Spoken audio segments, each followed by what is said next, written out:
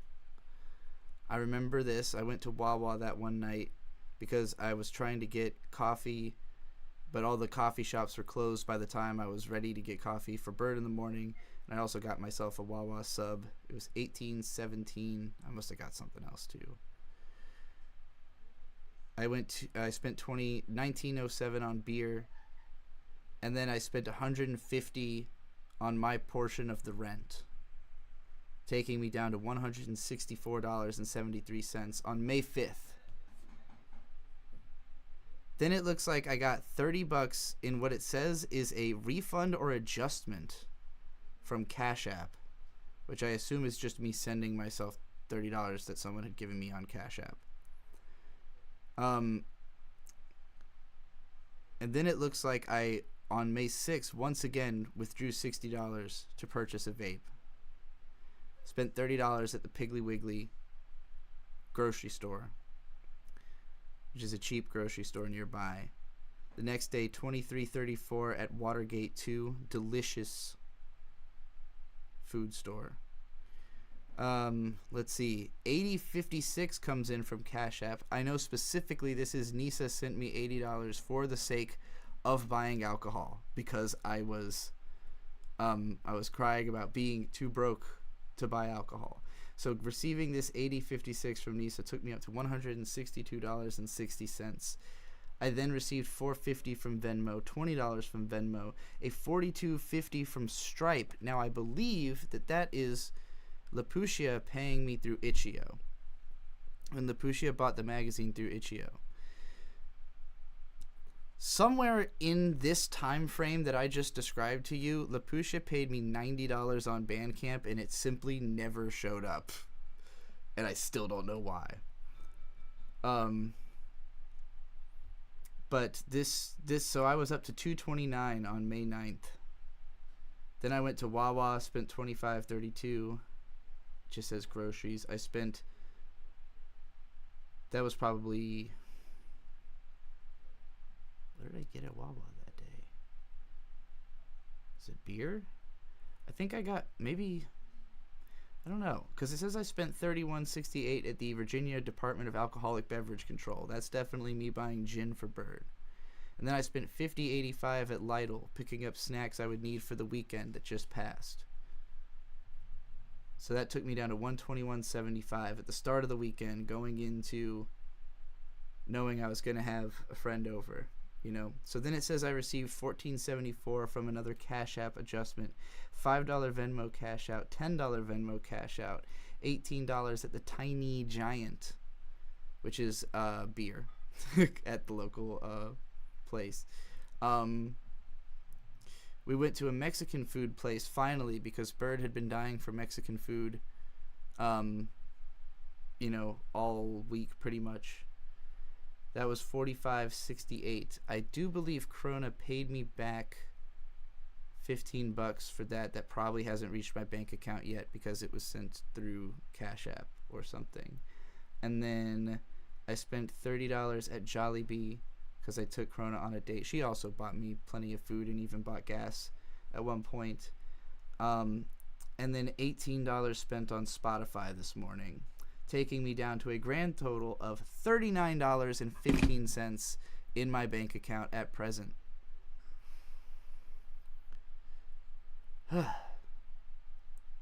So basically I wouldn't have made it through the weekend if Krona didn't buy me Taco Bell and Wendy's and some gas, and so shout out Krona.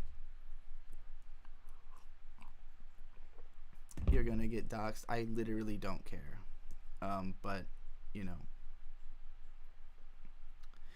someone got shot in my neighborhood. Okay, Krona and I I forgot to tell this story on any kind of live stream. Crota and I went to Taco Bell.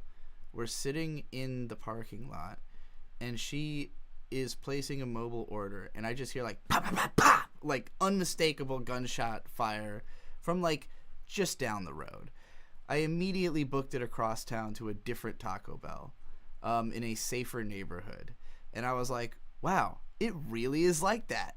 And this was not far from my place. Like, the neighborhood I live in seems pretty safe, but it is surrounded by bad neighborhoods. So, you know, particularly at night, you do not want to be outside at any of, like, the major intersections in Norfolk. You'll get shot. Did I tell you about that? We heard a fucking gun battle happen, like, last night. No. Krona and I went to the nearest Taco Bell, and we were in the parking lot, and she was placing the mobile order, and we heard like maybe down the road, and I literally booked. I was like, nope, we're not staying on this intersection at all. I took it, like, drove across town to a different Taco Bell. What time was it? Like 10:30, like not That's even too early. super late. Yeah, It's too like early. it was full moon out though, and you know. That makes it a higher visibility, so people be shooting more when the full moon's out because they can see their target a little better. Yeah. What do you got there? What are you holding? Hold on, This come is into the the camera solution. more. The solution? What the fuck are you talking about? This is the solution To our Ethernet. oh, what the hell is all of this? Okay, none of this So- has your name on it, right? Nope. Well, Not that maybe. it matters. Everybody knows who you are, probably. But I don't know if it has the You got a lot of 3M. So, You know, I haven't been able to access. I had a TD Ameritrade stock account, and they got bought out by Charles Schwab, and I haven't been able to access the Welcome to the Scooter. the Schwab account. the Since Schwab account. yeah, because like I had to change my password, and then I forgot what I changed it to. I'm bringing this up because I own stock in 3M. It's one of like the 5 stocks I have. What the fuck?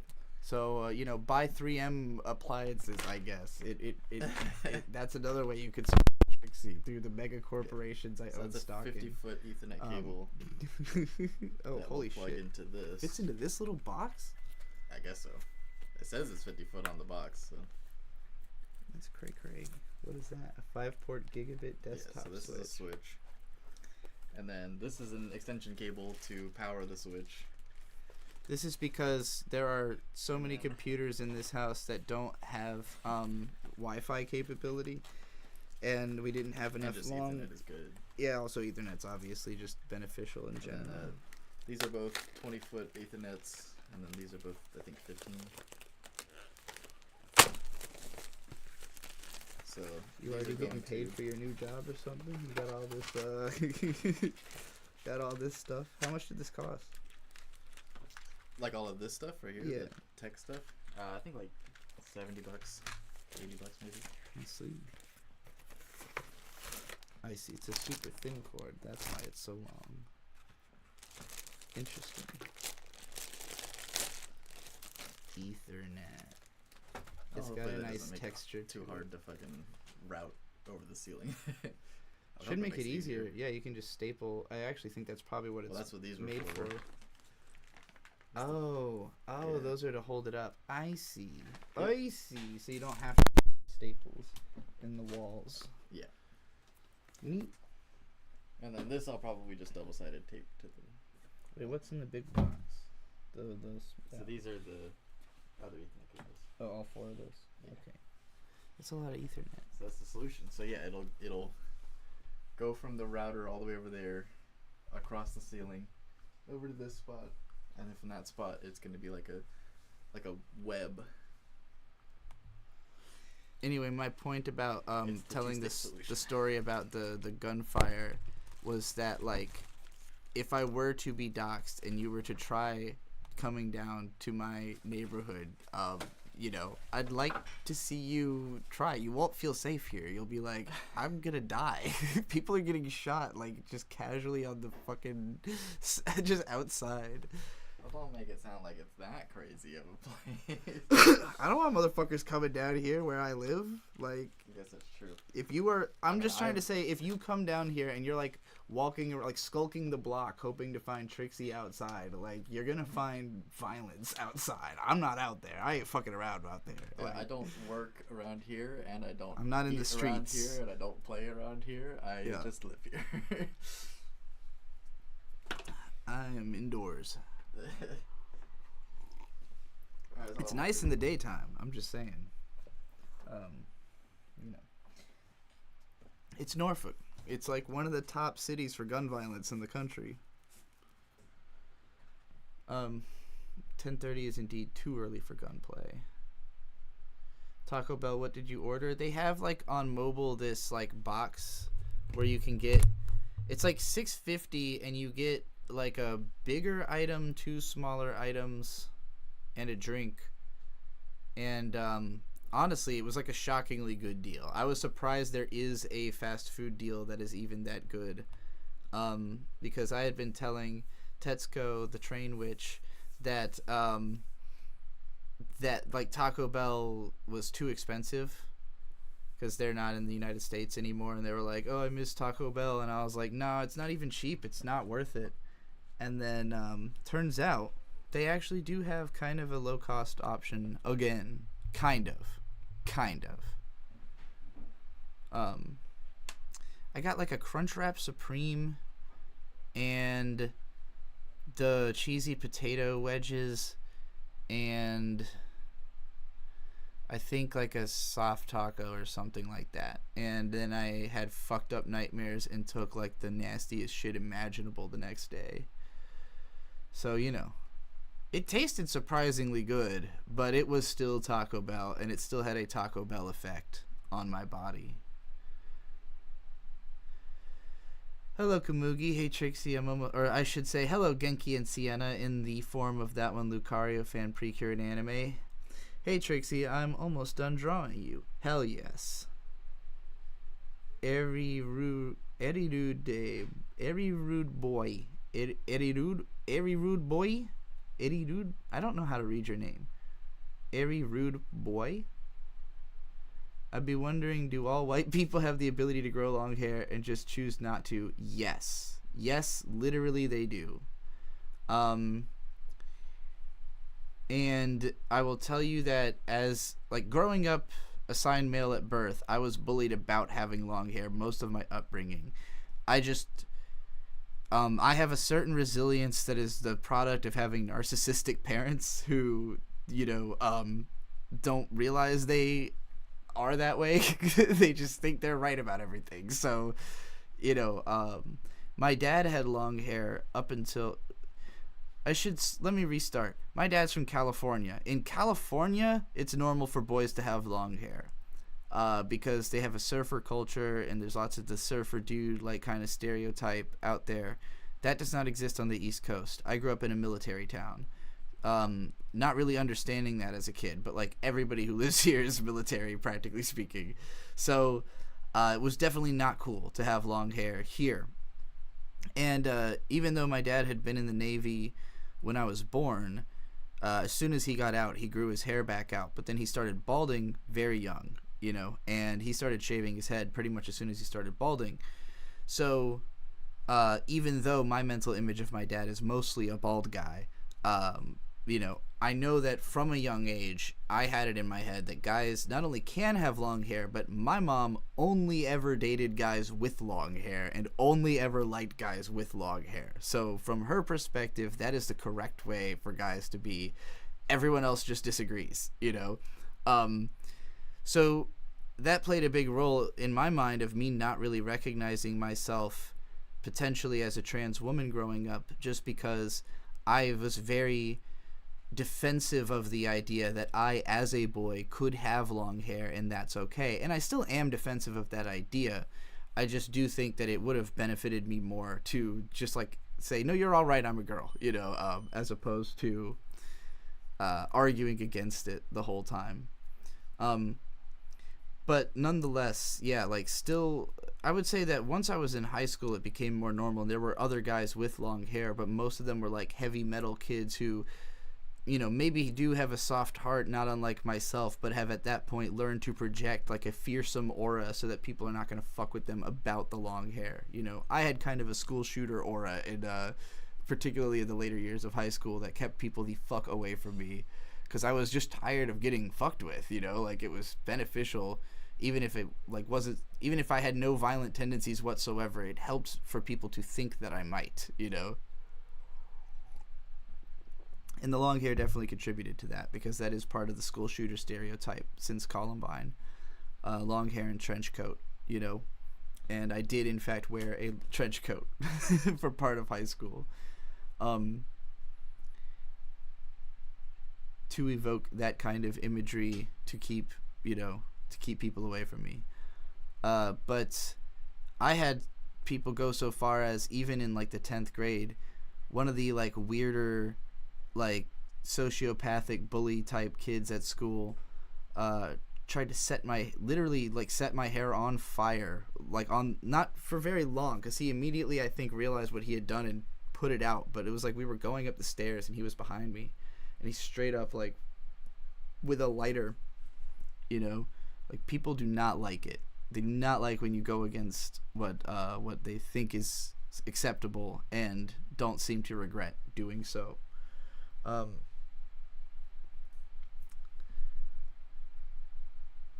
CC says, by the way, Moogie, I don't remember if I told you, but I really liked your Holic video. I need to check that out. We're going to check that out on this here. We're catching up. We're here to play catch up. Is this on the Genki and Sienna channel? I haven't watched this yet. I was probably seeing Corona off right around when this came out.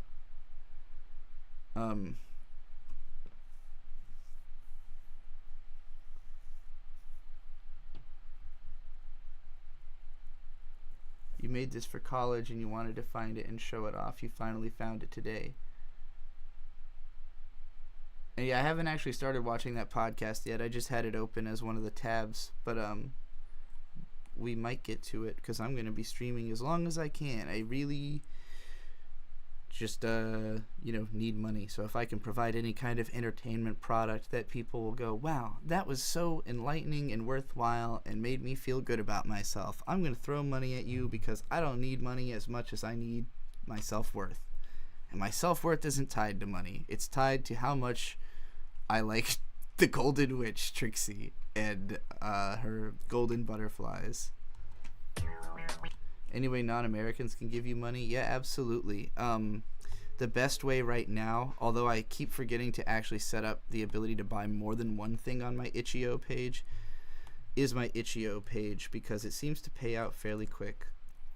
I have my Itch.io autocomplete set to go to Ellen Horai because I always support Ellen because she is my chief administrative. She is the lead golden butterfly, so to speak. Yeah, okay, it looks like I sold 2 days ago Trixie's JPEG magazine for $50. I don't think I've gotten this yet.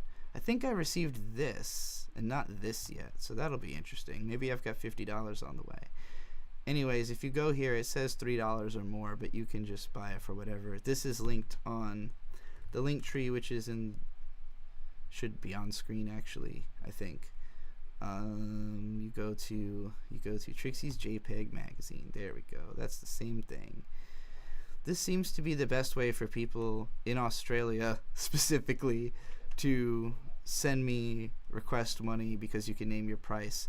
Also, this money doesn't seem to get to me as quickly. I thought it did, but LaPusha sent me like $90 on Bandcamp that never arrived. So I don't know. I don't know if I trust Bandcamp anymore, but but historically it's been a good way to send me money. I don't know. Things get confusing here in the internet sending money sphere sometimes, and I don't have an accountant. I definitely need one. Anyway, let's watch this Holic fan art. Actually, did you get any content restrictions for using 19 psi in this video.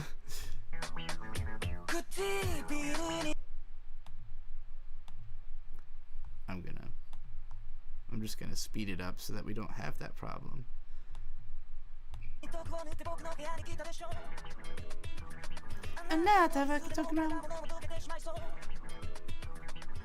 Thank you, nine, a book of jukasai. Thank you, nine, a kind of jukasai.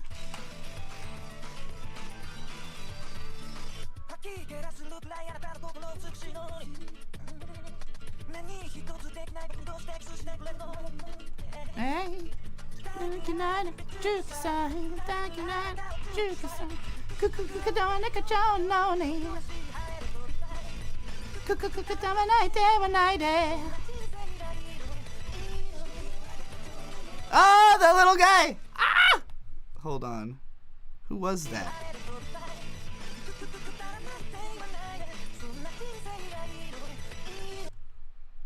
This is awesome. This is so cute. Very clean.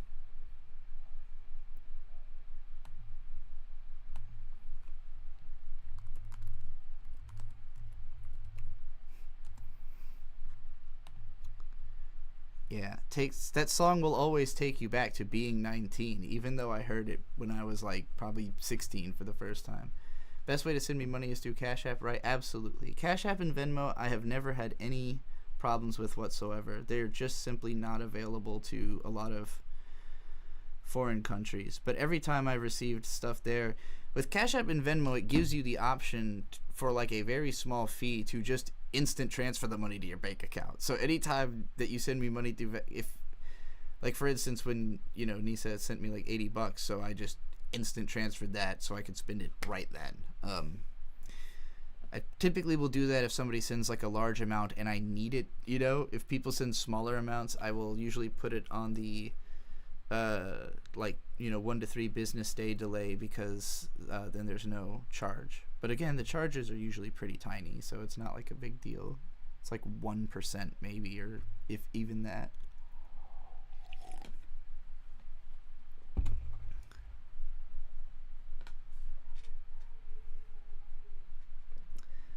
Have I ever made a video about Chobits? No, because I've only ever read the first volume of the manga and seen the first episode of the anime. I'm not really sure why. I think maybe I was just scared.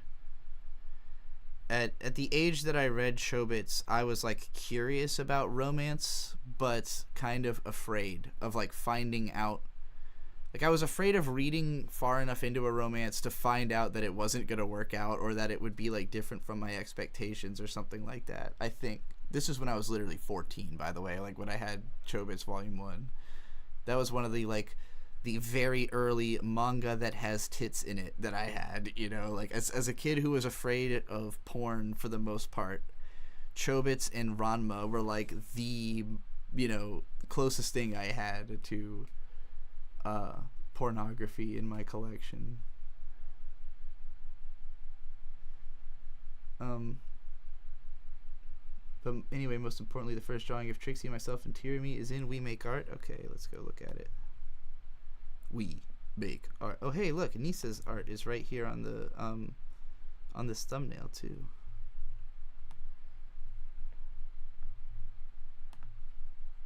I love how much of our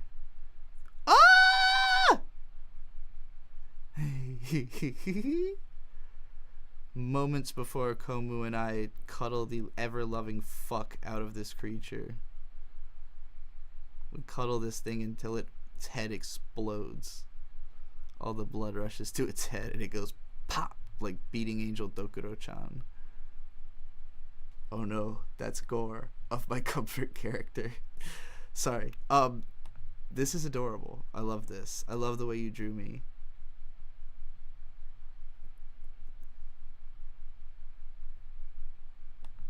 Good outfit. I guess, yeah, the color scheme would have come from the Skeki Pen art.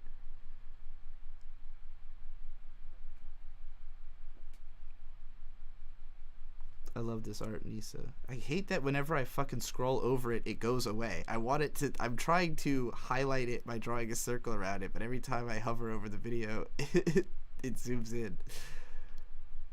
Damn you, YouTube. Okay, anyways, you need to subscribe to Genki and Sienna because this is where the animation Genki and Sienna will be posted, in which I play the voice of Sienna's evil mother. And I literally did the voice lines on stream with Komu. I don't know if those were the final voice lines or if that was just like an audition. I don't know how much my character says in the show. But I do know that I had a lot of fun recording those lines and will have a lot of fun recording more lines, and that my apprentice, Gigadonk, is actually the voice of Sienna. So, you know, it's going to be really fun having all of us on a project together. And Gigadonk can voice act her ass off. She has a way better voice than I do. I don't say that lightly. I think I have a great fucking voice. I'm not going to say I love my voice because that's a bit of a stretch, but I have a great voice. I appreciate my voice. Krona has an amazing voice. So I'm excited to hear her do acting more and more in the future. Trix, do you still watch anime and Crunchyroll? No, wait, did Crunchyroll come up somewhere? No, absolutely not.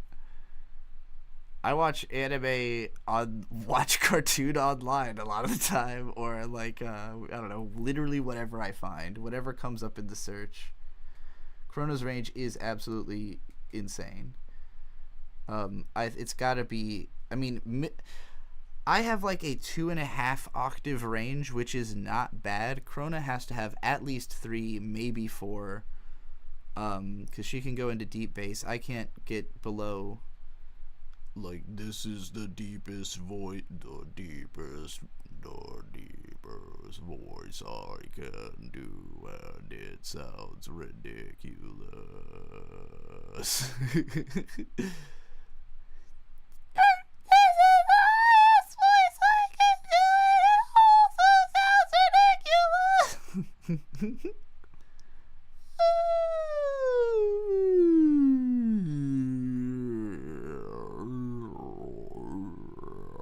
Something like that. That's my range. Okay, that's really annoying. I'm gonna stop doing that. All right, it's good, y'all. It's No, I don't need to watch this. What is up? It is Paris Tempe, Paris TTMPPED, TTMPPED, and we are back with a better video. As you can see, I'm outside. The water is to my left.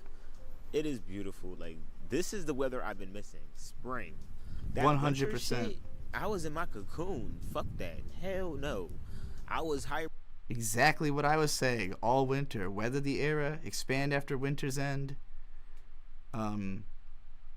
This has been a beautiful spring. Also, like, literally the whole time Krona was here, the weather was absolutely perfect. And then, like, it rained the second she was gone. Like, it became cloudy and overcast. I was like, wow, that was some real witchcraft right there. Hibernating. There was no way I was going to be outside during the storm, the treacherous winds, the icicles. Like, that shit was crazy. I was at my beard grow trying to keep my face warm.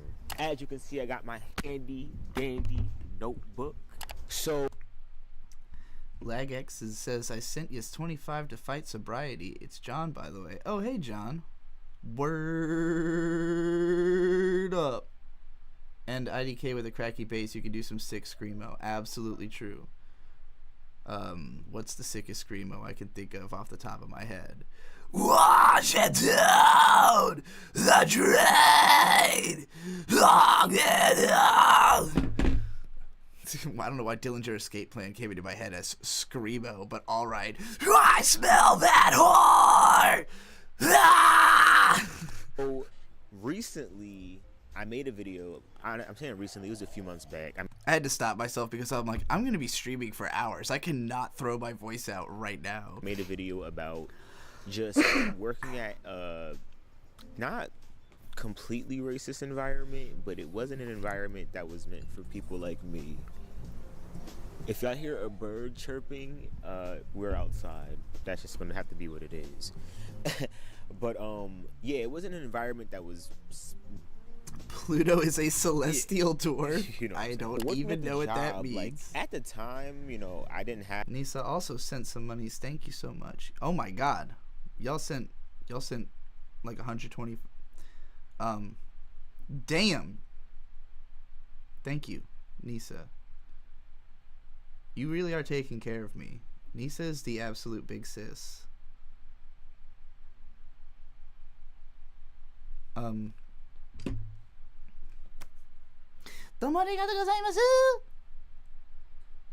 buttfuck weeb with the $5 says Chobits girl is top 5 worst character designs I've ever seen. Ugly as fuck. Also watch Kent Murphy right field. Also fuck Chobits. No. You're out of your fucking mind. Chi is fucking adorable. Get out of here. What are you talking about? Cece says, I'm saying Nisa might be the nicest person ever. That is possible. Nisa is definitely up there in the top nicest people who I have not even met. I have not even met Nisa in person. This obviously has to change before this year is out. I can't afford not to have met someone I like as much as I like Nisa. Regardlessly of the fact that you have literally sent me so much money, obviously you know I don't care that much about money as compared to what the money symbolizes in terms of, like rather to say I know why you are sending it to me. It's not because you are like, I can't wait to request for my favorite video for Trixie to live stream, you know. It's like, Nisa's like the big sis of my entire Discord. She's like literally the big sis of the whole Golden Butterfly like community, the number one most loving sister we've got. So yeah, much love. I have like money in my pocket and I was trying to do performances. You know, I was trying to get myself out there and I needed the funds to do it, so I had to do as many jobs as I could. I was doing after school programs and fucking like working at all types of shit. So I'm working at this job. It wasn't my after school job, thank God. I actually like that job. It was very chill. But oh, and don't let me undersell also that John just sent me that money too, and John is also the homie for Absolute Life. John's the one who got, well, I shouldn't even say. Let's just say John, you know, has always hooked me and Bird up. We'll put it that way. And we will always hook John up. Because he's, also John has this awesome comic book. I don't know how much he's made public about it. But he and I have discussed our comics together, and I think he is a legitimate his comic may not exist yet, but it is real art, is what I'm trying to say. I already know it. I've seen the Bible. There's a lot of detail. working at this job, it was like every time Gonna turn out I'm talking about the wrong John. No, John said don't spoil it. I just be here, man. Absolutely. I won't say anything. I won't even say the name. I won't say nothing about it. I'm just saying John's got a comic book. And one day you're all gonna read it. I just want you to know already. Any animators here? Oh yeah. That one Lucario fan Precure in anime who's the moderator just above you. Is in fact an animator, and we will, I think, be watching her draw. She did a request stream earlier today, and I am kind of trying to advertise her services as an animator because she's hoping to get into an artistic career and is a novice in terms of making money. So, you know, if you're looking to hire someone for animation who is who's available and inexpensive, that one Lucario fan or Genki and Sienna is who you want to I did something wrong, contact. yell, like my boss scream at me, why did you do that? And you know, because you know it was a new environment and type of situation where I never been in, I thought it was normal. I was like, okay, well, this is just how it is because I need to learn. Maybe he just, you know, tough love, you know, coaching, whatever. But like keep in mind, I'm working at this kind of job because I need extra money. I will text you an invite to the Discord, kind of John. That, I've had a full-time job before, but he's telling me, I'm helping you for when you get a full-time job. I'm like, in my mind, I'm like, I've had one. But, I'm not one to explain myself to people anymore. I'm growing up and realizing that's a childish thing to do. So I would go there and work. He would yell and I would fix it. Whatever I would do something wrong, I would fix it. Because that's just how it is with work. You got to fix it. But it was getting to the point where customers didn't want me taking their orders because and he accepted them. So then it was getting weird. I'm like, that's kind of weird as hell. So I did speak on it on this channel. So if y'all want to go watch that video, I'll put it up here. If y'all, I don't know, tap the link in my bio. I don't know how the hell in the description. I don't know how YouTube does it, but the video it is on this channel. And it was tough, because I did end up leaving. When I posted the video, I was still there. I was nervous to post it because, I'm like, I'm here. I'm still in the environment, but to me, it was helping me realize that I need to get the fuck out. It was helping me gain the courage to go. Oh, sorry, there's like these old ladies. Well, I know you can come. No problem. Looking for birds? Yeah, one's talking to me right now. Oh, okay. Awesome. The time when I posted the video, I was still there. Fucking Landon said, "Why does bro's mic look like the razor I used to shave my balls?" It does kind of look like a razor or a clipper, like if I'm thinking about it. I think that's a Zoom mic, right? I think that's what a Zoom mic looks like. Those are pretty common for like outdoor recording, particularly like interview type shit where you're gonna be in a difficult sound environment. So it was like I was realizing that what I'm going through isn't well. But I think at the time I had just put in my 2 weeks maybe. I think either like that day or like a few days later or the day before. I don't even know how it went. But yeah, I did end up quitting. But because, like I said, money was tight as hell, I didn't leave on a bad note. I didn't want to be, that person that I don't know what the fuck was going on in my mind. I stayed there. I kept working. I worked hard. I made sure to give it my all until the last day. And I told him, if you ever need somebody, call me. I would prefer if you don't, but I wouldn't mind. The job wasn't that bad. It was just moments, like the screaming and that customer, and how you handled that. Because, even McDonald's has better things in place. So, I don't know. I was just really learning how to stand up for myself at that job. It was hard to do, but I did it. I realized, I may have been mistreated. I'm like, not really mistreated, but I may have just accepted being treated wrongfully. I don't know. You know what I'm saying? I don't know how else to say it. It's just one of those. You're referring to a few different things when you say being treated. To give you... Okay, so y'all fucking with my Motorola Razr. Every time I whip out this phone, people be like, "What the fuck? Is that a phone?" I'm like, "Hell yes." Am I chopped because I got a flip? Listen, I got an iPhone too. It literally looks like a Game Boy Advance SP. Also, there's some kind of odd sound happening in the audio at this part of the video, I think. I keep my iPhone too. Hold up. Oh, that's like an animal sound. I don't know what the hell animal sound that is. Just in case, They're like, bidip, bidip, bidip, like somewhere back there. people who I had thought it was like a technology glitch at first, and then I realized that's a bird. the textual. I still got my iPhone, but I honestly prefer my Motorola Razr. It's not even a sponsorship. I just literally love this phone. But back to the subject at hand.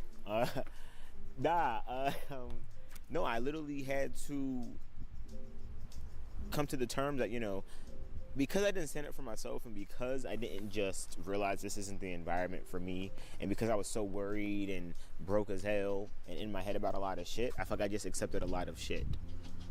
That's kind of, what I used to do in my past, and I'm learning how to not do that anymore. It's a thing that... Take no shit. Shout out He's a bit of a boomer and a kind of a conservative, but shout out Larry Blydner and his take no shit dojo philosophy. Never take shit from anybody. Just don't do it. It's bad for you. It's bad for the environment. You know, leaving people who are going to take a shit on you out there, they're going to take a shit on other people unless someone packs that shit. You know what I mean? You know, it's interesting because I ended up, you know, needing to hit them up, because I needed a reference for my, you know, my next job that I was getting, and I'm like, hey, Landon, what's up? Landon, we'll get to your request. We'll get there. Don't you worry. We're gonna be here all day. Is it cool if you give me? Because you know they said I was a great worker. They were cool with me all the way until the last day. It was like, you know, they were nice as hell. They were helping me up, telling customers about me and stuff like that, telling them kind of the wrong reason why I was leaving. But hey, if you want to see it that way, whatever floats your boat. So I'm thinking, okay, like, you know, the least it can do is help me to get a better job. And they didn't answer they didn't answer me at all. They didn't answer my call. They didn't none of that shit. So then next thing you know, tax season come around, and I'm like, okay, well, I need my W-2. So like I end up calling like, hey, I need my W-2. He goes, oh yeah, I've had it. I'm like, you could, you know, called or something like that. Y'all have my number. And he's like, oh, okay, bet. I'll send you a picture. Like, what's your number? I'm like, what the hell? You have my number, first of all, because you have everything. Like, you have all my information because you have the W-2 with. I see it in the picture that you have it with it. It's one of those things where I'm remembering the smart shit, that little smart shit, and I'm like, all right, I'm glad I left. Like, it was just not the environment for me. I ended up getting the job regardless. You know, they didn't hit me back up, but I got the job. You know, and it was in a completely different shift. Of course, you know, it has its challenges and stuff like that, but in terms, I really hope that Twice the Mechanical Witch ends up seeing this stream. In the morning, when they're awake, someone ping them and make sure they see this video, because Twice was literally in like talking about needing to be meaner and like, you know, like I feel like this video is literally about what Twice was talking about. terms of just treatment and everything, it really is an entirely different environment, and I didn't consider how important it is to just be in spaces where you are valued, even if, you know, it's not for like me being myself, but it's just my work ethic, because, you know, I'm not trying to be doing corporate for the rest of my life. You know, I'm trying to be a fucking full-time artist. Let's just be frank. You know, I'm doing this to be able to even just survive as an artist, but if I'm going to be doing this, at least let me be in a space where I'm, you know, not like being picked thin to the point where I'm like having to hide it because there's someone there that doesn't want me there. Like, I don't got time. I want to be able to be I mean, people don't got, of course they don't got to want me there, but it doesn't change the fact that I'm working. Don't be here then. Shit, McDonald's had a no racism, no something policy. If you was given some type of coworker smack like that, we literally had the right to say, well, we're not going to serve you. But I'm realizing, though, that's a bigger corporation, so I guess with that comes more, I guess, protection. And plus, I was like fucking 16 working at McDonald's, so I don't know what it's like there now. I can't speak for the current situation. Don't be afraid to stand up for yourself. I learned that. And don't be afraid to understand that you deserve better. And just like that. Don't be afraid to speak on it. You know, I feel like when I was going through it, I was like, let me just shut the fuck up, because, you know, I work here. I'm new to the area. I'm understanding what's, you know, what I gotta do, and I'm trying to just become an artist. I'm trying to be an artist, so this don't matter. But like, it was changing me. In order for me to become an artist, I have to be confident in who I am, and I can't just allow myself to, like I said, be picked in. Learn that about yourself. And that's the video, y'all. That's the update. I wanted y'all to kind of, I guess, get like a part 2 of kind of what happened. I feel like I spoke on it, and I kind of left it at that, but I've been reading a lot of comments, and I'm realizing I want to update y'all. Y'all want updates. Y'all want... No, I don't need An the object updates. of ever-increasing fascination. Salty. Oh, right, I have to watch Landon's request. Hold on. Kent, what the fuck? I literally just typed it out. Left field, right field? Yeah, Kent Murphy, right field. Okay. Baseball wisdom.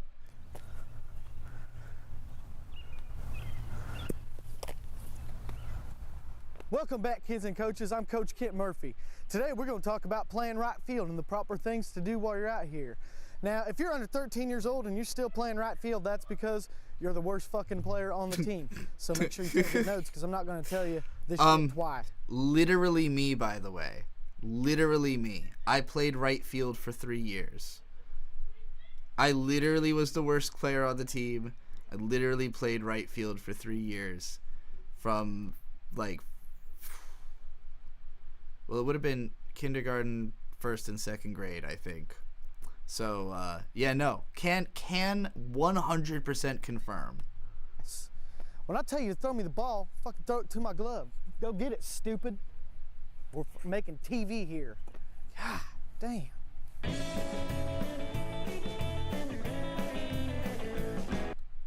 Then instead I played right field, then grew a foot and played first base, Lamau. There was one time, literally one time, they like had put me at shortstop. I think just because the other kid was missing or whatever. And like a grounder went directly to me. So I got it to first base in time to get somebody out. And it was the most, like, props, the most like, oh my God, I can't believe it. Could it be possible that this kid actually can play this position?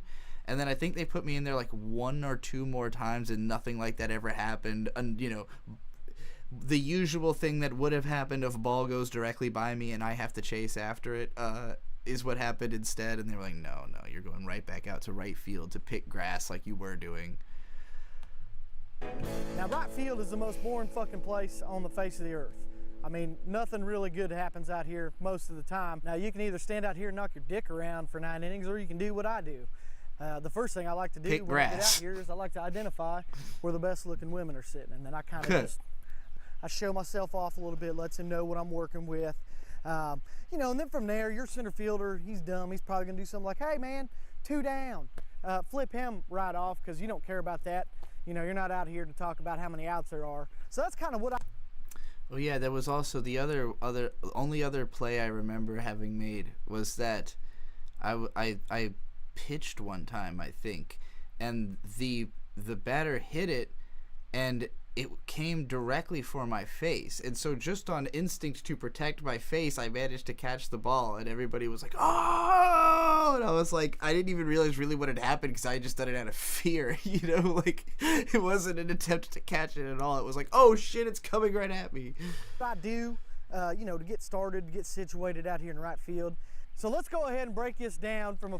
I didn't know you played baseball, Trixie. Look, I've dissociated from most of my childhood, but I literally spent the whole time picking grass in a field. I did not even talk to other teammates. I can't remember ever having spoken to one of my teammates in 3 years of baseball. Not one time do I remember doing that. Fundamental standpoint. I'm sure it must have happened. Like, logically, I must have said some words to someone. I never made any friends on my baseball teams. The most important play in right field is what I like to call the janitor throw. Now what that is, it's when you do the crow hop into the diving throw. Guaranteed out every time. I call it the janitor throw because it cleans up the shit turds that are trying to take an extra base on you. Fuck them. So let's go ahead and see what this looks like in action. Lonnie, go ahead and throw me a ball, shithead.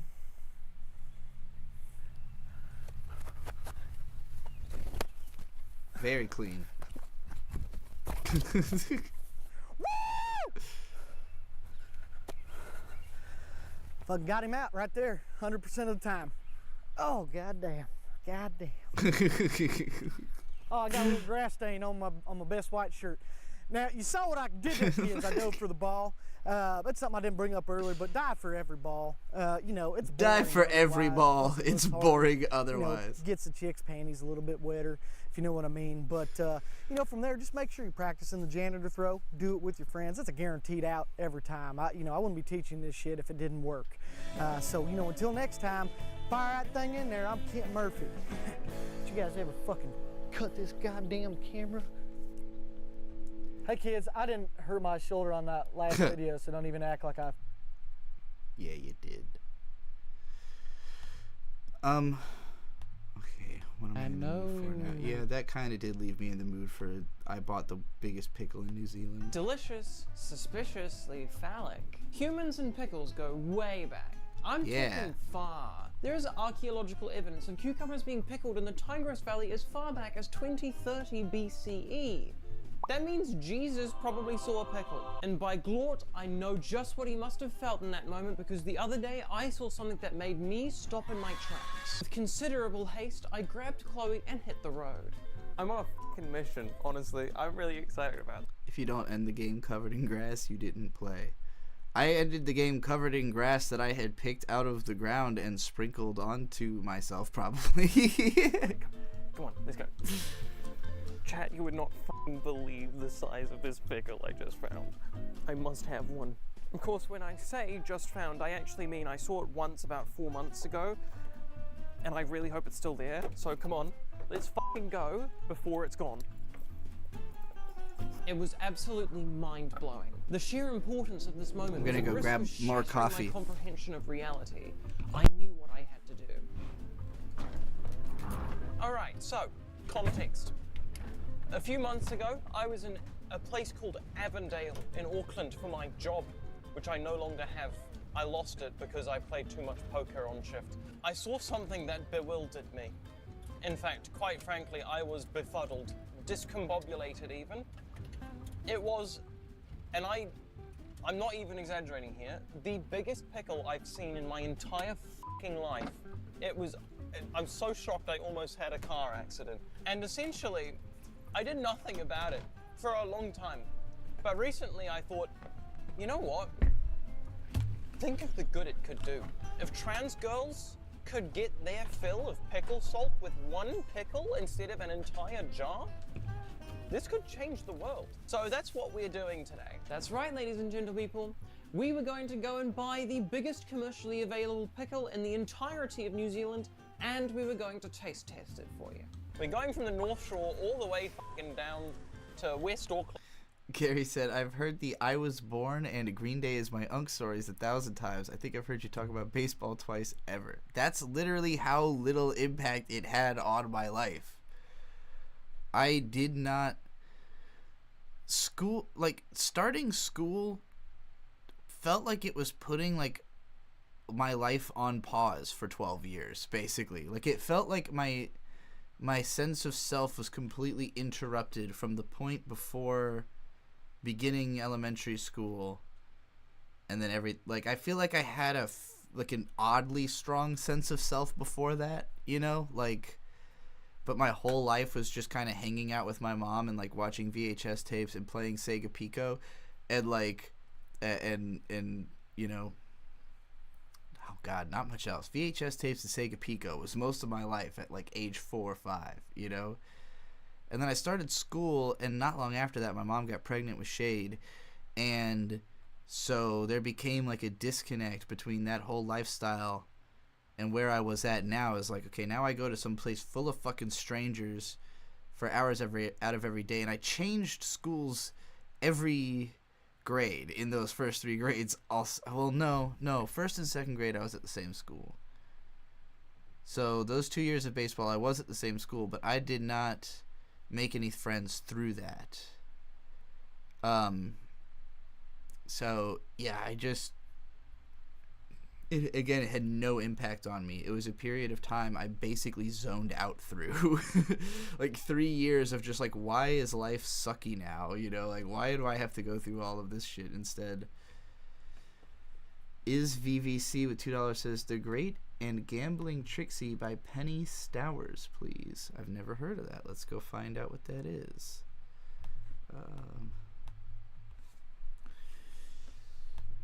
We can interrupt the pickle video. I don't feel like it takes a whole ton of investment.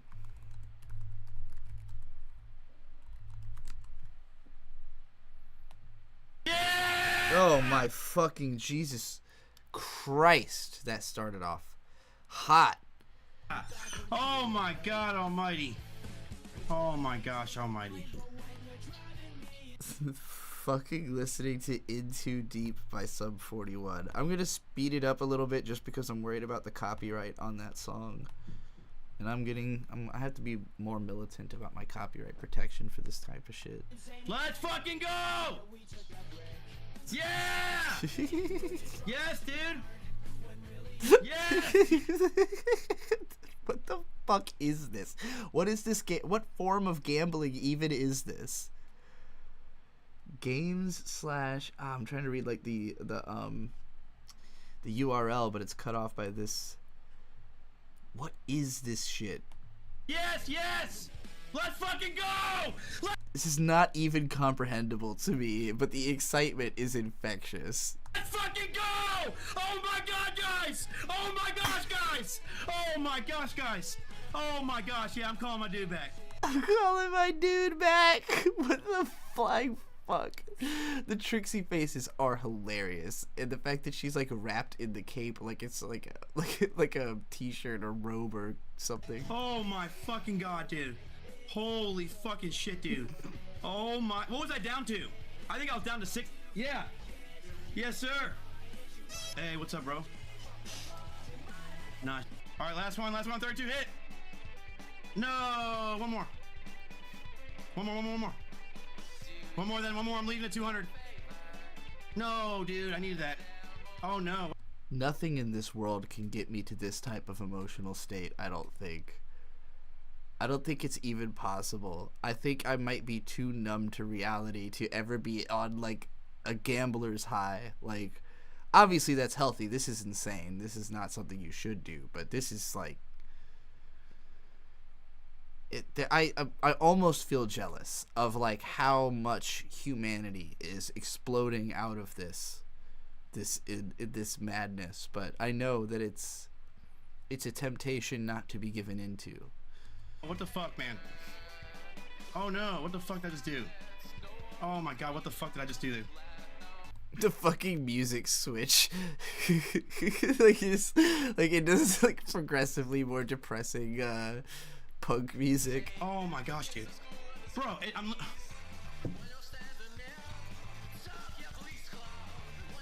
No! Oh my gosh, dude. What the fuck? I just lost it all pretty much.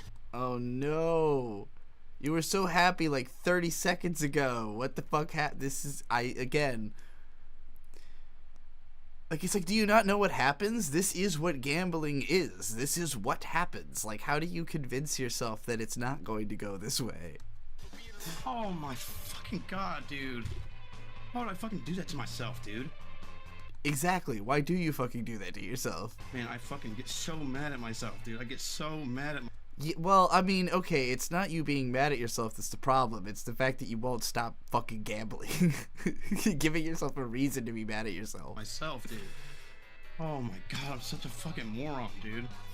Oh my god, man, this is such a fucking wreck.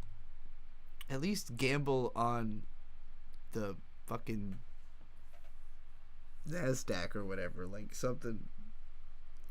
Gamble on owning the government's debt. And the government continuing to exist into your old age. Come on, dude, come on. I should have left, man. Let me get back up there, dude. Oh my god, dude. Oh, come on, man. Oh my god, I have to call him back again. I have to fucking call him back. I have to fucking call my man's back again. Oh my god. Yeah, maybe you shouldn't. Maybe when you made that phone call, you should have fucking closed out. Never mind, man. Don't come out. I don't have enough anymore. Fucking dumb shit. He's gonna be like, dude, stop calling me. Don't call me anymore. Yeah, exactly. That is the right response. Dude, I'm such a fucking idiot, dude. I fucking hate my life, dude. Oh my god, I've lost like 20 in a row. Bro. I have lost like 20 in a fucking row, dude. Bro, and you're still doing I've lost it. like 25 in a row. Bro, stop hitting the button. Stop hitting the button. Do something else. Have another night. Have a different... God damn you. You know what? That is what Trixie would probably be doing. Not me, obviously, but that Trixie. Okay, I'm not that invested in learning about the biggest pickle in New Zealand, if I'm being totally honest. Hello, Lapucia. You are awake, and so am I, indeed. Indeed. Although I have forgotten to add more stuff to my Itch.io store. Maybe that's something we can do on this stream. I'll figure out what I can add and what makes sense.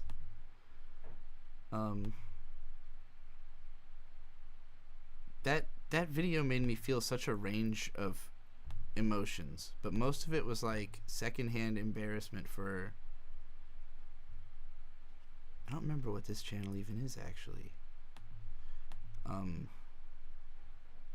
This sounds hilarious, but it's too long. Let's just get to the Scooter Pitch podcast. Pitch podcast. There are no winners, no prizes, but if you're lucky, you'll get robbed. This is the show where my YouTube members submit their story pitches to get roasted. And if anyone in the audience wants to steal the idea or make some tasteful fan art, we'll feature it on the next episode. We encourage theft because your ideas are not special. If you're interested in having your ideas roasted in the next episode, become a YouTube member. Fucker literally throwing 75 as he says, I must stop. Like, yeah, I can't even, like, having that conception of money is alien to me. That, like, you wouldn't be looking at it as $75 that you're about to spend.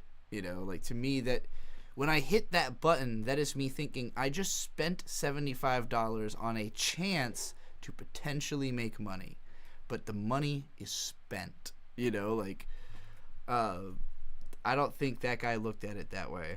Member, and you'll get a spot. It's only $2. No promises it'll stay that low forever. And you'll find the submission form under the membership tab. Planning on this being a monthly podcast, but if submissions start picking up, we will have to start making these more often. And you're not...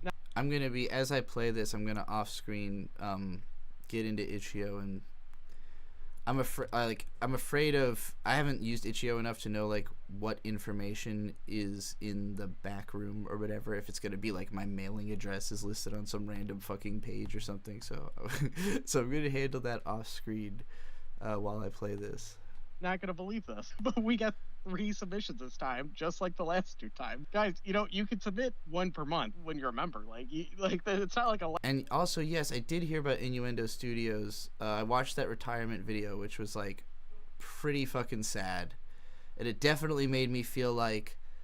A, I gotta really figure out the money situation for this YouTube shit before this happens. Well, I mean, this already basically happened to me. I did retire already and then come back. But it also made me think, how do I get Innuendo Studios into the Golden Butterflies? Like, I know we don't really have money coming into our community hardcore like that yet, but I think we will, and I think he would be a great fit for, you know... It sounded like he was part of Nebula... And I'm like, damn, if you can't even, like, if Innuendo Studios couldn't make it on Nebula, maybe Nebula's not the place, you know. But maybe we could link up. I've always been a fan, you know. I've always liked his content a whole lot. So. Lifetime. You're not like... Yeah. Although he literally explicitly is like trying not to do YouTube right now, but the tone of the video was not like I want to be quitting. It was like, after much deliberation, I think I have to do this to be responsible with my life. And I'm like, maybe it's just projection that I don't want that to be true. I want to find out how that could be not true. You know, like, no, please. Don't tell me. Say it. Say it ain't so. $2 per month, and you can submit every month. So every $2 you pay is a significant spot in Taper's video.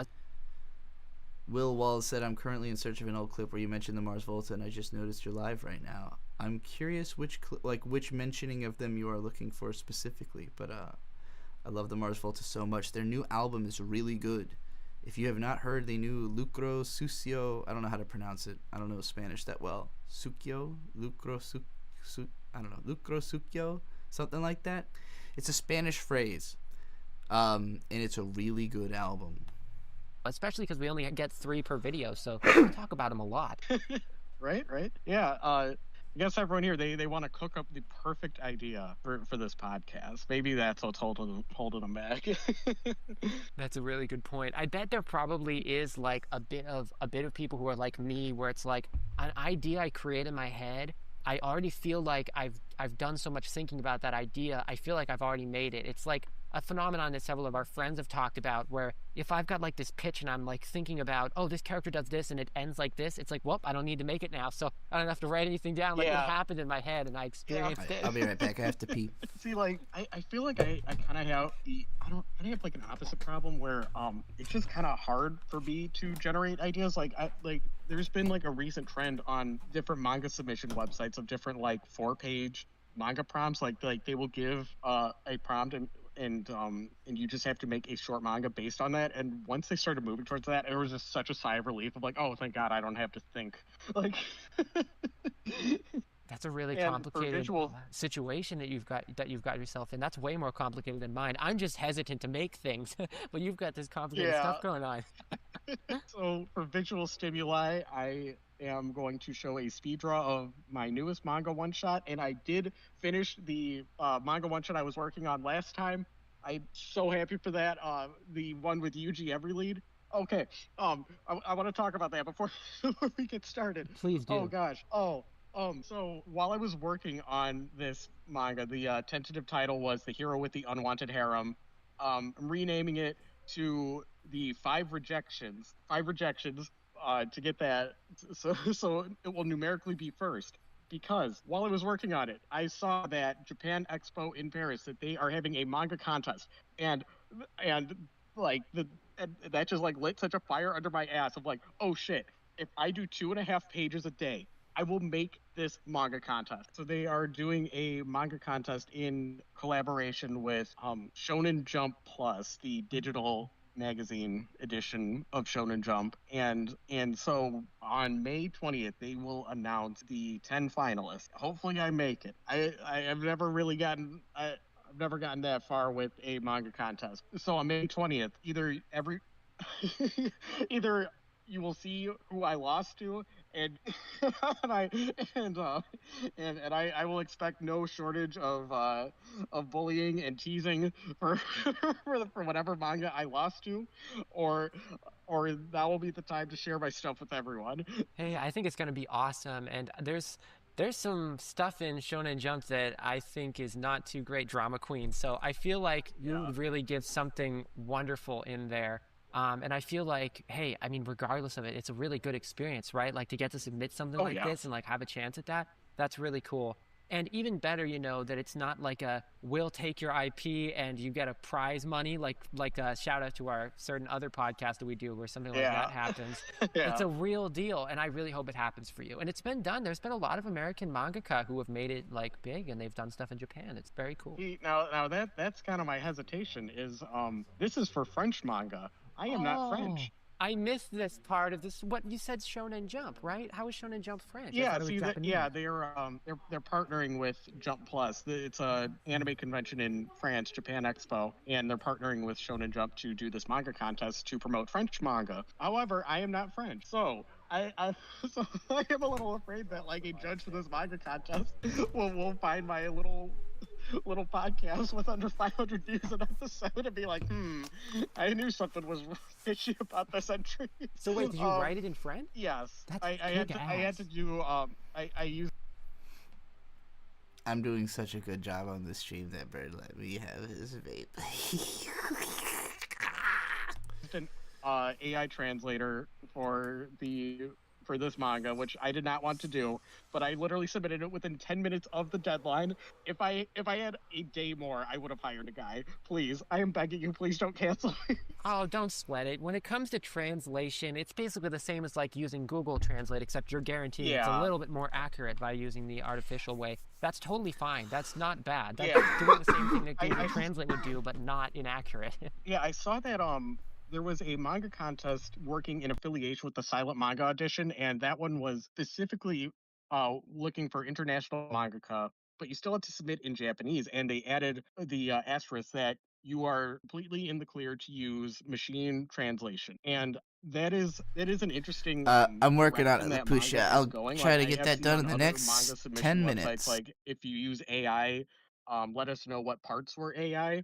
But I still haven't seen a lot of AI art in manga, and there is still that romanticization of the grind and like people still drawing on paper, which is very cool.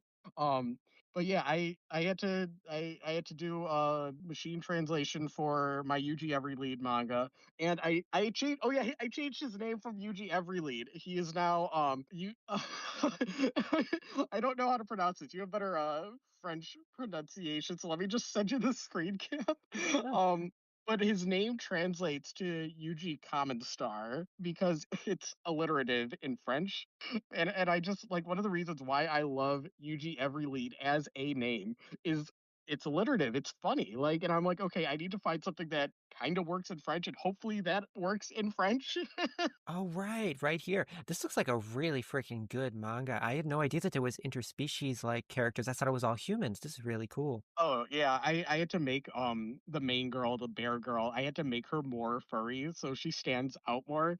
That was like so if you look at the last time I think I posted it in the last Scooter Pitch podcast. I had this same panel, but she had like a human hand and I'm like, "No, we must make her furry." Oh, that's awesome. I'd love to see that kind of thing. Oh yeah, I want the like your choice of who is your favorite girl. I want it to mean something. That's a really cool idea, um having that species diversity. I can't see the oh yeah. full title, but I can tell you of what I can read. It would be Yuji Etowadu and then it cuts off. So Camus, it cuts off right there. But Yuji With an Etowadu, N. oh, an N? Yeah. Trois Etowadu commune. Commune. Yeah, I believe would be Yeah. how you say it. Or at least that would be how a Japanese person pronouncing French would say it. And the reason I know that is because in Princess Comet, which is a somewhat underrated magical girl anime that there finally is a YouTube review about, someone named David Man put up a review of it. Every time she transforms, she goes "etodadu," which is how you say that in Japanese, but Oh, it's a French word. that's Yeah. so cute. So Oh, yeah. and I loaded this up with Cameo in the background. I want to show you the page with the most cameos, and I want to walk you through those. I believe I already shared this in the Discord, but here this panel where Protag-kun wakes up in his bed and he's been reincarnated into the next world. So there is so above his bed there is a very tiny Genki and Sienna. My characters for my indie cartoon. Thank you so much. I Yeah, really appreciate it. yeah, it's got to give them a shout out. And then above his TV, I put I put the apology snapshot from the Saturday Wars podcast. I can see it. That's so beautiful. Oh my gosh, I can see my Kamugi drawing of that you did. Like you drew my character Yes, Kamugi. That's so cool. I wanted to put it on the TV, but I felt like that would be a little too distracting. Like I wanted to like kind of wake up in just this like blank, empty, clean room. But also it's just like, okay, what can I like shove in the corners? I know like a bookcase is kind of a weird place, so maybe it's like an acrylic stand memorializing the many apologies on that podcast. And then, oh, this one's really cool. I put on the fax machine, I drew Trixie's persona, Oh the little yeah, cowgirl. you've got to tell Trixie about this. You've got to put this page in the server and like mention all the references and ping us. And I am so gonna be like, that's amazing. Oh yeah. Oh yeah. Here's my promise. Like, okay, one of the reasons that so one of the reasons why I entered this contest was because I just wasn't seeing a lot of people talking about it. So I'm like, okay, if there's less people entering, I might have more of a chance. Maybe. I don't want to get too confident. But another reason why I saw there were less entries was there is no guarantee of serialization if you win or even being assigned an editor. So best case scenario is you get published in Jump Plus and then you get your prize money, but kind of the end of the road. It's really cool. I don't want to discourage them because taking on a serialization is like another step. And if I am able to get serialized, this is what I can promise. I can promise that unless she steps in and says, do not fucking do this. I want to make Trixie the president in my manga. So that way, Whoa. she could be added to the canon of real life people who have been portrayed as the president. That's smart. That's very And smart. it's like I want to add to the meme of Trixie will be president. And I think that's good. That's the most I can contribute to the meme. Like I don't have like aspirations for the Oricon charts, or anything like that. But it's like, but she will have to be included anytime this comes up.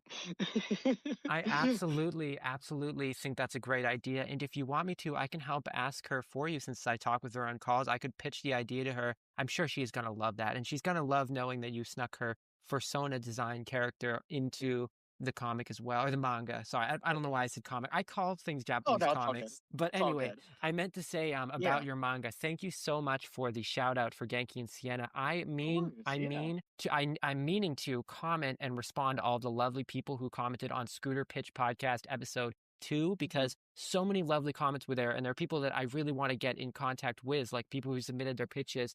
And I just am so thankful for all their comments. So I'm going to be contacting all of you using the Genki and Sienna page, because I'm currently building that page up as a place for original content, original animations. So you'll see Genki and Sienna replying to you, even though in the Yeah. past I'm sure you've seen me comment to you, was that one Lucario fan? It's going to be Genki and Sienna. And that'll be the same Yeah. for this episode. Literally, as soon as episode 3 is out and those comments start coming in, I'm going to comment right away in response to them, because I want to let the fans know that I'm active there. Yeah. I dropped the ball because of life stuff. No, I get you. It's okay. Yeah.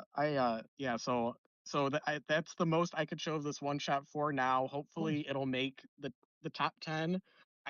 There are more Easter eggs in the background, and more funny internet references, but that page was the big one because it felt the most relevant.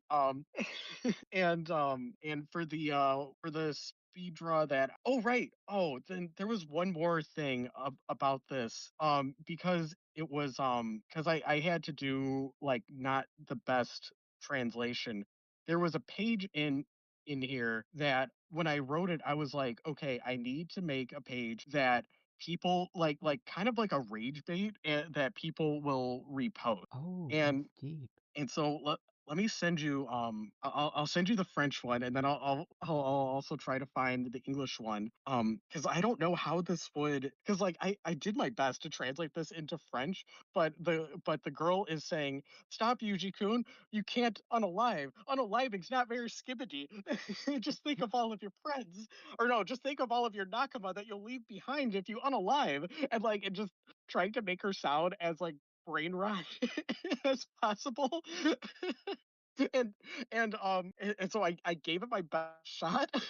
I don't know if this makes any sense. Like I don't know if anyone who speaks French could be like, you made a complete ass of yourself. You are banished from all of France for this. Because I know, like, in French, or at least what I've heard, is they take foreign word adoption a little more seriously. So Oh my but gosh, that's fascinating, and that actually reminds me of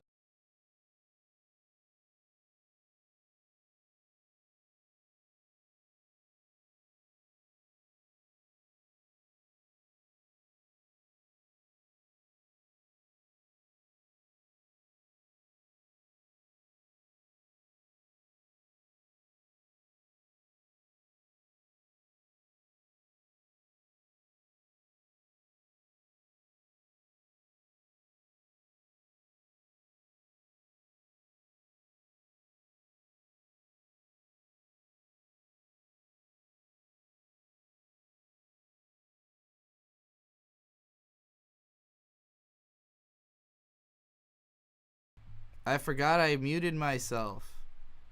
I completely forgot I did that.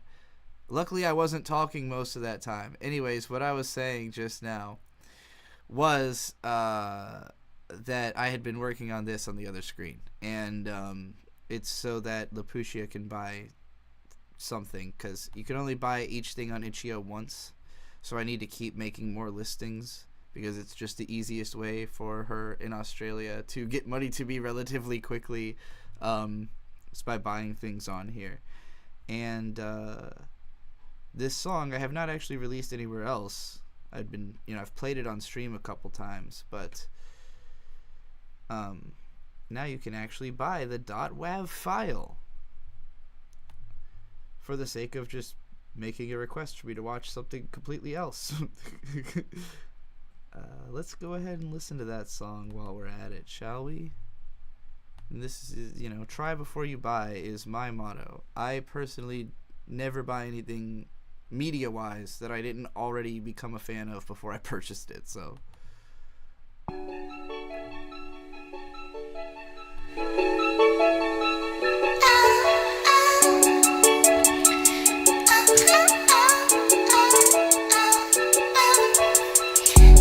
closer than I got to my own self next to you. I can be insensitive as all hell, I'm sorry. And make both of us happy. Take it out on my body. Hold me just like I'm your dolly. Rolling on Molly. The first time I realized I could just die in your arms, it would be just fine. We passed all of the signs on our way and we made it. The place we protected is sacred. And I love you here. And I love you everywhere. Whoa, oh, oh. And I love you here. Shout out CC, who also sent me $15 on cash. And I love you Brilliant! everywhere. Whoa, oh. I can believe you, there's no need to lie. You can't be someone that I couldn't like. I've been around the world a couple of times. I'm staring at you through 9 of my eyes. When you're around, I know that I can cry. That's why when you're here, I don't have to cry. My greatest fear is I left you behind. My greatest fear is I left and you died. And I love you here. And I love you everywhere. Whoa, oh, oh. And I love you here. And I love you everywhere. Whoa, oh. You won't feel it at all when I lose your pulse. You won't feel it at all when I lose your pulse.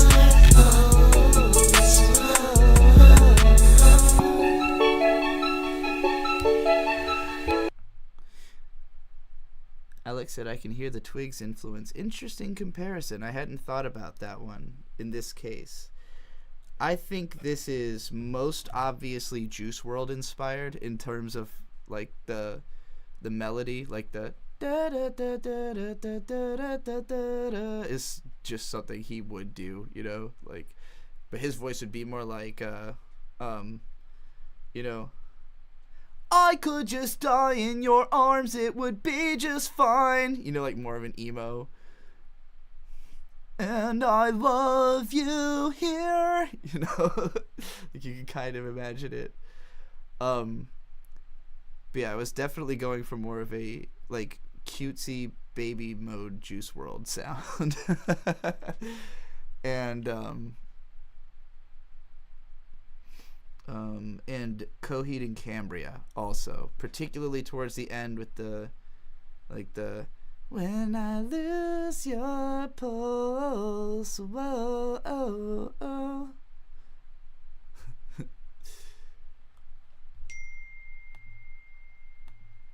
All right, Lapucia has sent in a request.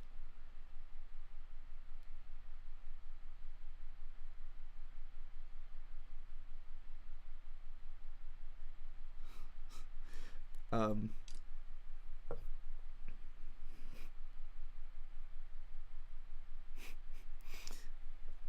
don't think I should read that.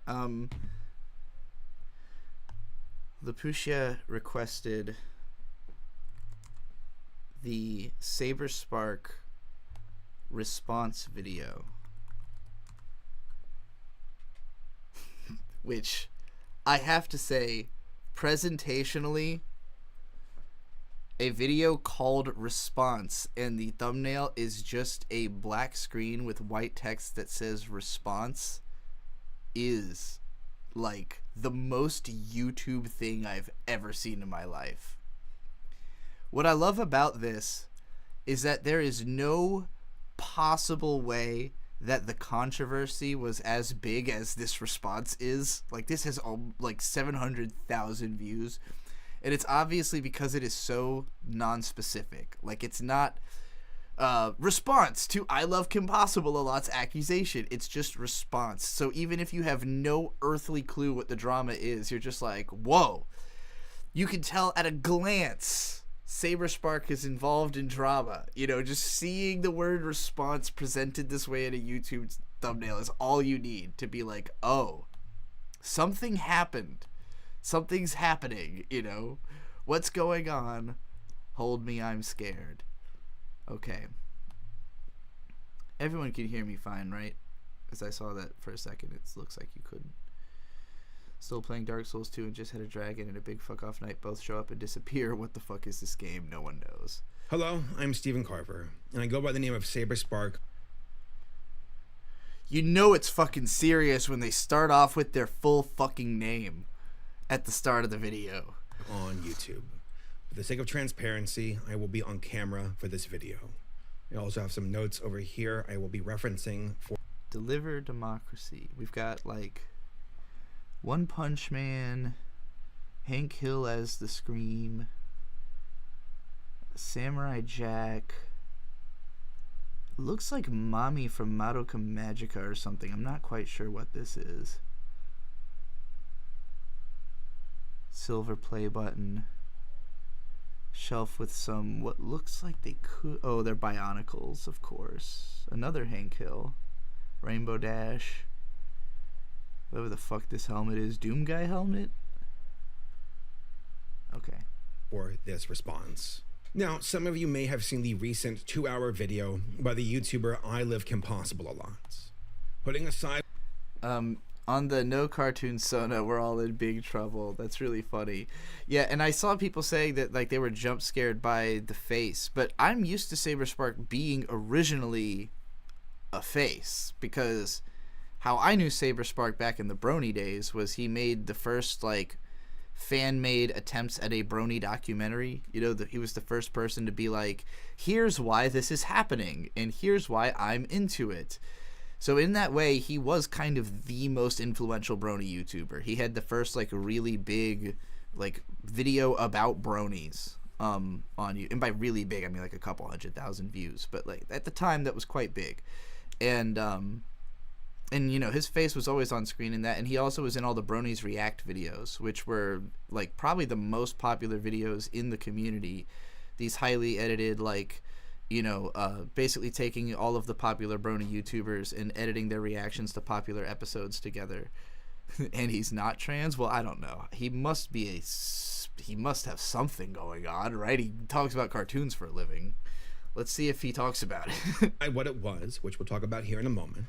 This video included her making some significant and sweeping accusations involving me. Most of the comments I saw on the original upload indicated that many people saw this video for what it was, clout chasing, and it threw out very severe allegations in a really callous and reckless way. I will say, from having met KP and seen the way she's moved throughout her career, she is very similar to Jeff Thu in the approach that, like, the mindset she has towards YouTube as a game of, like, I'm in this to meet all the celebrities I'm a fan of and, like, work with big channels that I like and, you know, kind of carry myself as a micro celebrity. So I am not at all surprised to hear that she would do this kind of thing.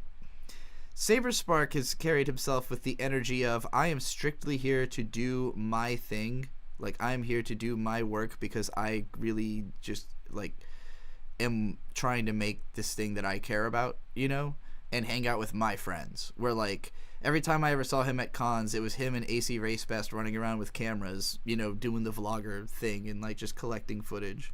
I appreciate that people out there are willing to question such things, and more importantly, share my sentiment that this is not the way things should be done. What was said was untrue, and it's disappointing to see people try to build themselves up by tearing others down. With that in mind, this is my response to recent allegations against me from the Twitter account Brony Fandom and the YouTuber I Live Kim Possible a lot.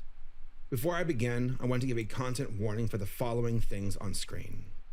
Folks, this is a very serious video. Oh, Jesus Christ, what the fuck did she say he did? So please continue watching it at your own discretion. To be clear, Hey, you know, his voice is fine, but I need this a little bit faster. It's just it's too dramatically slow for my brain to fully process. the accusation that I sexually assaulted someone is completely false. And I feel disgusted that I even have to say Disgusted. that. I've had sexual partners before in the past, but we have always abided by enthusiastic and reciprocated consent.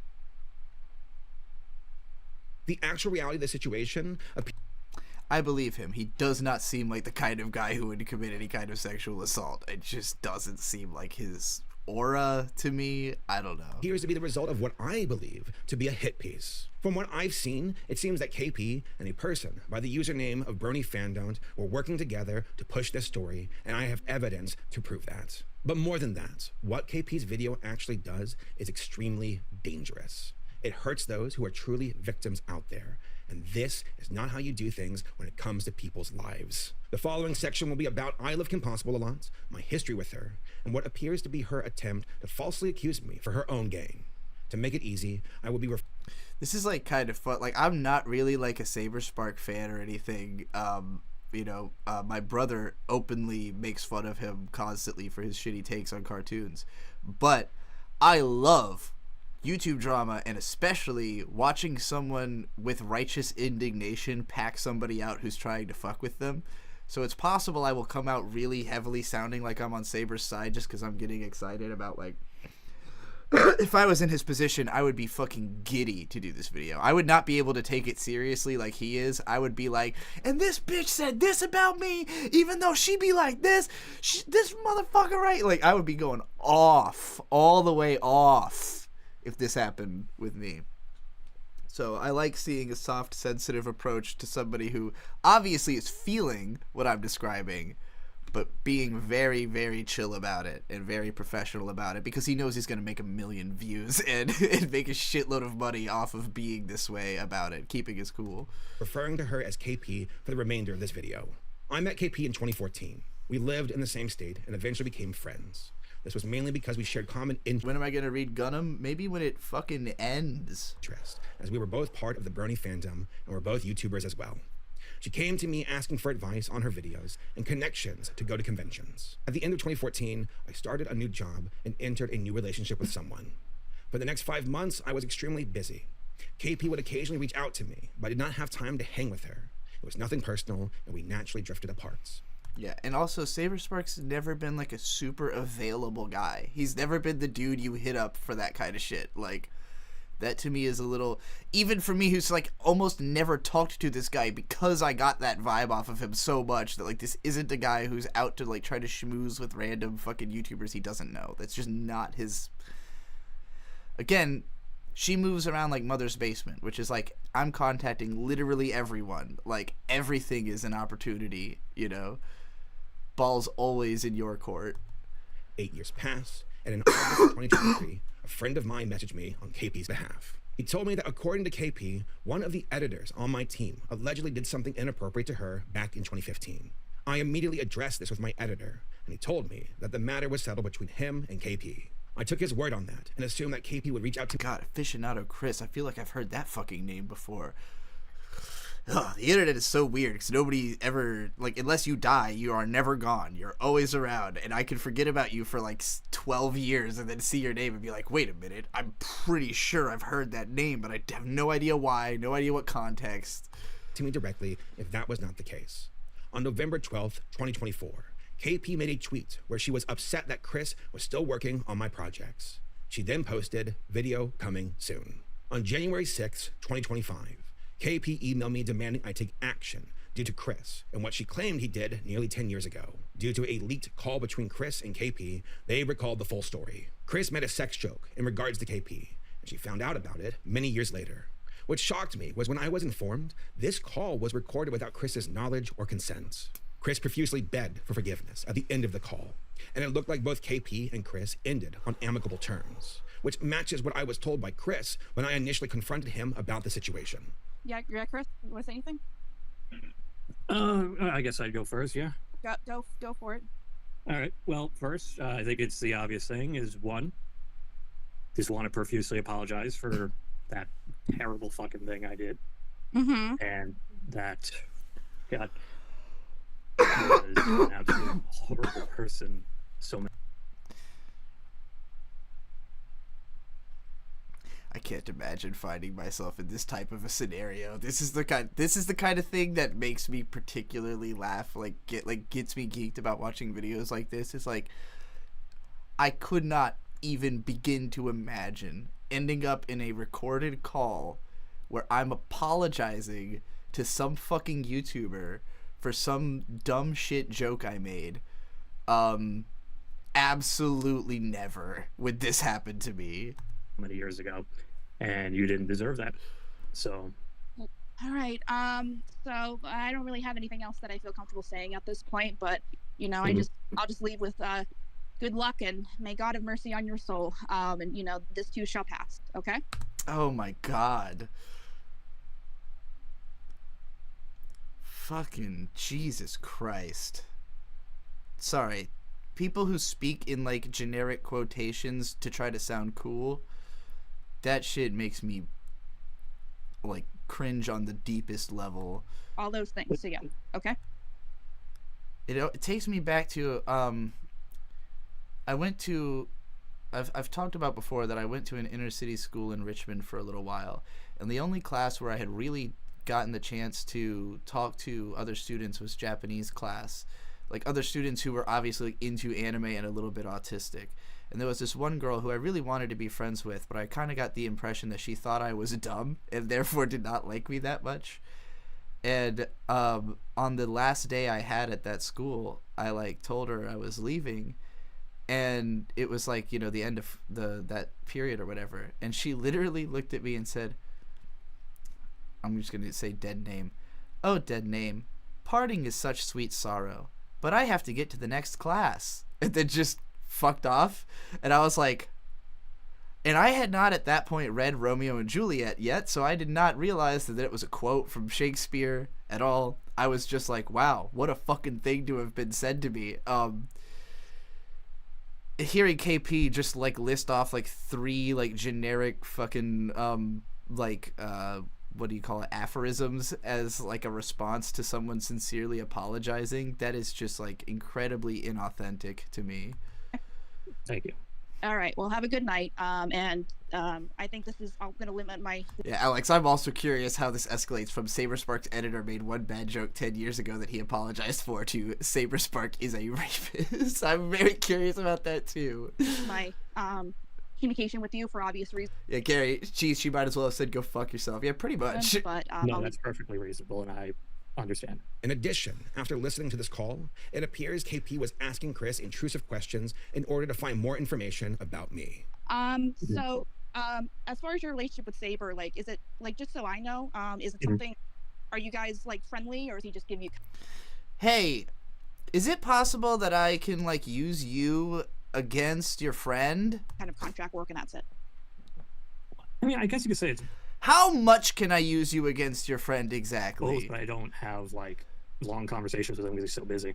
The most I ever see him is at conventions, if he happens to be at the same one. Okay, so you know you're not in an environment where. CC says this situation seems so ridiculous. This is what brony YouTubers are like. This is what it was like even back then. Like, there's so much weird little, because like their pride within their group is everything to them, and so like they will use outside forces to try to manipulate the interiority of their station within the group. It's super fucking weird. It is the most like for these people, high school has never ended. It has never fucking ended. This would have come up anyway. Never. So he would probably be unaware. Actually, middle school has never ended, I should say. They're fucking My Little Pony YouTubers. He's 100% unaware. Like, again, I can't stress enough is that in the times I ever told the story, it was, as you described it, locker room talk with a very small amount of people in a private call. I never told it publicly, and I never, ever told it to anyone like Saberspark. As far as Chris goes, we took the situation seriously from the very beginning. The joke was inappropriate, but it was told nearly 10 years ago. He profusely apologized to me as well and admitted to his faults. I believe in the inner growth of a person and that they can change for the better. He did good work for the team. I was surprised, though, that KP thought she had the ability to dictate who I hire and fire for my own team. On February 5th, 2025, KP emailed me again, but this time with false allegations. She claimed that I had, quote, jerked around my... If you send me an email that long, I'm not reading it. This is Steven, comma, nope. Already, I'm not getting... excuse me, ma'am. My name is Saberspark. You don't know Steven. Shut the fuck up. Who are you? Get out of my emails. Like, that would be my response to that. Emailed me again, but this time with false allegations. She claimed that I had, quote, jerked around my employees and generally treated them with very little consideration. She also claimed that I was, quote, hosting polygamous relationships with fangirls. Whoa. Hosting?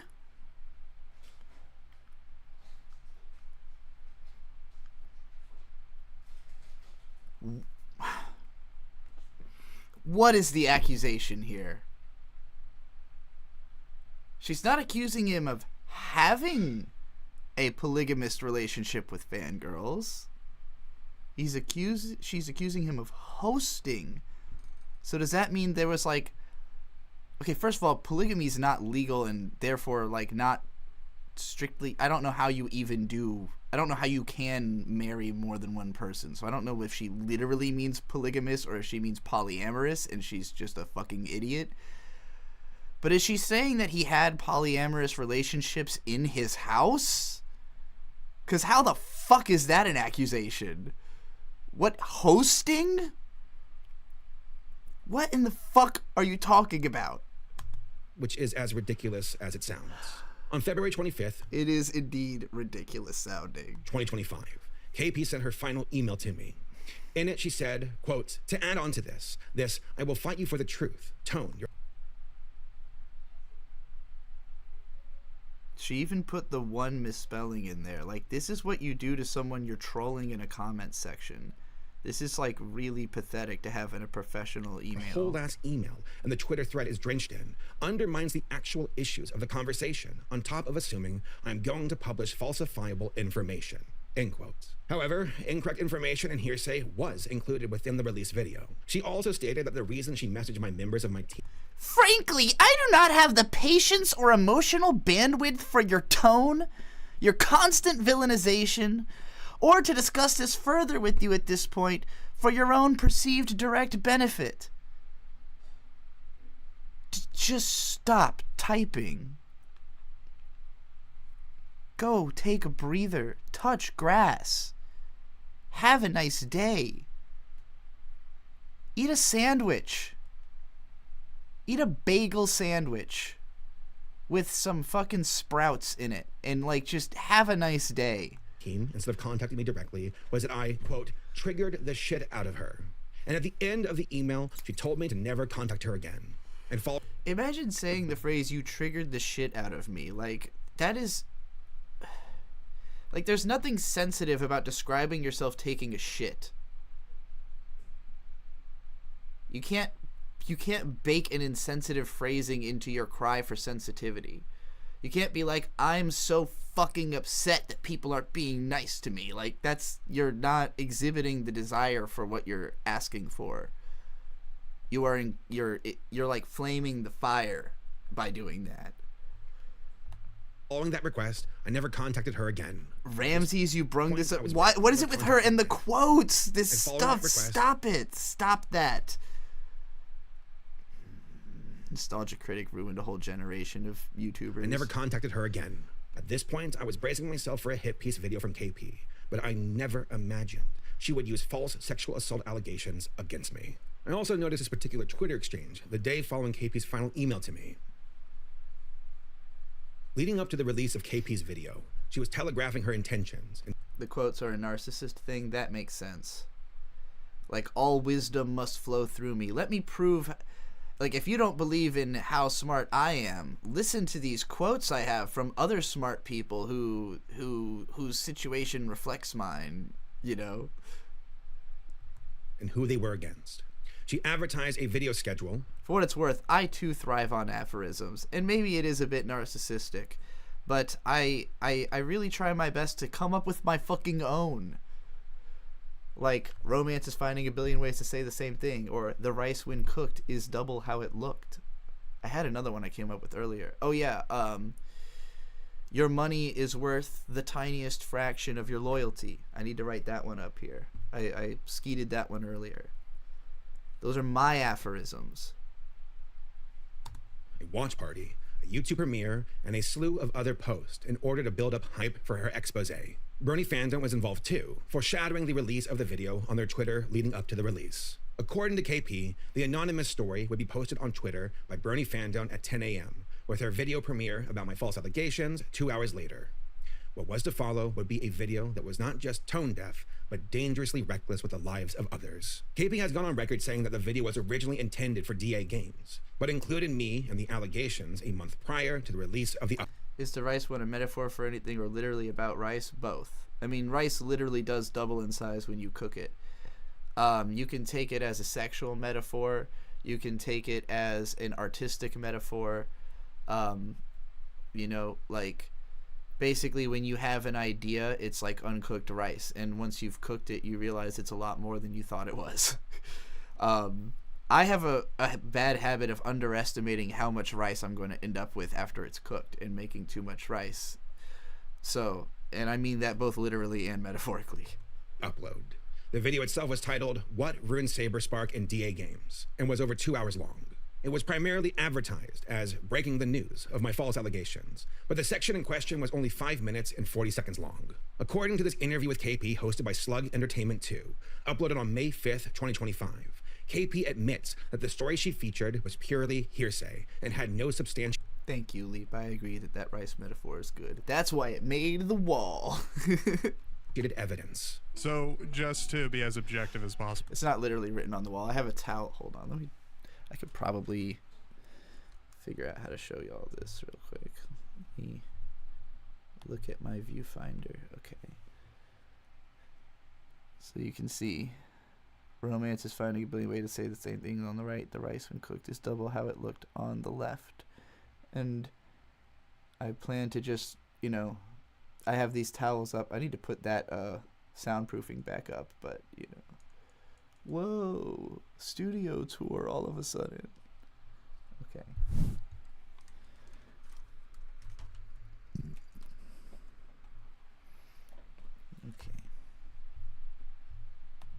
Here. I don't know how we got into like a Balatro Let's Play. Like, I kind of stopped paying attention for a second, and now I don't really know what the fuck's going on in this video anymore. I've lost the plot. Hopefully it won't be too hard to catch back up, because I'm definitely not going back. So what you're saying is that basically the evidence that you were given was more personal circumstance and hearsay rather than like objective evidence? Correct. They didn't have any Skype logs or anything because of how long it was ago, and we did ask. So were there other people that went in to verify these claims, or were there other attempts to verify the claims being made? Who the fuck is this dude? Who is this rando?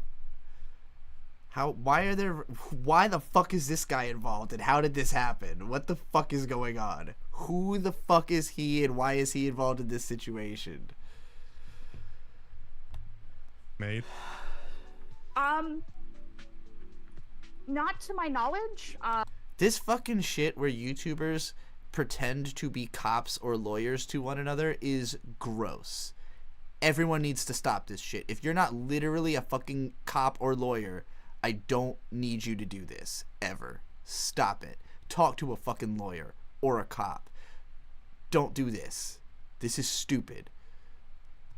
I believe, I don't know the history of Bonk's relationship with the victim itself. I don't know to what extent the he knew victim about itself.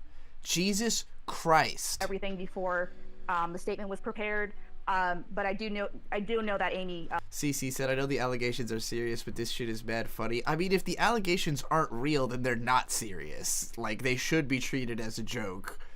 I don't know what the, like, I don't know whose allegations they, this video is honestly leaving out too much detail for it to be totally, like, it's like, okay, Saber, but what was this? Like, what, you could explain, if it is so not serious, there's more that should be said.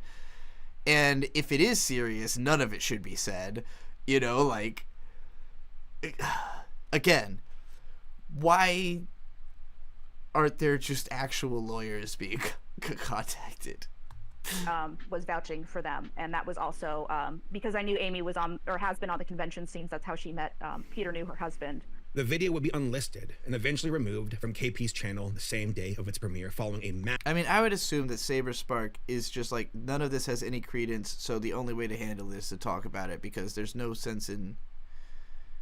Maybe he's gonna press her at the end and be like, I will literally sue your ass if you don't stop this, because that's what he should be saying, is these accusations are libel and I'm going to sue you. Like, that's where this... that's where I hope this video is going, because otherwise... I can't take any of it seriously on any side, you know, like... Massive public backlash against it. Apparently, based on the comments in the video, a number of the assets included and voiceover actors involved... For slander? It's slander, right? It's one of them. It's libel or slander. It's definitely illegal. You cannot go around accusing someone of sexual assault. That's just not something you're allowed to do. Were allegedly not informed of the nature of the video being made, or had their work used without permission for video B-roll and memes. On Twitter, I was ridiculed, with many people calling me a predator. This was due to the initial sensationalized traction of Brony Fandom's post. But then the post... Why are they feeling like they are freed fucking slaves because they found out Saberspark might be... This is insane behavior. Whoever did this, Saber is way too nice to be not putting these fucking people's names in here. I want to know the names, goddammit. Some people need to be bullied off the fucking internet. Whoever posted this, you need to be bullied off the internet. Of Brony Fandom's post. Get but then the post away. Itself began to receive Get out of here. Public scrutiny over the alleged claims. Following KP's video, Brony Fandom began to backpedal, claiming that they never watched the video prior to promoting KP's upload. Brony Fandom would eventually throw KP under the bus in order to distance themselves from her video's backlash a few days later. So, what does this mean? As far as Brony Fandom goes, one of two things seem to be true. Either 1, they watched the video, approved it, advertised it, and now they're backpedaling because it did not go the way they wanted it to, or 2, they never watched the video in the first place, yet they still endorsed it. Either option is reckless, irresponsible, and speaks to a greater problem. By KP's own admissions, she does not like me, and I believe she holds... It's really not a secret that I cannot stand Saberspark. Why would you say something like that? It's just such a wild thing to just throw out there. Like, my God, the level of self-report is, well, you know, it's a bunch of autistic cartoon reviewers. Once again, I don't know why I'm surprised. ...holds a grudge against me after we had a falling out. Slug Entertainment's interview with her seems to demonstrate her malicious intent. And from the context of her video, it looks like it was done with a desire to use this drama to boost her channel's popularity. It was a hit piece, plain and simple, though she denies having a vendetta against me. If you were to say that this is something that needs to be taken... She doesn't like this guy because she kept emailing him asking for favors and he didn't really get back to her. So she decided, I don't like Saberspark. And after years of that continuing to be the state of things, is now accusing him of being a rapist. This is crazy. With the utmost seriousness, despite no evidence. Would you believe that it would be fair? Why does she write like a villain monologuing to the protagonist? That's how her videos are. This is the girl who was so obsessed with Discord from My Little Pony and John Delancey in specific that like the early part of her career was basically just a beeline to getting John Delancey to feature in one of her videos, which she did successfully do. Again, she is a clout chaser who is specifically out to like meet the celebrities she's a fan of. It was like a, you know, a point A, point B goal. I'm starting a channel so I can get to talk to John Delancey, you know, like she's good at that. But it is supervillain thinking. It's like, who can I step on? Who can I use as a ladder to get to the thing I'm trying to get to, you know? Fair for people to disregard it entirely due to the lack of actual evidence. Yeah, I think that's fair. Okay. I wanted to at least ask that, given the fact that these are serious allegations that can get Saber killed. Yeah, exactly. These are serious allegations that can get Saber killed. Was the word that he used. Because that's what the real world is like, where you get accused of doing these kind of things. You can get killed in the real world, where KP doesn't seem to live. because people are crazy, and I'd rather not have someone get killed over an allegation that has not been proven beyond a shadow of a doubt. Yeah, that's This guy comes off so much more like plainly reasonable and normal than anybody else that's in this situation. fair. At this point in the video, I want to talk about the Twitter account Bernie Fandoms. This Twitter account has been purposely targeting me for a while now. By their own words, they believe that internet justice is more effective than... Who is going to kill Saberspark? What? If they think he's a rapist?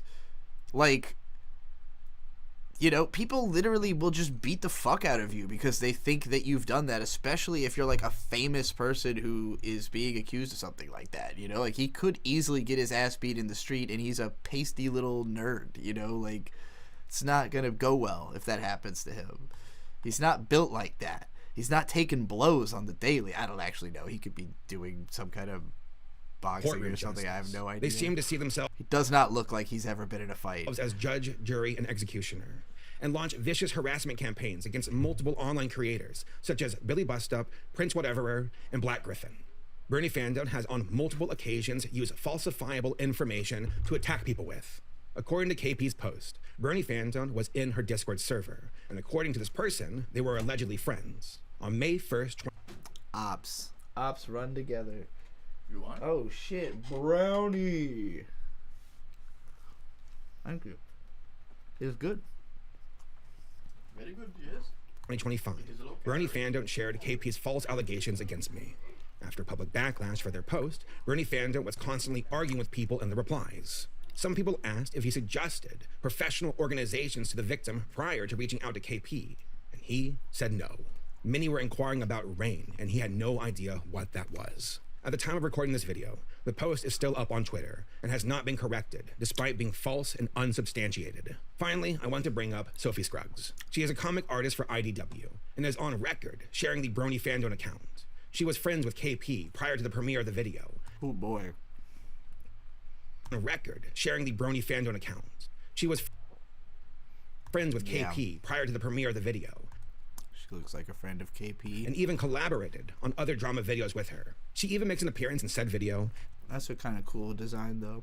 And talks to both KP and Courtney Pete. I believe that Sophie's involvement with the Bernie Fandom account is concerning and irresponsible. She seems to be more of a facilitator of moving parts and frequently replies to the account with her own main accounts. At the very least, we can confirm that she shares the account and has essentially co-signed what it posts. At this point, I want to talk about the state of Twitter, but mainly the internet as a whole. I have been on Twitter since 2012, but in early 2020, I noticed that the culture of the website had begun to change. It was more combative and antagonistic, and the website started to reward that kind of engagement. There has been an ongoing weaponization. Interesting way to try to put a bow on this. Like, by the way, this is like the whole culture of Twitter right now. Like, this thing, the reason this doesn't shock me completely is that this is like literally all that's happening on this fucking website anymore. Blue Sky, y'all, if you're still on X, expect this shit to happen to you. Of online vigilantism. People who adopt a shoot first and ask questions later mentality in the quest to make a name for themselves without doing their due diligence. They would prefer to try to shape the world for what they believe the problem is, rather than actually assisting in the solution. This whole situation is a perfect example of how unqualified strangers can shoehorn their way into extremely delicate situations. If you're addicted to X and you don't know how to quit, just threaten Elon Musk's life every single day until you get banned like I did. It works, I promise. I did not get any calls from the FBI. Just keep it funny, you know? Don't be like, I'm going to kill Elon Musk. Like, that's too much. But, like, it would be really funny if Elon Musk accidentally ate a grenade in his pie. They're still gonna ban you, but, like, you know. Bad faith actors are rewarded for their digital tabloids and hit pieces. Without the right checks and balances, people can destroy. Nihon Critical said, Elon doesn't do anything wrong, though. Cryface, Keck W. I hope you're being ironic, because if you're not, I will ban you. You have to be careful. You really have to be careful, even ironically trying to joke about liking Elon Musk in this chat, because I have no patience for that. Lives with a single misinformed tweet. These aren't individuals who care about the well-being of victims, but only engagement and exploitative content. It is important to allow legitimate victims to come forward and be heard, but the way the situation was handled was incredibly irresponsible and dangerous. This entire ordeal has been the worst moment of my entire life, and it has done severe damage to me and my family. In regards to my channel, we have lost nearly tens of thousands of subscribers since the release of their video. And that is with the majority of people watching her video, calling it out for its inaccuracies and its failures. There are independent projects which I supported in good faith and made genuine connections with people that have now been ruined because of these false allegations. Notice how he looked left when he said he supported those independent products in good faith? That's because he knows they all suck. And I believe that was the overall goal of this calculated attack against my character. Listen, I know that the internet likes to make fun of me, call me cringe, make fun of my videos, and I am totally okay with that. You can make fun of me, but I draw the line at this. I love making videos, and I've been doing it professionally since 2015. I have a family and coworkers who depend on me, and I want to take care of them. I'm not the only one who has been affected by these malicious allegations. Eventually says, deleting the Twitter X app off of my phone a few months ago was one of the best decisions I ever made. Sincerely, like, I mean, I use Blue Sky a lot, and like people keep telling me it's like boring or slow on there. Like, I don't see it that way because I'm following 1.1 thousand accounts, so like plenty of shit is coming through my feed, and like, I don't know, it's just nonstop the coolest art that I've ever seen in my life, and people saying correct things.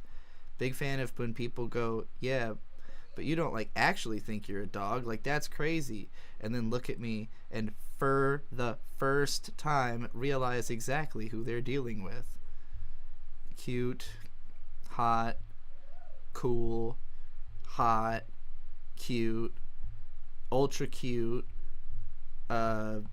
I probably can't click on any of these adult content ones on YouTube. Anyway. And while I am disillusioned by these traumatic events, I am also actively exploring legal remedies in light of these false allegations to hold these people accountable for their lies and actions. But there is far more beyond just me here. Despite the damage against my livelihood and my reputation, I am far more concerned about the reckless nature of internet justice. When people take justice into their own hands for the sake of engagement, clicks, and views, people can get hurt, and it can destroy lives. There are consequences for those actions, and we have to take these matters seriously or more people will get hurt. There are actual victims of sexual assault in the world, and stuff like this detracts from those who really need the help. If you are a victim of sexual assault, there are tools you can use. File a police report. Creating a report is at least a starting point. And create this is the part. This is this part right here. It's a paper trail that could help others. He's like, legitimately, if I had done this, you should please file a police. Send me to jail. I would have done something I can't believe in. You know, like, please, like, you need to actually do something about this if this is real. Helps you to build a record for actual professionals to use for your aid and your own recovery. If you are a victim, I highly suggest going to RAIN.org for additional resources and support. It is a professional organization that assists survivors of sexual assault. There is also the National Sexual Violence Resource Center, plus other professional outreach programs and hotlines. We will link these sources and content in the description down below. People, we have got to be better than this. Please go to the professionals. I'm banning you can have the best I chance can't to deal help with yourself. you. Thank you for watching. You're literally saying the opposite of what I've been saying for like half an hour, and I don't know what you could be doing that for other than to be like obnoxious. So I've just gone ahead and killed you. You annoyed me. That's all it takes. It's a strict culture. You know. Anyway. Yeah, no, I don't know how you could possibly think that Saberspark even was damaged by this controversy, considering the top comments. The fact that she excitedly hyped up her video with premieres and watch parties tells me everything I need to know. Yeah, pretty much. Sue harass defamation is no joke. I am honestly shocked that he didn't say that in the video. Like, didn't mention the fact that he could sue her. Like, I assume that he was thinking this is going to get so many views and be such a blowout that she's probably not going to bother trying this kind of thing again. But I I don't know. I'm glad to see people sticking up for themselves in situations like that. The way he handled it really made me feel like, I don't know. Obviously, if he thought there was anything serious about those kinds of accusations, that's not the tack he would have taken. I don't think so. Yeah. It seemed like KP was really trying to push a narrative because she just wants to, like, do some kind of weird Machiavellian power grab as a cartoon YouTuber to try to steal Saberspark's audience, which is embarrassing because she is like the least intelligent Machiavellian person I have ever encountered. Okay, I have to pee again, so I'm gonna play more Scooter Pitch. I have a bit of a story I want to share quickly, but I'll let you finish first. Was there more you were going to say about the writing of that? Yeah. So hopefully this is okay-ish. Like hopefully it's like when I do like machine translations, I just want it to be like understood. Like it doesn't have to sound good. It just has to be baseline understood, which like kind of like why a lot of my dialogue is just very stiff and stilted, because it's like I'm just thinking like, okay, what's the easiest way to translate this, which isn't always the best way to think. So that was like a rage bait that hopefully will work.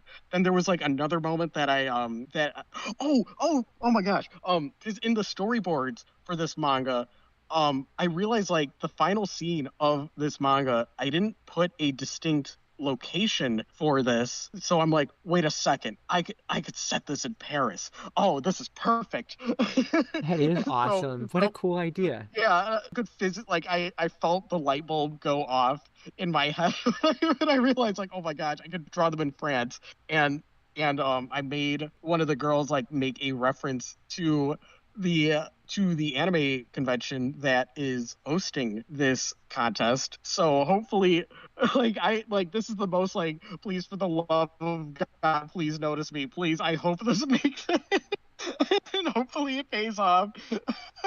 That's so cool. That leads me into what I was going to say about the story, because you were talking about how, you know, this is something that you potentially want to have set in France, and it's also a really wonderful opportunity brought about by Shonen Jump and the French company in Expo. I actually would love to get you in contact with some of my French connections, or just as the project goes further along, help you by talking to them about it and like saying, hey, look at this cool thing that exists. Because I'm good friends with a French cartoonist who made a famous like anime-inspired French cartoon called Bunny Maloney. He's a long-time, lifelong illustrator and cartoon creator. He got to start literally working on anime magazines in France, where he was doing interviews for them and drawing like their front covers. So like he would draw famous anime characters, but as an original illustration for the anime mag. Then he made this French cartoon called Bunny Maloney. It came to the United States too, and it's got several YouTube videos about it. And I met him through this incredible story that I'll tell another time about anime fandom and just meeting him through anime fandom. But yeah, he's big into like the kind of stuff that we're into. He's so pro furry, and Bunny Maloney itself is like a very furry core show, as well as very anime inspired because he loves all kinds of anime. So I would love to show your manga to him once it becomes like publicly available. And I would say, go check out my stuff I make with Taper, because he watches my videos. He comments on the That Will Lucario fan channel. That would be so cool. Once this is public, that'd be amazing having him see that. Oh, that would be so cool. Thank you so much. Absolutely. Yeah, I talk to him regularly, so it'd be something I could just bring up. And I think that was basically everything I was going to say. But someday when it's relevant, I'll tell you more about my funny, interesting adventures of meeting him and how it happened. That's a good teaser for next time. Let's see. Oh yeah, I should probably talk a little bit about the drawing that's currently going on screen, and not just like, hey everybody, I finished the one from last time. So let me because this one that I'm working on is, don't have a title for it. It is a show. It's a shoujo manga that is about AI, and I was working on this one before I started YouTube, and then my YouTube channel blew up, so I just stopped working on this. And once I finished my French manga, I was like, okay, you know what? I'm back in that manga grind set. I want to keep this going. So like the day after that one was finished, I'm like, all right, let's freaking go. And so I just kept drawing this manga that I just sent. I'm redrawing some of the pages. I feel like there's like a pretty big difference in my art since since I started YouTube, and like there's just more that like I want to do. I feel like the art in the first version, like it's perfectly acceptable and okay shoujo art. Like I know that if I post these pages as they are, there is somebody that can hire that will look at that and say like, okay, that looks fine, and hire me as an assistant. And I'm like, no, I could do better than this. Like I want to be intimidating. I want people to be like, wow, what the fuck, that looks cool. Like I want to give that reaction. You know, I feel so motivated to just push myself and to just really do my best lately. Because like finishing that Yuji Everlead manga on time, it's like, wow, that was like a huge confidence boost. Not to get too full of myself, but like it felt cool. Like going from like, oh, I just don't have the IQ to draw, to like to some. I was quiet there for a second because I saw Alex say that Nihon Criticals X had a bunch of Japanese links with smiling Trump photos. Weird vibes, even though I couldn't read it. So I went and made sure to ban him from the Discord. He's never posted in there. But, you know, I don't want him reading it. Suddenly, like, now it's like switch back on. It's like, yeah, I'm going to freaking go. And, you know, it's also like, if I'm on YouTube every week going, oh, I hate these other manga artists, who I won't name so we don't get too off topic. if I'm just talking shit and I don't have the art to back it up, it's like, that's pathetic. And it's like, yeah, you don't need to be a good artist to be a good critic and, you know, critiques its own art form. Like, yeah, I've heard it all before, but I feel so like the passion to just do my absolute best just so I completely destroy my enemies. I don't care how cringe that sounds, but that's like my mindset. Like, yeah, I'm gonna take them down. I'm gonna be the absolute best. I totally get it. I've never thought about that before, but when you say it, it totally makes sense to me. Yeah. Yeah. So I just got like one of the redone pages where so you could compare it like side by side with the old version. So the first one I sent, that's the newer one. And okay, I've been planning to watch this video again and then write out the comment I was planning to leave on it pretty much since the start of the stream, but you know, I was not in the mood to type yet. I kind of am now. The nature of being an artist in the year 2025 and posting your art on the internet is that there will always be a disconnect from the responses that you expect your art to receive versus the responses that your art actually receives. But I don't think it's a bad thing, actually. It's one of the things I'm most excited about when I like put art on the internet, is I'm excited to see people's responses to it that I didn't expect. Whenever someone listens to my music and comes at me with like, oh, I didn't know that you did this with the song. I'm like, I didn't intend to do that with the song, but I'm really glad that you connected with it in that way. That's really cool to me, and that makes me happy and smile. And I think that's one of the best things about the audience that I've cultivated at this point is, I mean, you know, I'm mostly known for Shitty Kickflips, the main YouTube channel I post on, my, like, video essays or whatever. A video essay implies some kind of level of, like, analytical, like, academic professionalism. I definitely don't have the professionalism. I got opinion pieces primarily. I gotta say, like, the professionalism side of YouTube is to me kind of like Cheeks. Like, it's corny. Like, I appreciate when people are legitimately holding themselves to the standard of like doing professional research and shit.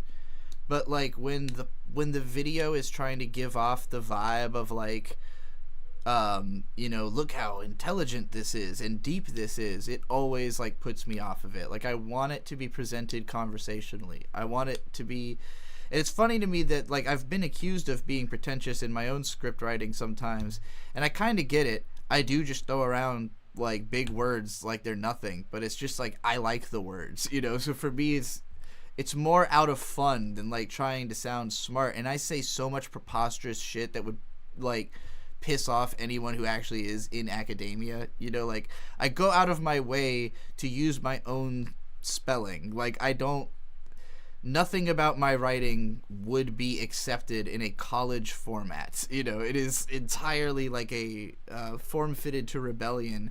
It just happens that I know a lot of big words, and I'm good at organizing words in fun orders. But yeah, like when I watch a video and it feels like they've spent fucking more time trying to make it look and sound professional than they spent actually doing the research and writing the script.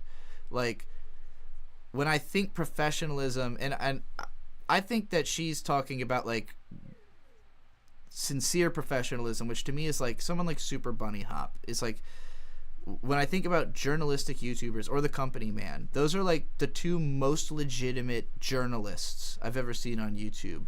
And it's not that they only do journalism on YouTube. They just happen to have done it on YouTube. But like, they are, they have as ethical of journalistic practice as has ever been seen in this world.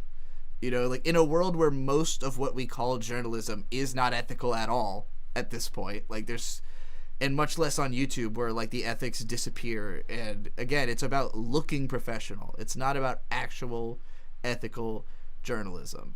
The Company Man or Super Bunny Hop are like people with journalist degrees in the field of journalism who do journalism, you know, like exteriorly to being a YouTuber. That's not me. You know, and I think that's what Shitty Kickflips is saying. It's like, that's not me either.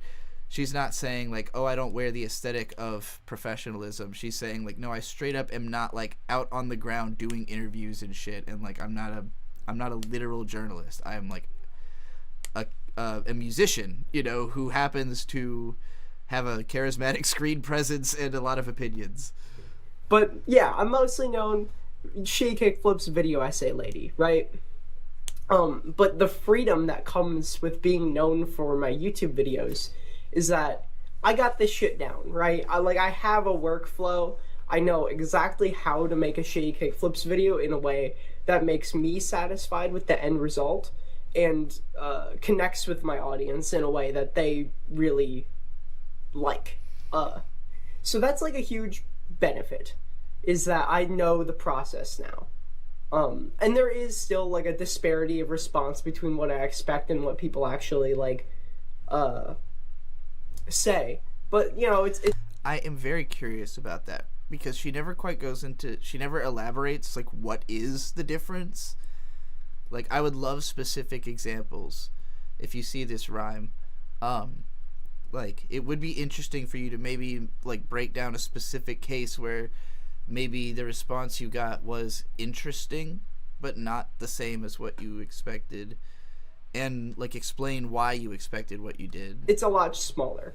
The benefit of having most of my audience come from that is that my other art forms, I feel no pressure. I feel no pressure on my other art forms to like compromise my artistic integrity for any kind of attention or anything, because the people that are going to my music are gonna be the people that came from my YouTube channel and they're already sold on me and my art. Generally, at least. Some people come to me from music and just listen to my music. I mean, fuck yeah. I'm really happy about that. That's because at the end of the day, the first art form that I view myself as a part of is as a musician, followed by video making, and then probably... Speaking of video making as a career, since I just reminded myself, and I keep forgetting to promote this as much as I should, I literally have a members only video now. I think it's like $7.99 a month for my my tier that unlocks members only videos. I think I have, hold on, there's somewhere I can find my list of members and I can just shout them all out, because I do believe member shoutouts is supposed to be one of the rewards of being a member. So let's go ahead and find my members. Total members 7. See your members. There we go. Anime Professor, Zen Huxtable, Hewan, Duncan 264, Gassy Hall, Taperclip, Aqua Bunny, Asepi, Queen Slut, and Night. I don't know why it keeps forcing why the page keeps like automatically going back up. Okay. And Yeah, Zen, Huxtable, Anime Professor, and Hiwan were literally today, probably to watch that video. Zen Huxtable is one of my favorite creators, one of my favorite people in general. It's been 5 years since he's actually posted to this channel that's called Zen Huxtable, but that's because he actually makes content on this channel called Flip Down Yonder. So if you didn't know that, now you know.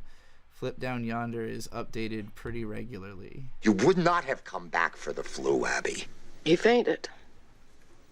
He was running a fever. Abby?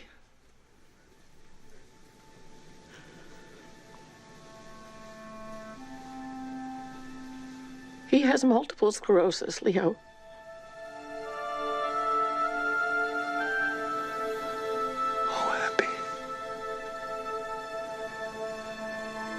A fever could be life-threatening. Yeah. Zen is the master of finding cool clips and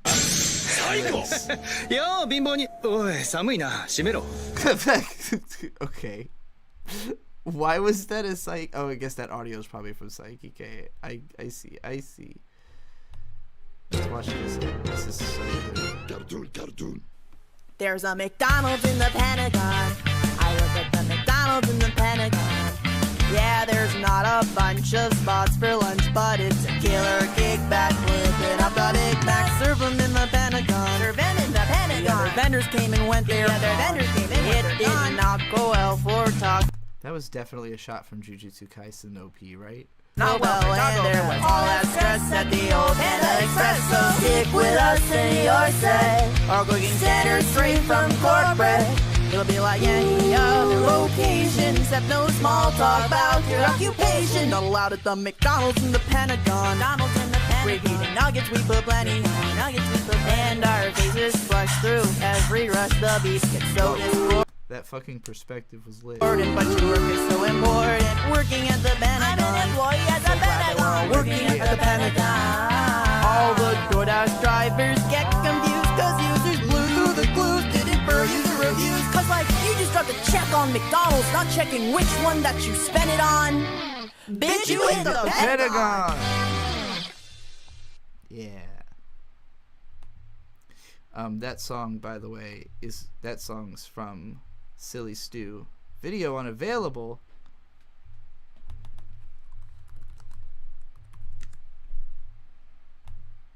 I should be subscribed to Silly Stew because we don't need it anyway. I've got my poltergeist and flashlight, and I'm here to save the test. Luigi's Mansion 5. Luigi's Mansion 5. Luigi's Mansion 5. Luigi's Mansion 5. Suck inside of the shelves and you can find coins and even get rich. Look back at the hotel and you can find out it didn't exist. Rise to the occasion. Rise to bring back the light, to put down this ghastly invasion. Rise to stop the grim dismal way the king. Is this a new animator I should pay attention to? Zen Huxtable is an old animator you should pay attention to. Hold on. And also comic artist, and also musician. Just all around incredibly talented person. He's done a lot of the most like in-depth like music analysis videos on YouTube, because he actually understands music theory and how to like use music theory terms on a level that is way deeper than most people. He also puts together the Licks compilations, which are just collections of great licks.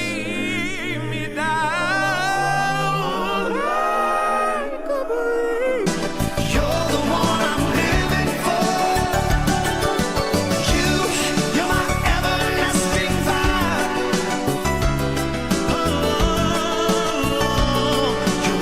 Change the world. I would be the sunlight in your universe. All your dreams.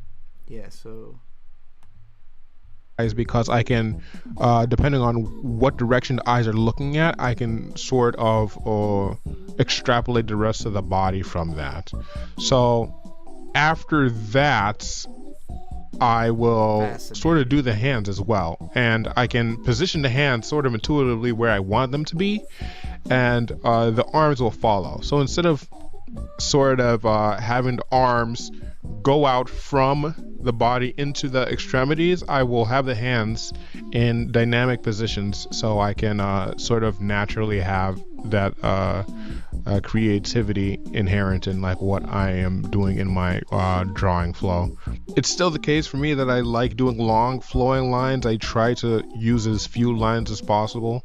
I try to erase as little as possible. I always make sure that I'm blocking, which is to say that there aren't any open spaces in my character design, so that when I go into the coloring later, I can just use block coloring to sort of expedite that coloring process.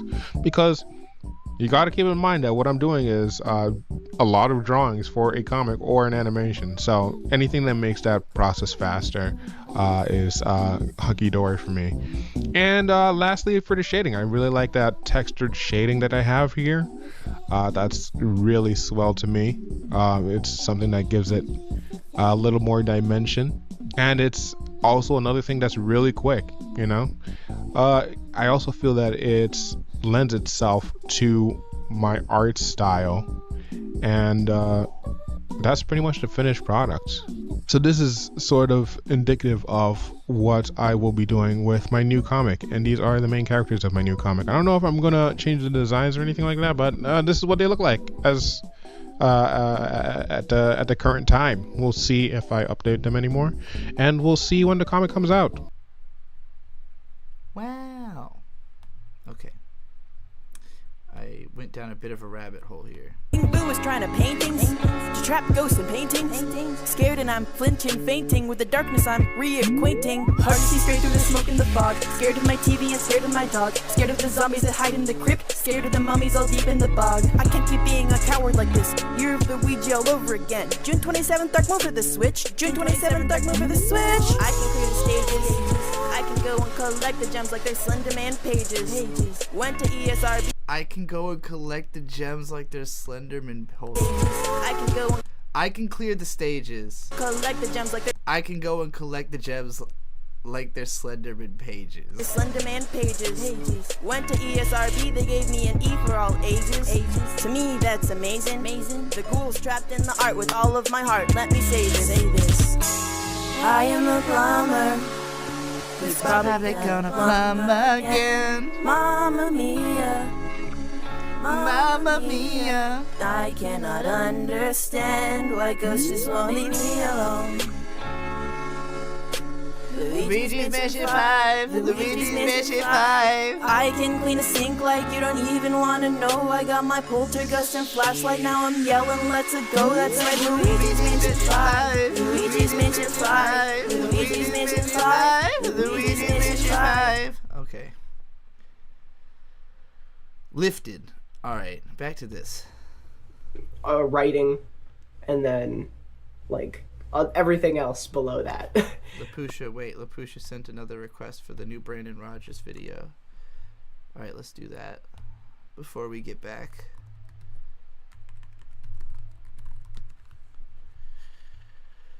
My conjoined twins hate me. Okay. Charging me for I'm excited because the mom character is like my favorite Brandon Rogers character. Because I have to assume that his mom was at least somewhat like this, and it just feels like such a well-realized character. Hey, Mopu. I would not have had my two daughters. What's the vibe today? Catching up with everybody's YouTube videos that I missed. Sometimes by request, mostly just because they're channels that I personally like. Surgically attached. So if you got anything new, send it in. If I knew they were both going to be ungrateful pieces of trash. Now I gotta work twice as hard just to maintain being the good mother I have been in order for this thing to survive. Go pee. Being so near your sister really isn't that bad. At least I have a witness to everything she does to us. Mom, we can still feed ourselves. No, shut the f up, darling. This is what good moms do. I thought I scored big having a 2-for-1 disabled, but even at the movies, they're still charging me for 2 separate seats. Are you kidding me? They only have one ass. She's, my human service person. No. Damn it! I didn't think this through! Ma'am, you still need to buy them 2 tickets. The hell are you talking about? My kid is one kid. Well, I recognize her face, so that means the other one's under there somewhere. You're being ableist. Whoa, oh my God. What the hell did your shoulder just say? Do a trick. She makes it really Do a hard. trick. So that's gonna be no. $8.25. Oh, You treat my kids like they are everyone else. we could have been like everyone else, but you made us look like this. Not in front of the white bitch. Be honest. Why Not did you in sew us front of the together? white Sweetheart, I had no choice. You are Munchausen by proxying us. I'll tell you what, the one on the right can munch this housing by proxy. Why did you do it? I knew a guy who could do it for cheap. What? Could do it for cheap? I feel like you're not fucking getting it. It doesn't explain why you did it. I did it because it was a good deal. I don't like it. You don't like them. Oh, and it has fucking pronouns. This is bullshit. Okay, you know what, bitches? There is a perfectly good set of legs in some landfill that wishes it could be at this table. With this food, I thought this was the landfill. Oh, I'm gonna smash your fucking skulls together! How much was it, Mom? How much was what? How much was it to sew us together? Hell of a lot cheaper than 2 beds, I'll tell you that. What? You are lucky I didn't feed you your other asshole. Ah, you bitch! You don't love me, and you don't get fed till you do! It's come down to me having to put stickers on their fucking foreheads so I remember which one pissed me off that day. God. I don't want to hit the wrong one, and I always do. I'm sorry, baby. I meant to strike the other one. You're a bad mom. They like to switch them sometimes, but I notice. We never switch them. You lying, two-faced whores. Stop staring at my kids. They're normal. Madam, I am blind. Yeah, well, yeah, I know what you're thinking. You're thinking they sound like a fucking creature. My God, they are headless. So if I smack you, does the other one feel it? This is my cash cow, you old bitch. You want to film This is something? my Film cash this. cow. Step back to watch my daughter bring this mysterious dummy to life. Help, our mother is abusing us. Wow, the magic of ventriloquism. Which one of you brats didn't flush the toilet bowl after taking a shit? This is my coworker, Melanie, from my office job. She's into Netflix and deviled egg recipes. That's still your kids. Suck our dick. I said ours. Suck Shit, abort, our abort, dick. abort! Ah, God! Where are your lubricants and such? Get out, you fucking freak. I don't like this circus. I don't even know which restroom they're supposed to go in, so I have to make them go in the backyard. You're not allowed back in till everything comes out. I just wanted a normal life for my kids, and everywhere we go, we get stared at. They're not even looking at me. Hey, you got a poop bag for that thing? It's embarrassing. I don't understand why we both need to be on leashes. Because I'm a fair mother. You're doing it wrong. I should have been the dummy. Well, I mean, you're already acting like the dummy. You bitch. Oh, God, why do you always do that? Ow, Wow, it's so real. Hey, that's no dummy. Those are just run-of-the-mill conjoined twins. Aboard! Go, go, go, go.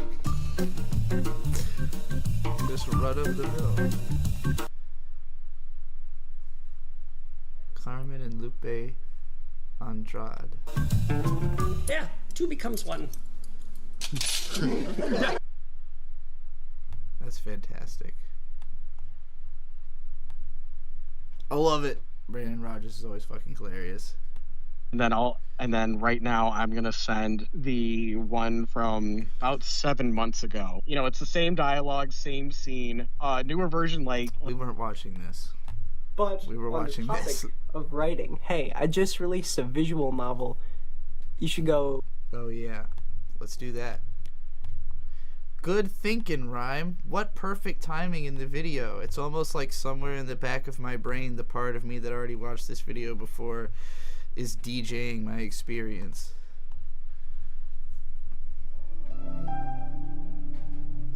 "4:37 a.m. again. It's not like I ever expect a full night of sleep. It's just disappointing when it doesn't last for more than a handful of hours. I can't get back to bed after I stir awake no matter what I do. I fall asleep fine, fairly quickly in fact, but it feels like my body is on a cool down and only gives me one decent shot of falling asleep every 20 hours or so. Lucky me. I feel my stomach screaming at me, begging that I cease eating ice cream before bed. I refuse to admit I'm probably a little bit lactose intolerant. As nausea overtakes me, I shift onto my stomach to search for my phone, lost in the sea of blankets, pillows, and plushies. Finally, I rescue my phone from underneath Mr. Mew. I give the plush kitty a squeeze and prepare myself for the searing light.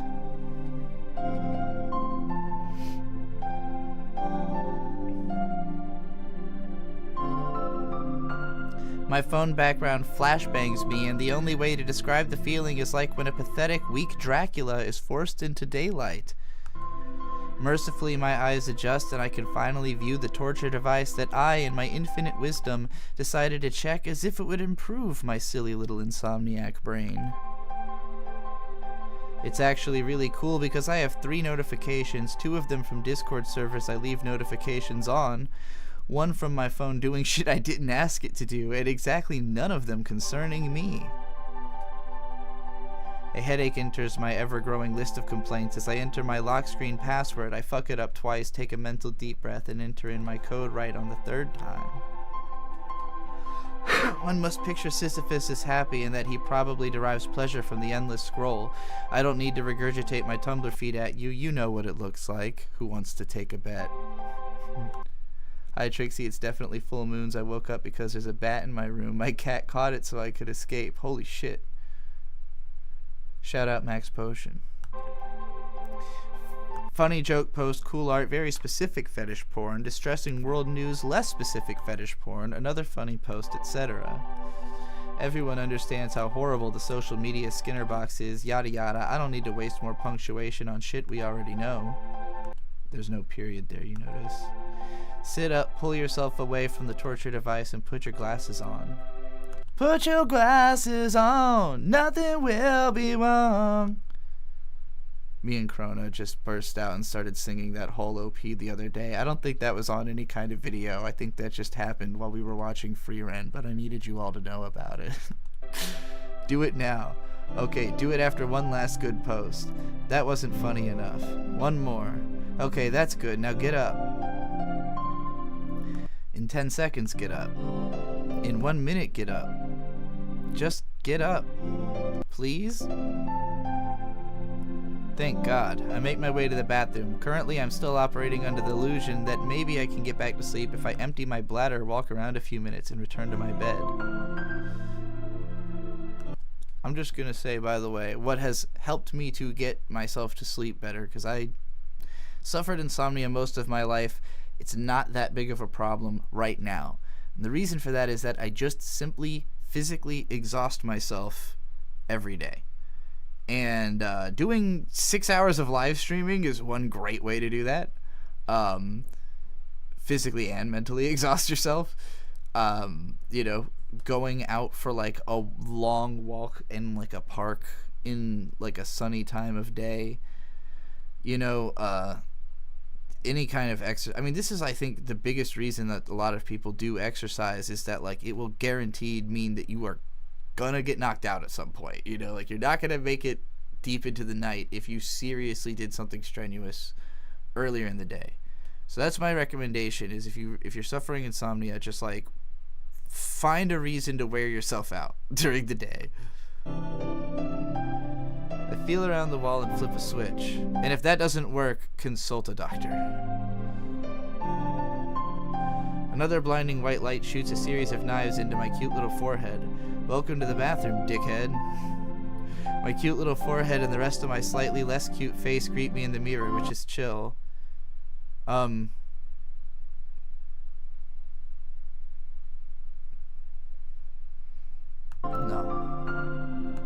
Cute face.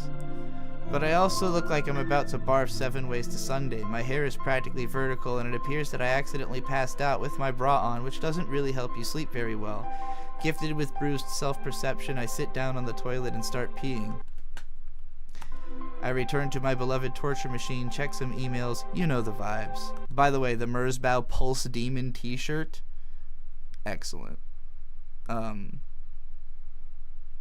It's interesting that Pulse Demon has sort of emerged as Merzbow's like best known album. I don't know if it's just because like it was one of the first ones that I remember being like uploaded in full on YouTube and kind of getting passed around, because he has like a fucking 100 albums, like maybe 200 albums, and almost all of them are torturous noise music. But Pulse Demon is like very immediate and in your face. It just like starts heavy, and it has a cool name and a great album cover.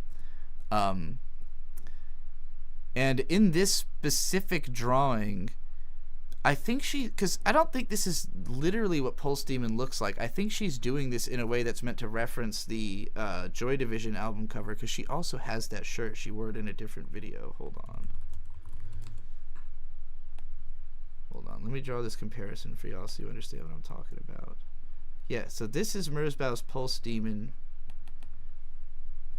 And here's what it would look like as a shirt. I mean, it's possible she literally owns this shirt too.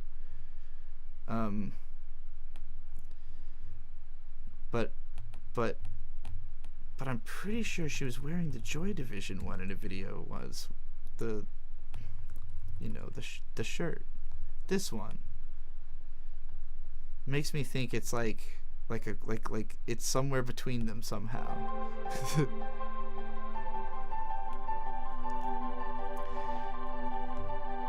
This was the quote I shared from this video to try to attract people towards watching it, because I thought it was really just excellent.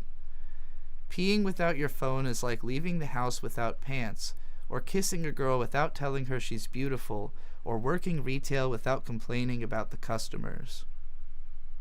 I love this because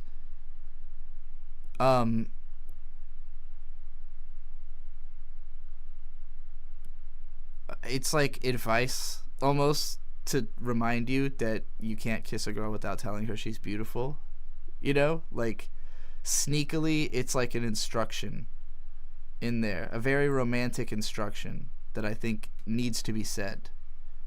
It's 420.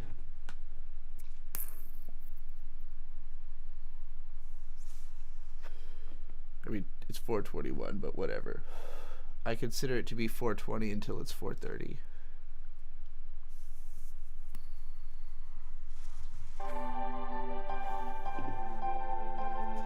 If I misplace my phone, even if I'm about to piss myself, I feel the desire to find my phone first so I won't have to experience a minute without constant stimulation. It's kind of insanely fucked up, and I really should just keep a magazine in the bathroom or something, but I am nothing if not hopelessly addicted to technology. I accidentally leak a little piss into my underwear, but at this level of fuck my stupid buck of lifeism, you couldn't pay me to care. Actually, you could. Someone please pay me to care about things. I feel that. I wash my hands, finally accept that I'm not getting back to bed, and move my gay ass to the kitchen to get breakfast. Every morning is like this. I really wish it wasn't.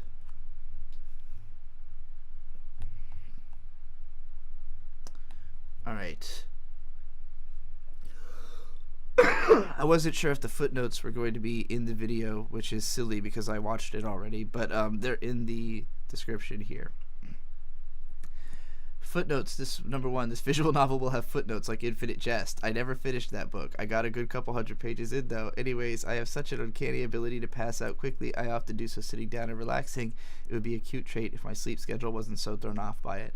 It's funny because when I think footnotes, I specifically think of House of Leaves. And I feel like Infinite Jest was doing it because James Joyce did it. And I feel like House of Leaves was doing it because Infinite Jest and James Joyce did it. But House of Leaves also deliberately takes it to the furthest extreme possible. Like, it is beyond parody. The book is read almost entirely through footnotes of footnotes of footnotes. Like, just an endless labyrinth of footnotes. Anyway. Number two, he isn't a pig. I don't remember who that was about. Where's number two at? I should have been checking these as I went, but I didn't know where they'd be. Oh, plush kitty. Okay, this kitty. I guess. Okay, I didn't think he looked like a pig, but I could see how that could be taken that way. Tenor.com/view. Okay, let's save this just in case Krona doesn't have this cat gif somehow, because Krona is a cat gif collector and heavy user. And I'm on that trying to pay my rent grind set. Help me out if you can at patreon.com/shittykickflips. Well, let me check that out.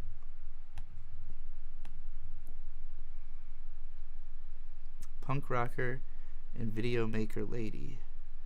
You have Michael Cera vibes, and I'm here for it. Unsurprisingly, I get that a lot. I never even thought about this. You and Ryan are both Michael Cera's. Michael Cera, trans Michael Cera. You sound like female Michael Cera. I don't know what means this is fun, but since it's got Michael Cera in it, holy moly, mew much.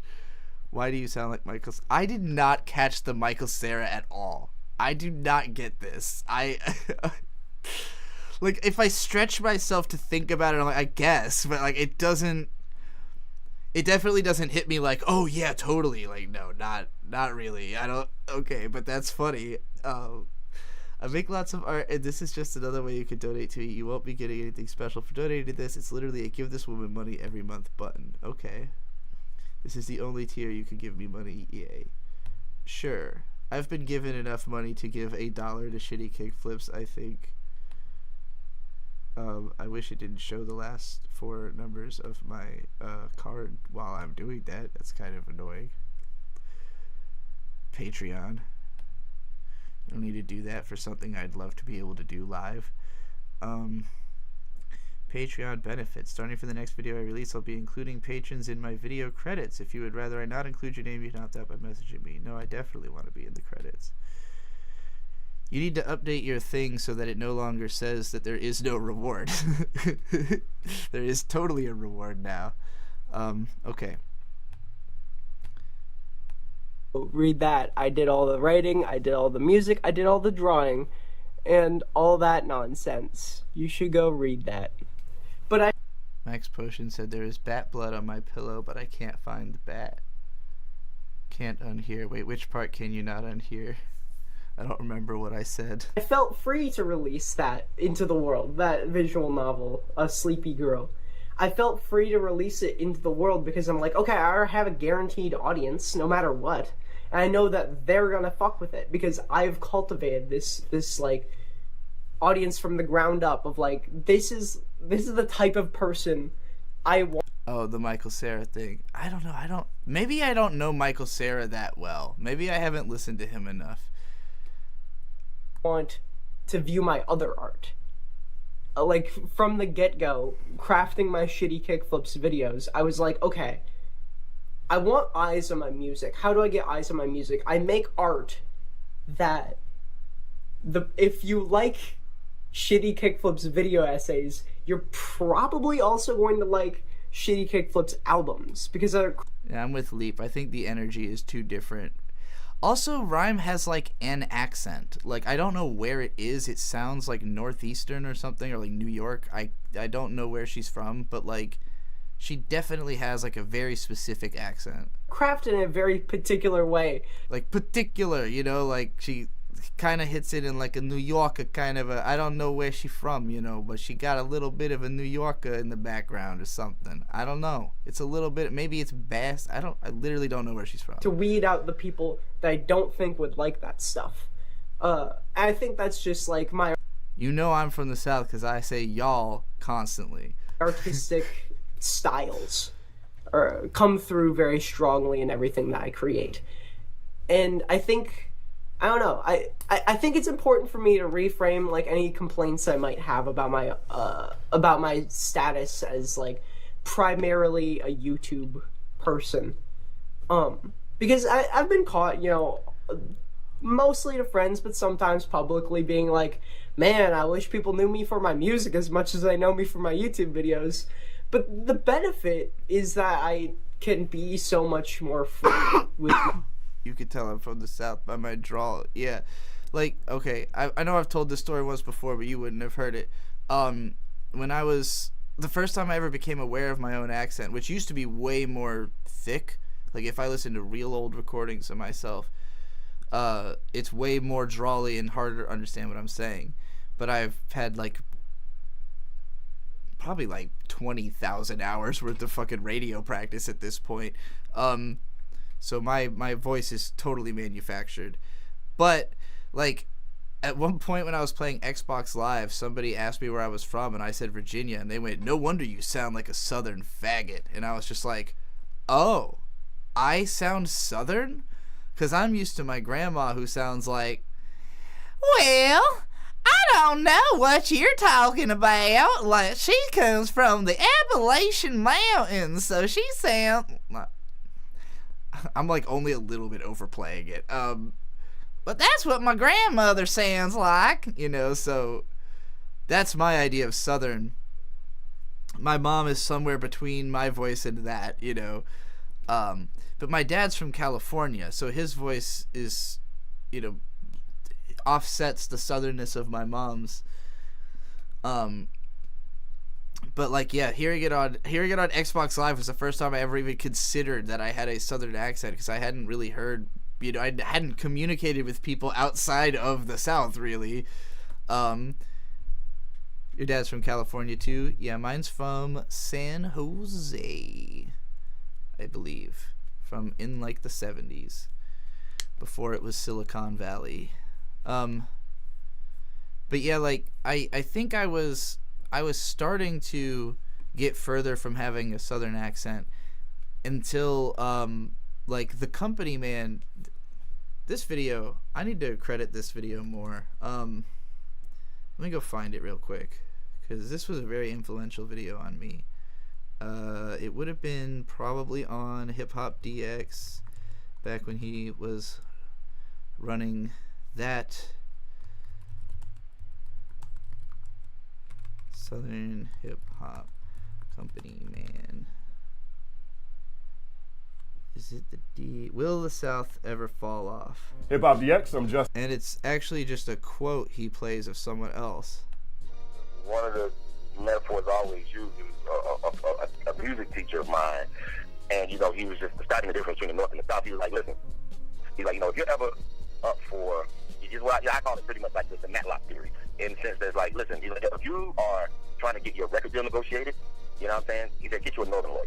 He said, because, you know, your northern guy, he's fast talking, he's a little slippery, he can get some things in there, you know, that's a very fast moving world, so you need your northern guy. He said, but if you ever find yourself up for murder, he said, get you a southern lawyer. He said, because with a southern lawyer, the people in the South, we have time to think about things. We have time to sit on the porch and stop and think and, you know, come to realization. You know what I'm saying? We have time to process our decisions. Everything is not just go, go, go, go, go. You have time to sit on your back porch and, you know, look at the sky and just think, you know, and come to things. So I say that to say, in terms of a Southern MC, you put together a guy, you take a guy who can get, you know, the technical flow of the East Coast MCs, who can rap like a Rakim, who can flow like a Rakim, but at the same time can give you insight and wisdom of like a Andre 3000 or a Scarface. You're not fucking with him. You can't fuck with me. You know what I'm saying? Yeah. How you gonna fuck with that? That's basically what I've been trying to live up to ever since I heard that in 8 years, January 2017. Because up until that point, I was trying to rap fast. Like, every time I was trying to prove myself, I was trying to rap as fast as possible. But I don't, like, I was starting to realize I don't really listen to fast rap. You know, I don't listen to, like, Busta Rhymes all the time. Kendrick raps fast sometimes, and that's cool. But it's not my favorite thing about him is that he raps fast, you know. I definitely don't like fucking, you know, Eminem rapping as fast as possible, you know. Like, Missy Elliott, like, almost never rapped quickly at all, and is one of my favorites, you know. So, like, while I appreciate speed rap, and I felt like it's something that, like, being able to do felt technically impressive to me, when I heard this and really thought about, like, Killer Mike, you know, being probably at the time the most Southern person who embodies everything being said here, of, like, he can go toe-to-toe with New York MC fucking LP, you know, while also just having so much heaviness behind his words, you know, like, and hitting you with that full Southern slang sound. I'm trying to think of you know, hardcore G shit, homie, I don't play around, you know, like, I don't have even a full enough voice to make it sound good the way he does. Anyway, my music, and that makes me really happy. It makes me very, very happy to have that level of freedom and not feel pressured to, like, I don't know, compromise with audience that doesn't know me. I'm talking in circles now, but I'm just kind of happy with where I'm at art-wise. Yay me! Go read my visual novel. It's only like 4 minutes long. Go listen to my album, Broke. It's like 17 minutes long. It's a banger. And I didn't realize keep you could on the literally lookout for more download art this I'm as an actual making. visual Soon. This was a great visual novel, very cute art and music, and the concept is very simple but effective. I like the use of the format of a visual novel to tell a short autobiographical vignette. The ending is a little bit abrupt, but not in a way that harms the overall narrative. I just think a cut straight to the title screen could be a little jarring. That just means I wanted more. I'm a big fan of the footnotes. I can see a mechanic like this being expanded into a game where a central narrative mechanic is slipping between the game and a compendium of footnotes and or commentary a la Pale Fire. Great comment. I didn't know you could upvote comments on Itch.io, but that's cool that you can, I guess. I should buy this album too. Imagine buying music. I can't even, but I might give it a shot once more. This is my impression of rapping fast. Hamina skimina hamana bumina samana havana famana skimina babana babana begin. Scabba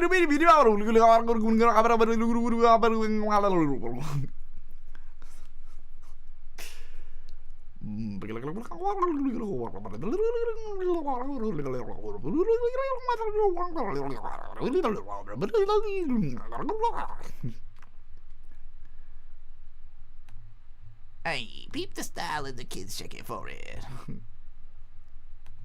Like trying to get like more right. I was with, gonna leave a comment on inking that technique. Fucking video, and I closed out of it like a fool because I got too distracted by scatting.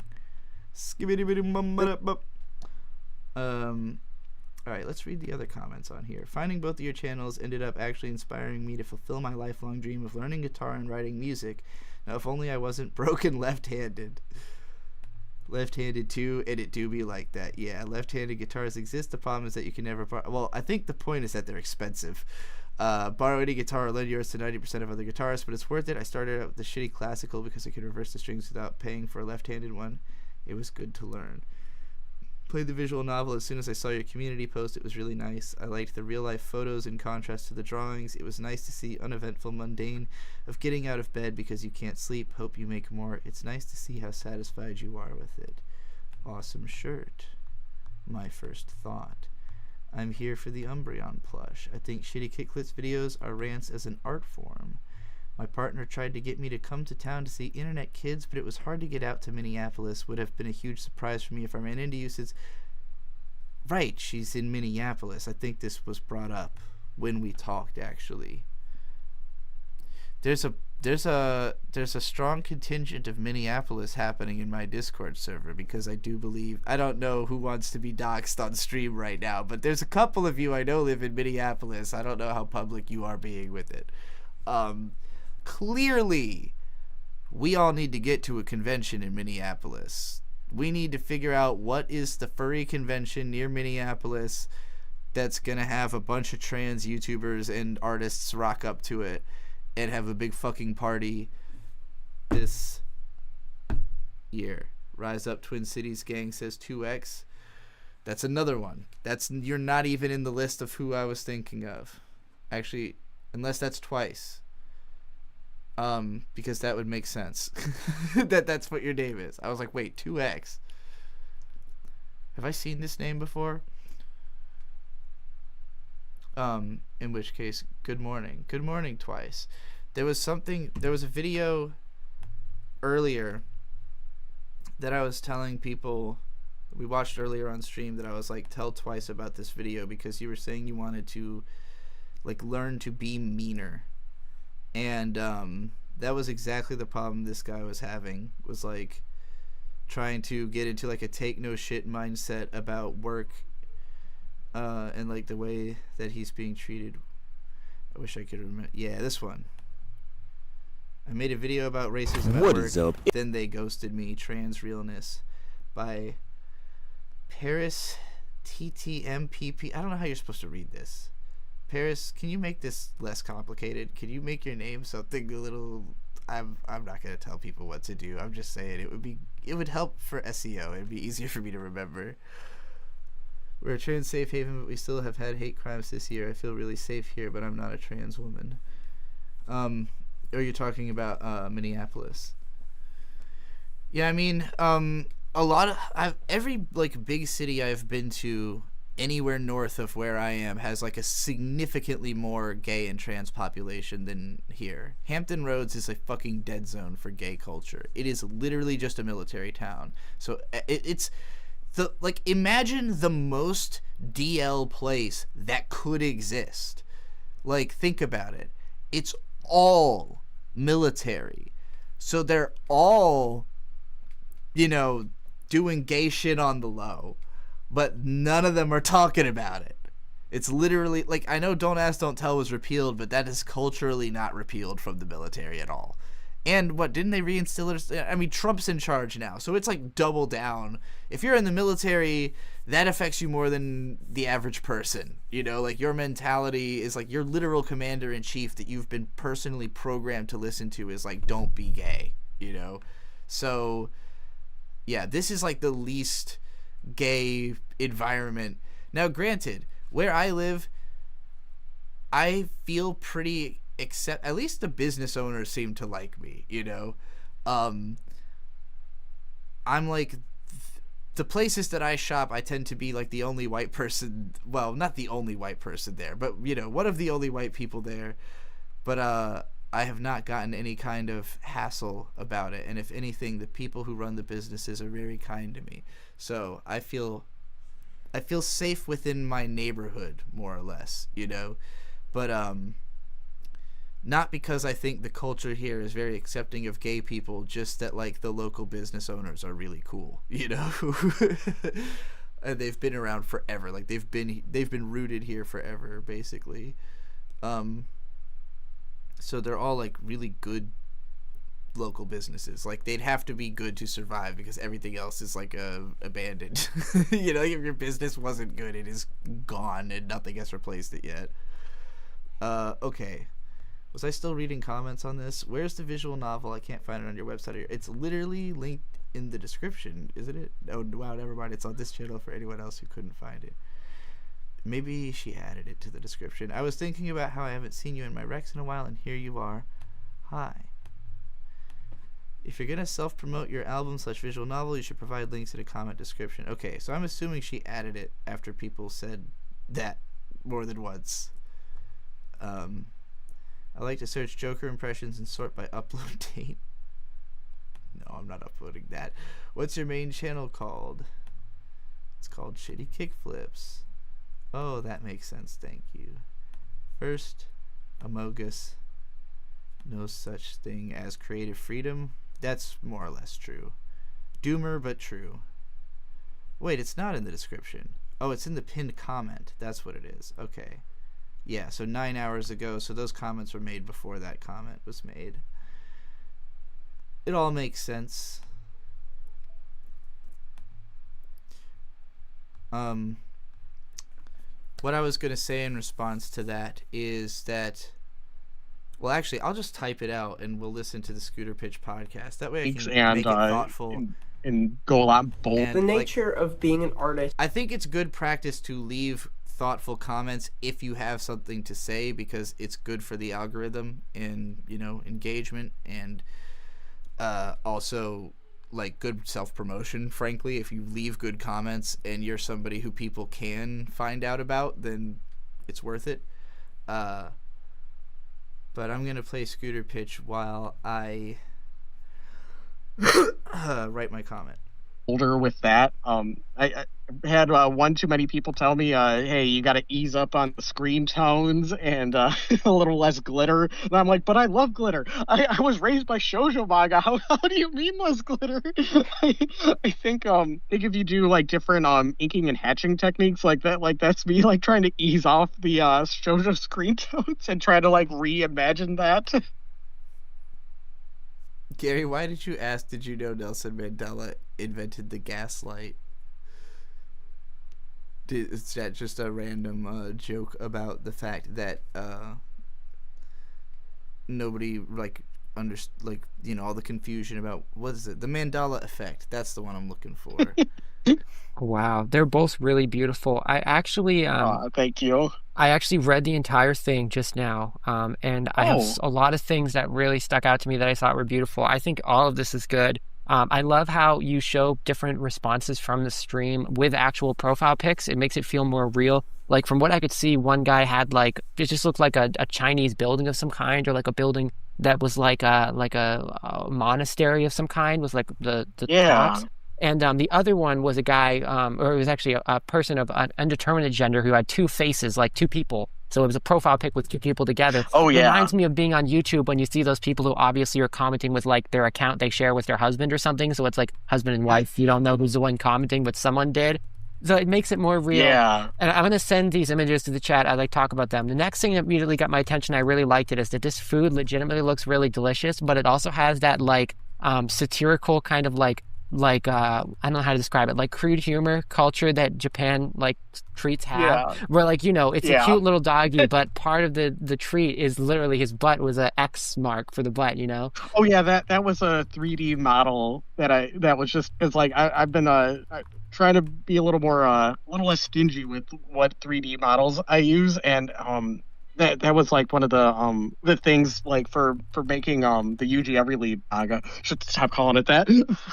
but like, just going like, just saying like, okay, this manga has a budget of $20. Gonna spend like I could spend at least $20 on the Clip Studio store, and like, so if I need a 3D model or if there's a background that I need, I'm just gonna buy it and not think about it. Like there's a scene at the end of the Yuji manga where he goes to a pet store. I'm like, okay, so it was like $12 total to get like a pre-drawn background, like the different pre-drawn backgrounds for that. And on the Clip Studio store, a lot of people will do first 48 hours for their thing is free, and then they set the price. That was a free one that I managed to nab. It was like, oh, this is adorable. I do need to use this. That is legitimate. I read a tweet and thought they're gaslighting us, but also they're trying to manufacture a Mandela effect and started workshopping an idea about Mandela brand gaslights. I refuse to believe that a cartoon is airing a Fox called Crapopolis and that it's getting a 5th season can't be real. Actually,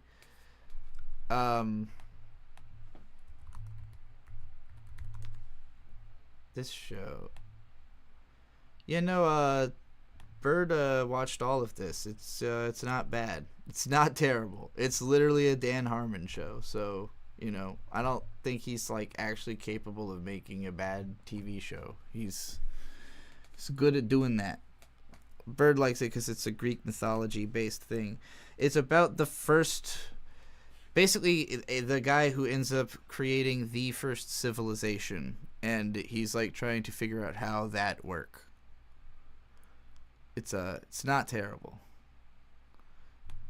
Really. Also, it's probably released like through the internet or some shit. I don't know. Awesome. What a great way to work that into the manga, because I didn't notice it all. I wouldn't even have guessed it was 3D. Oh yeah.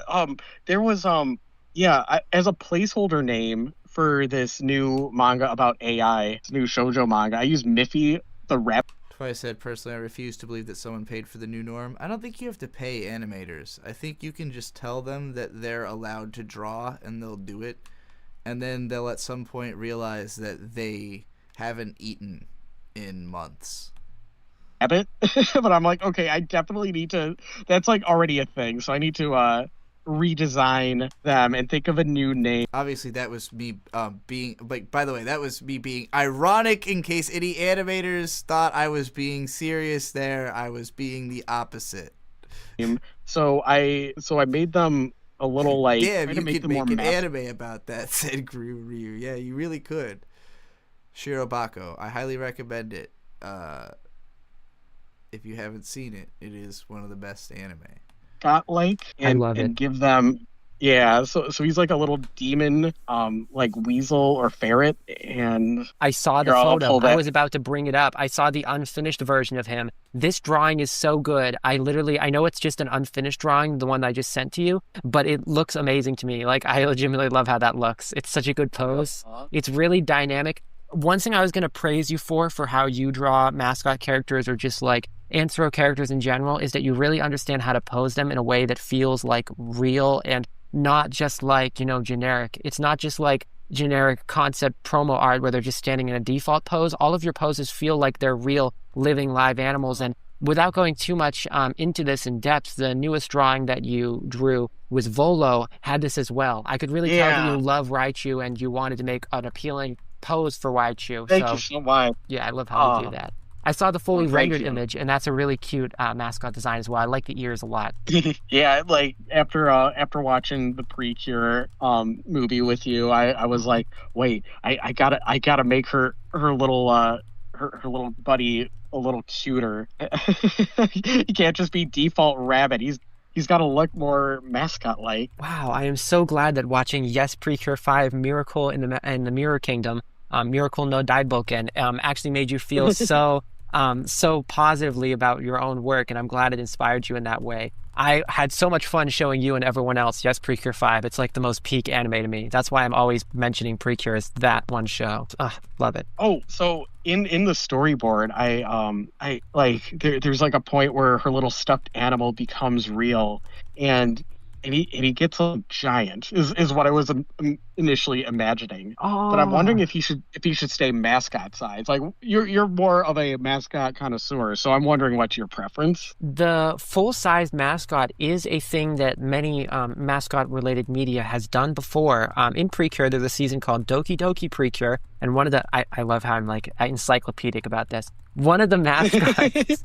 He's named Lance, and he's a cute little bear mascot, and he actually becomes giant during one of the fight scenes and like saves the day. They accidentally made him big with their magic, and it just so happened that was advantageous because they were fighting a like kaiju-sized monster. So he takes down the kaiju and is okay. I would say my preference on the mascot being small or being big would depend on how much damage you plan for them to like take. Like if this is going to be like an action scene or something, then I would say don't make them big, because it could potentially be like, it could be like disturbing to see like a giant mascot getting like beat up or something. But if this is just a slice of life manga and there's no action scene I need to worry about, then go ahead, make them big. Yeah, the only thing I'm like sad about is, and many people say this, is like when you have like those kaiju media and stuff, sometimes they can be really beating up on the giant kaiju creature, and it can be really hard to see. Like just sad for people who like get attached to them, but that would be my only preference. I think this is a shoujo manga, so there's not going to be any scene of like, graphic like fighting. Is there? I don't think that was what you had in mind. No,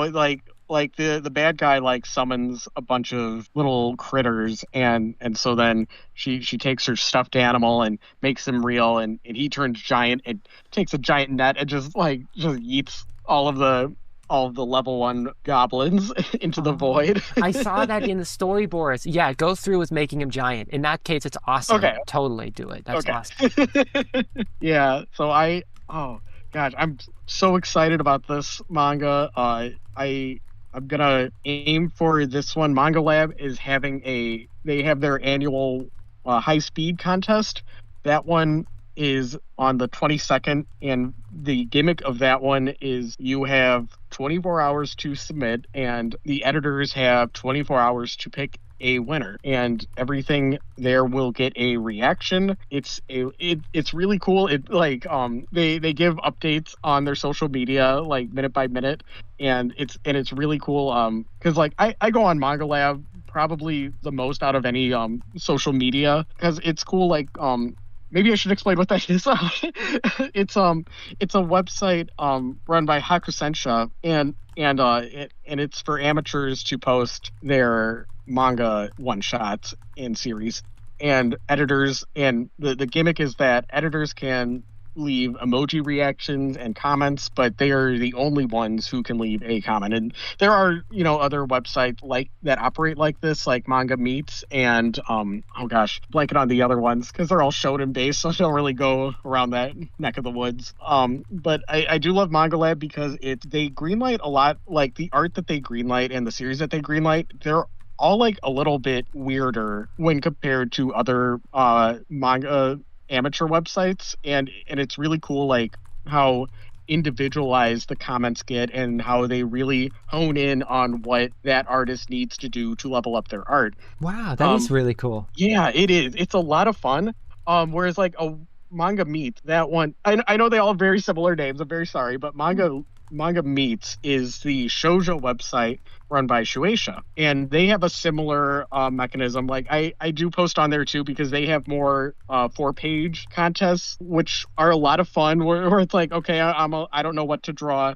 I'll see what their monthly 4-page contest is. So I've done a lot of those. But the thing is with Manga Meets, that one is more the comments, the mindset of the editors when they comment, it's more about how do you change this to be more of a, like, adhere more to mainstream shoujo art, which is very valuable, especially if that is what you as an artist are aiming for. But I would say that, like, that they're a little more hesitant to greenlight kind of weirder art. Although that interspecies furry romance, I'm blanking on the name, believe that started on Manga Meets. Oh, Komen Fufu. About, yeah. Such a good one. Shout out to my friend Yakuman, who on the podcast just told me about that. And I was like, that sounds like absolute peak. I'm glad you know about Komen Fufu as well. Oh yeah. Wonderful. Yeah. So, yeah, all the different manga submission websites, they have their ups and downs, the pluses and minuses. Like, I'll say the Manga Labs, like, that's kind of where I've made my home because, like, the kind of art that they like and the kind of art that I want to make, I feel like they are the most in alignment, which I also feel like maybe I should say that if I just submitted to this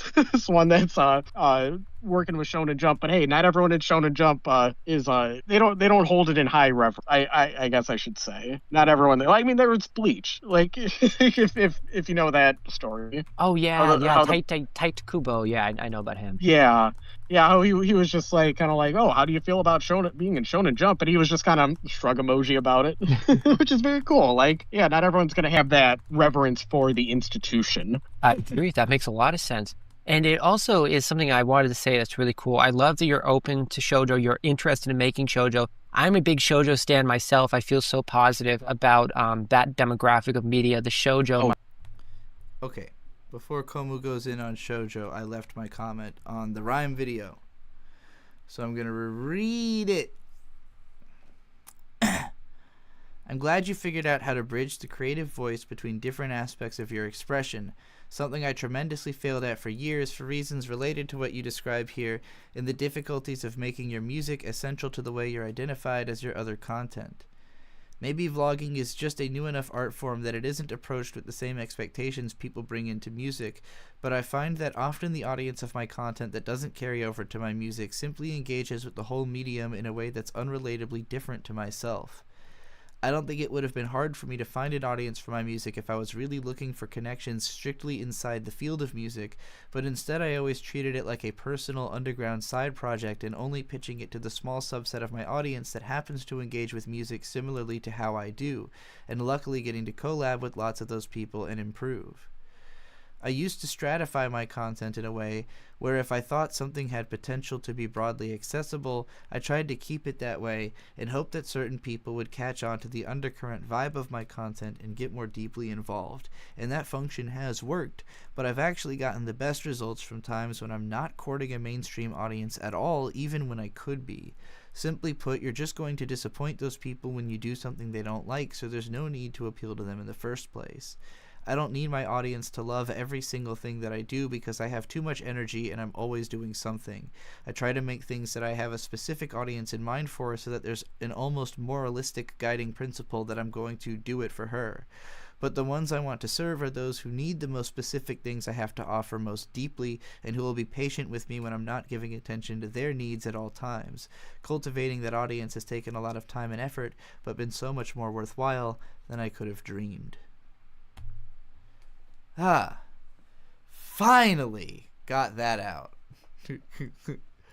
That's what I was trying to say like 5 hours ago when I first watched that video. Max Potion says I have a video request now. What is your video request?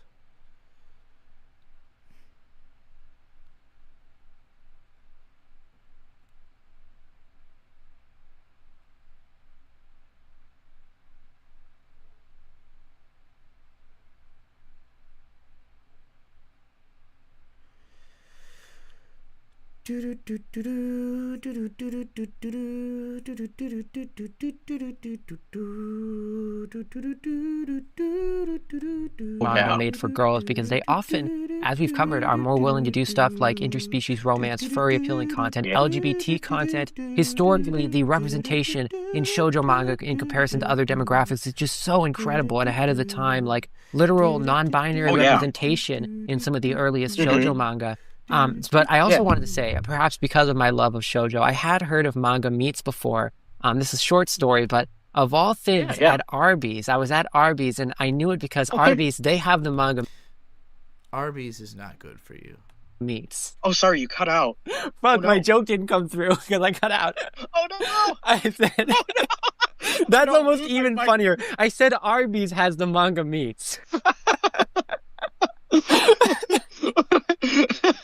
That second after I said your mic cut out, I like my two brain cells pieced together the joke. Arby's has the manga meats. Well, I'm so glad that you told me about your experience making this manga, and keep being a pro shoujo advocate. I love shoujo. I'm always going to be a shoujo stan, so I'm definitely going to be reading that one. And of course, I read all your work anyway. So do you want to hop into this first entry for today? Yeah. Was there?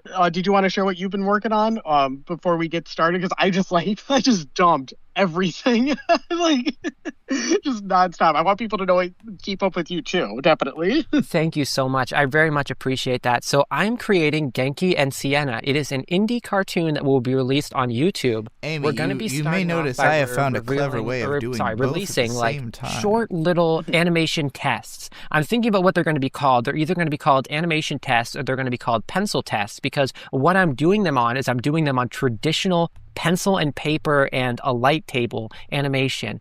So I'm literally drawing one frame on pencil and paper, and then I'm using the light table to see the next frame on top of it, like there's another piece of paper. I'm animating it all by hand with pencil. And it's going to be really cool, because the reason I'm doing these animation tests is because I want to get a sense of how to animate all of these characters. Genki and Sienna is going to be a cartoon, anime inspired, but I consider it a cartoon that is about anthropomorphic animals who run their own recording studio, and they are also working with humans, but only the humans who they're very YouTube, what the fuck?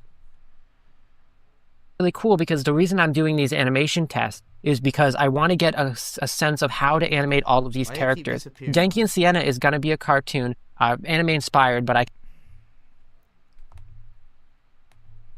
consider it a cartoon that is about anthropomorphic animals who run their own recording studio, and they are also working with humans, but only the humans who they're very close to and who work at the studio know the secret that they are genuine anthro animals. To everyone else in the entire world, or to anyone else who happens to visit the studio, because they are just the right size to be able to do this, they pretend that they're just people in costumes. So a little bit of fantastical, cartoonish reality there, but they are pretending to the general public that they are just wearing fursuits, but genuinely they are real anthros. And to anyone who works at the studio and knows them well, they know that secret. And we follow a trans girl who feels as if she does not have any specific place that she can relate to and consider like a home to stay at, because of many different discriminations she's faced in her difficult life. And so she starts living full-time at this recording studio and very quickly finds out the secret that these are genuine anthros, and builds a very close friendship with Genki, a tanuki anthro at the studio,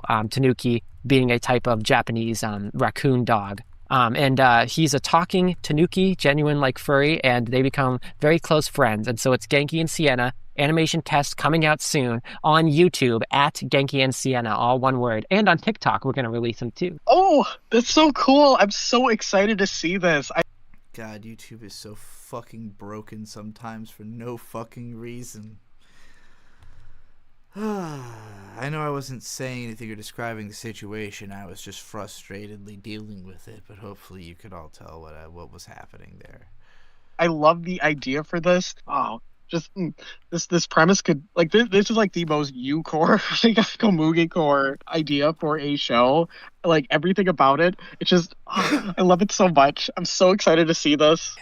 Thank you so much. I was inspired by like Magical Girl media and like other media. And although this is not a Magical Girl series, it's more of a workplace comedy with dramatic elements. I'm inspired by how in Magical Girl shows, there's a lot of scenes where like furry characters will just be taken as a normal part of the world in the sense that people assume they're just someone in a costume. Like in some Pretty Cure seasons, there'll be like a giant, this is really a real character in Precure, a giant furry wolf guy who's a very popular character called Wolfrune. But like random people at the school will just react as if he's a guy wearing a fursuit costume because it's a little bit of cartoonish realism. In the realm of animation, you can get away with that kind of thing. It's also like, to give one hell of a reference, and I certainly hope this isn't a reference in terms of my quality level, but in Johnny Test, they always just treat the dog as if he's a boy with a hair condition. You know, the dog's goofy. They're like, oh, that's not a talking dog. That's just a boy with a strange hair condition. That's kind of the kind of cartoonish reality I'm going for with this work. And I think it'll be really, I like it. It'll be fun to have like that cartoonish unreality element mixed with the more dramatic, serious elements, because that makes it like hit even harder. Yeah. I'm a big fan of Agretsuko, so this is like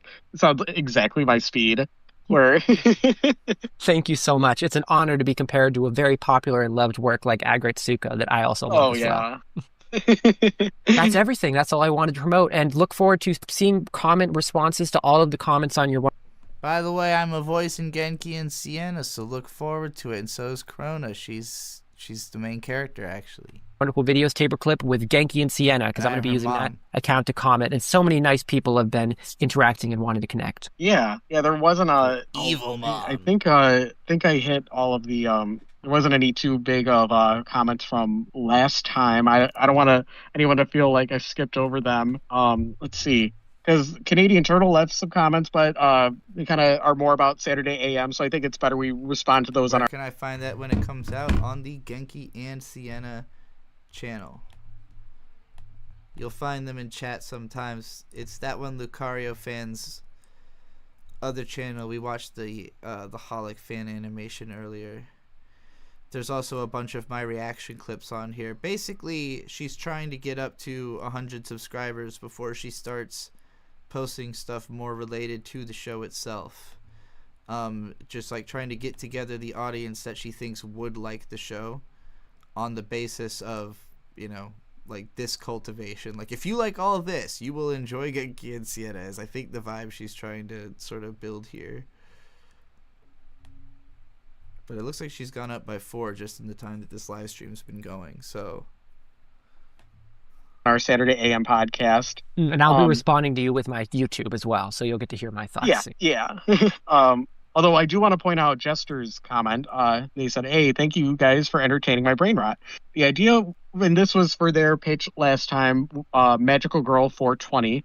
They said, this idea was more of the Nyan Neko Sugar Girl type meme that I made up for April and online 4chan/poll commentary. Do have it in me to create a genuine Magical Girl IP, and hopefully one day. It's like, thank you so much for coming back and clarifying, because I had my sense of dread, like, oh no, are they... Max Potion, is this a paid request? Because I'm going to be honest, I'm a little bit wary of that video based on its title. Also, I know it's sort of a popular video, and I guess I'm just going to basically say I have to be paid to watch anything that's not like literally made by somebody I know personally. What kind of trolling are they doing to me, or are they being okay, if this is meant to be a Nyan Neko Sugar Girl style fanime, that is that's the best place to put this idea. But I definitely want to hear about their about a more genuine Magical Girl IP. I would love to hear that, because they're definitely deep into Magical Girl stuff, and it'd be great to hear more. Absolutely. I completely agree with what you said, that like it totally makes sense in the Nyan Neko Sugar Girl thing. I think I even was the one who brought that up in the episode, because I was joking about, I predicted it. I could just tell based on how they worded the pitch and like some elements of it, like the fact that, it was so much about political incorrectness. I was like, okay, this is probably a joke about politically correct anime fans, which is what Nyan Neko was doing, because Nyan Neko is so clever for how there's like a scene at the end where she's doing like the creator of Nyan Neko, I think they're female pronouns, was doing a scene where they're like recreating a bad AMV, like they have Windows Movie Maker effects on the screen. Real quick, Mel Redgrave is another friend of the channel who makes great beats, remixes, and also this hilarious short. If I felt like gooning at some point in my life, I definitely don't want to do it to Pitbull's music or the same 6 drift funk tracks over and over for like however many hours a person tends to like. If I felt like okay, I just had to share that. Also, let's check out the latest. Man, in the 90s, like, we were like the least racist. Like, we didn't see color at all. Like, we had the Fresh Prince of Bel-Air and What is this clip? Yeah, whatever you say, dude. Like, I don't know you're lying through your fucking teeth. Okay, this must be Tyler, the Creator song. You want to hear the truth, though?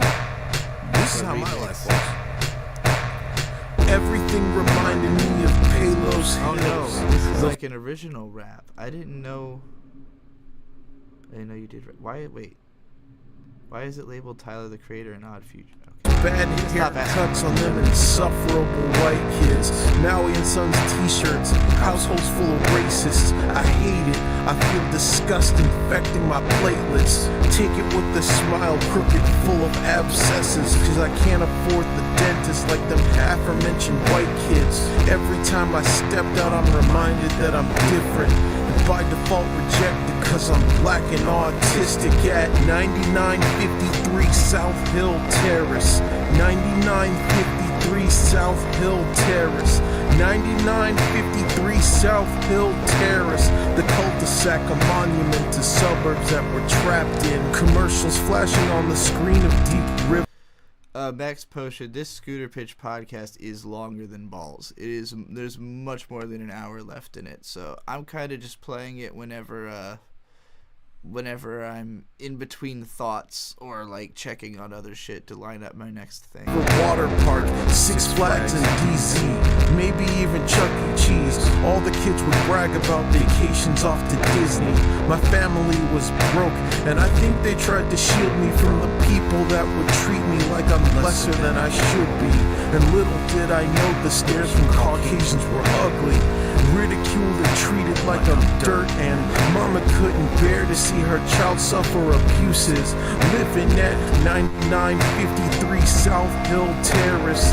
9953 South Hill Terrace. 9953 South Hill Terrace. The cul-de-sac, a monument to suburbs that we're trapped in. From the world that didn't see color, still pointing out the shades. While my father tried to brush my head to keep my hair in waves. I was only 6, thought I made a friendship, just to learn his daddy hated black kids. And I wasn't acknowledged. One day his relatives had come to play, and me and all my ignorance had tried to join them on that day. Introduced myself politely, just like my mommy taught me, just to hear, oh I know, you're the babysitter's offspring. At 9953 South Hill Terrace. 9953 South Hill Terrace. 9953 South Hill Terrace. The cul-de-sac, a monument to suburbs that we're trapped in. I tried to be like you. I tried to walk like you, talk like you. Great interpolation of the fucking Jungle Book song there. I tried to be like you. I tried to walk like you, talk like you, but I would only get abused. So now I'm grown and much better at masking, can manage multitasking. I'm just doing the damn thing. The reason that I have these skills is something that I can't shake. Grew up around these people that taught me to hate my own race, confirmed by bad experiences with the fellow black faces. Scarred and feeling like I wouldn't fit in black spaces. Eye twitching when a dog fucker calls me Oreo like it's okay. And the start of all this pain was living at that fucking place. 9953 South Hill Terrace. 9953 South Hill Terrace. 9953 South Hill Terrace. The cul-de-sac, a monument to suburbs that we're trapped in. No, y'all were just as racist back then. Thing is, y'all saw less of us, so y'all weren't as mad about it as y'all are now. So fuck off.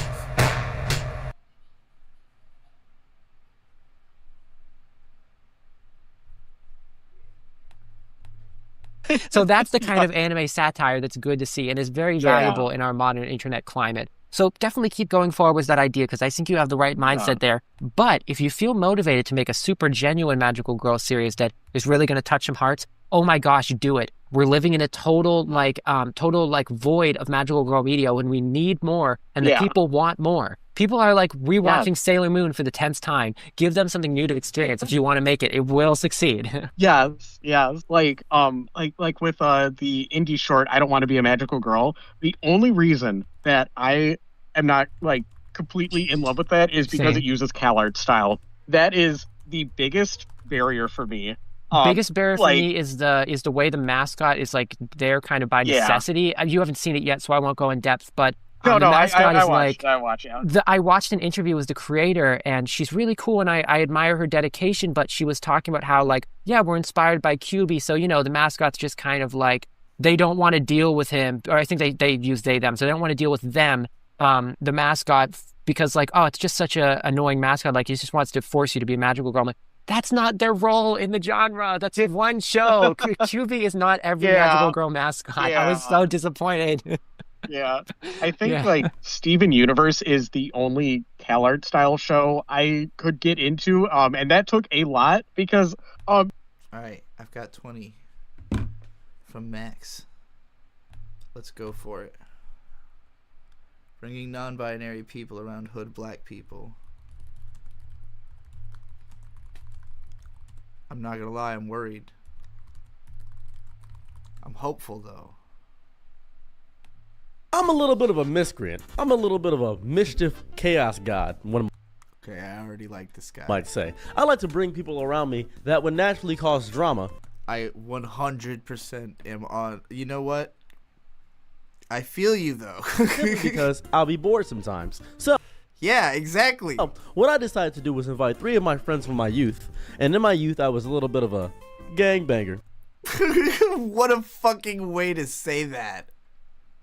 In my youth, I was a little bit of a gangbanger. Could you imagine if Eric July had this kind of energy? Like, there'd be nothing I could say to that dude. Like,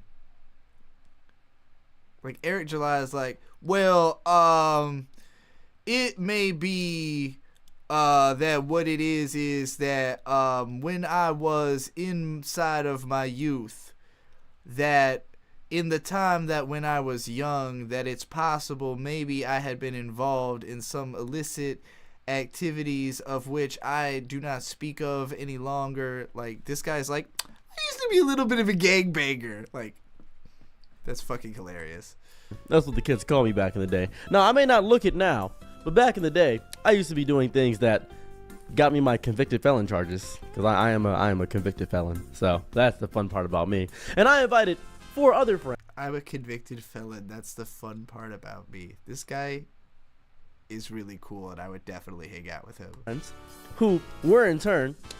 I said that within 30 seconds. That's how quickly I can click onto the vibe of somebody that I absolutely know is cool.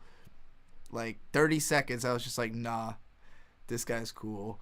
Not like that at all. I can tell. Friends that are filled with white guilt. Friends that are filled with a aura about them that tells you that they'll say, my people did a lot to your people back in the day. So I invited them over on a Saturday night. It's my favorite night to invite people over. Most people don't have work the next day, and Sunday we can wake up and go to church if they all spend a night. Fun times. We can all go to church and we can... Fun times we can all go to church. Never mind. Maybe I don't want to spend any Sundays with this guy. Pray and bow our heads, and we can get free coffee at the church of the street because they have free coffee at the church of the street. Just get the free coffee and leave. Did you know they have free coffee at the church up the street from me? I didn't know that. I figured that out last week. I also found this out because of like a coworker of Bird's, like, years ago. Not at his current job, previous job, getting baptized. And like, he was like, they have free coffee at church and like snacks. I was like, what the fuck? Now, of course, obviously they're expecting you to put money in a basket. I didn't fucking do that shit.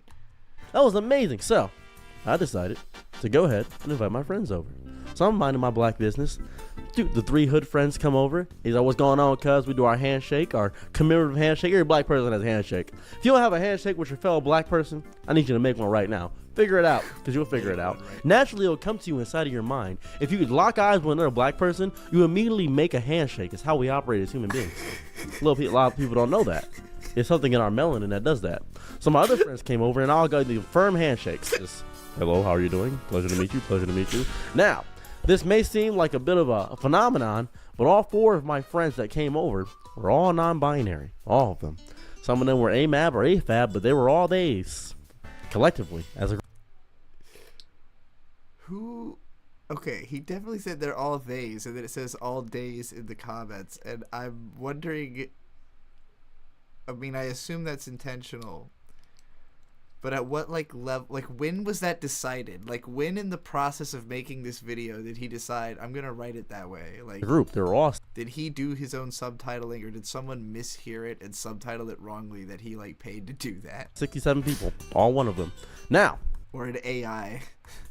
They come over, and my hood friends come over and say, "Oh, what's going on? Hey guys, what's going on?" Now, immediately tension arises in the room because one of my hood friends notices that one of the AMABs has their nails painted.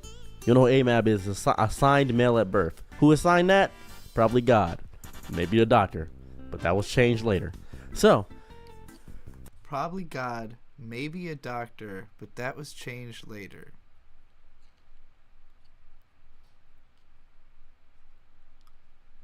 Okay. My hood friend, he says, "Hey, cuz, why your nails green? You gay or something?" Now, this was the first arising of conflict within the entire night. I knew the night was going to be entertaining for me because I invited everybody over. I knew the night was going to be entertaining for me because I invited everybody over. And then they had said, "Well, I just like to express my femininity because I'm both masculine and feminine." And my friend looked at him and said, "Cool." There's a very I'm imagining who would I want to if I knew that I was going to somehow end up making not even a content, but a situation like what he's describing here that involved this person. Who else would have to be there? Riley obviously would have to be in the same room with this guy, because I would be so entertained to see the results of that I'm already thinking about it happening. You know, I'm just imagining it oh man, it would be so much fun to have this dude and Riley in the same room. Landon. Then we all go to Walmart and just start fucking with people. It would be fucking incredible. That was the entire I don't think this is a fake scenario. This sounds real to me. It sounds like something this man would actually have done. Interaction. You would assume a fracas would break out. Something of that variety. But nope, it was explained correctly. And my non-binary friend, they immediately just said, "Okay, that's fine." So the night's going through, we're all talking, we're having conversation, we're all just interacting with each other, watching YouTube videos, we're sharing each other's music on Spotify. I was expecting this to actually be a video where we saw this happen. I was not expecting this to be a story time about a thing that happened, as opposed to I thought we were going to watch this happen, or that it would be a man on the street bit or something like that. We're all linking up to my computer, and we're using Bluetooth to connect through YouTube and Spotify to do music. And everything gets down one time, and they start getting a little drunk. They get a little tipsy, drinking a little bit. Everybody starts fucking. My non-binary friends, the AFAB, said, got close to one of the black guys and said, "I am so sorry for." Oh God! Now I do hope this is a fake scenario. For what my people did to your people. Now I want to point this out. These were niggas. They didn't know what that meant. So immediately he stood up and said, "What people? What you do?" What you do? What was going on? No. My friend said, "Oh, I mean white people." That's a moment where you just should have said, "Never mind." You should have just said, "Never mind." And my friend said, "Oh, what?" If you ever find yourself in this scenario, first of all, don't. Second of all, never mind. Y'all did something recently? Y'all did something recently. Almost all the time, actually, but... He said, no, not recently. What do you mean? But in the past, we hurt your people. No, it's still going on. And my nigga friend looked them dead in the eyes and said, man, stop bringing up old shit, little nigga. And slapped them 2 times on the chest. Boop, boop. Keep it pushing. I don't know what you on about. Keep bringing up some weird shit. And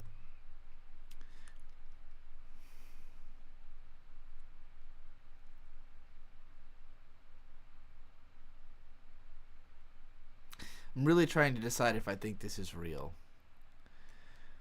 Because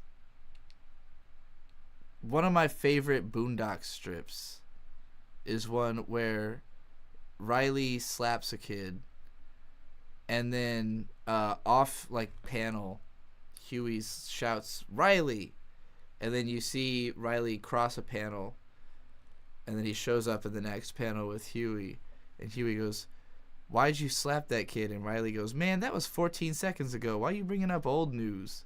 And I'm like, kind of feels like he's interpolating that Boondocks panel into his story. Like, the details either make it more or less realistic, and I can't decide which. that was such a wholesome But the whole Christian angle also makes this, like, very strange moment to me. Because also, what the hell is... I mean, I'm quite enjoying the footage of what looks like Yosemite Valley, maybe? Is this Yosemite Valley? I think this is Yosemite Valley. if you I've ask been niggas here. nowadays, Yeah, that's Yosemite Falls. Me and Bird, like, hiked halfway up this and realized it was a lot harder than we thought and gave up because we didn't... It was fucking the middle of winter and we were not prepared. yes, they have a natural disdain for white people, just naturally, just in their soul. But if you bring it up unprompted, drunk, they're not gonna know what you're talking about. They have no idea. They don't care about white guilt. Most black people that are from the hood do not. You are not the voice of, like, every hood black guy also. So, like, I don't know. Yeah, the generalizations definitely... Like, I get he's trying to be funny. Like, he's trying to do, like, a stand-up kind of presentation. But I feel like he's leaning into a lot of things that people don't like about stand-up, you know, in doing that. Care about white guilt at all. They don't care about your... He's not as funny as Manny Muskets. Hate of yourself. They don't care that you think you were born into evil. They don't care about none of that. You know what they care about? They care about living, existing, and fucking. Essentially, that's what they care about. Those are the things that they enjoy the most. So I feel like he's really losing steam. My friend said, "Oh, well, okay.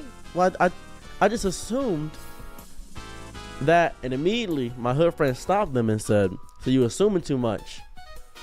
True. Listen here, little nigga bitch. I'm gonna tell you something very important. He did not. He did not say that. There's no way I believe that he said that. Come on. Come on. No. Alright. I'm done with this one. I'm sorry. I appreciate it, Max. This because I'm watching bad content and making fun of it. But I don't think I could take this story seriously because I don't believe that guy said that. Just don't. Also, non-binary people can be from the hood, and I know plenty. Or is this because the non-binary people are white? Yeah, that's what I mean... Oh, sorry, I just put my hand on the mic. That's why it's freaking out. Or I put my hand on the cord. Here, let me...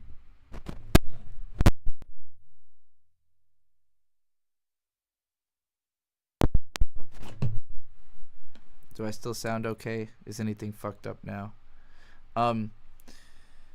Yeah, no, there's plenty of non-binary people from and in the hood. I do think he was trying to imply that the non-binary people are white, and that was specifically why I had avoided this video in the first place, is that to me the title implied bringing white non-binary people around black hood people, which is, like, you know, a very selective implication that I'm like, well, okay, like, you know, is this about random people? Is this about, like... When he started the story and it was about people he supposedly knew, I thought it might be an interesting story because I was interested to hear what these guys, these real people had in their real interaction. But as he has gone on, I no longer believe this is a real story. I believe this is just a shitty stand-up bit. Delivered by a guy who seems like he's probably funnier than this bit is. This guy seems like he's probably a funny dude, but he needs to, I don't know. Maybe this really did happen. I don't know why. I'm not gonna assume it didn't. I'm just saying the approach makes it feel fake. It definitely makes it feel fake. And I don't like that it stages this. Even if the story ends up being about how everyone came together and they were all friends, I don't know. Just the whole way he's presenting, guys from the hood as if, his 4 friends are representative of every hood guy in America is, a bit much, Anyway. You could summarize Steven Universe as, what if Tenchi Muyo was gayer? And it's hell yeah. So that is everything I have ever wanted. That is the most spot-on description I've ever heard. Steven Universe is literally named after Tenchi Universe, and I'm guessing you knew that. Yeah. And so it's you need to hit that level of personal connection for me to be okay, I will set aside the CalArts style. Yeah, there's definitely a hunger for magical girls. That's my point of breaking that up. Yeah, it was a wonderful segue. And now we can jump into the new pitches, unless there was other comments you wanted to highlight.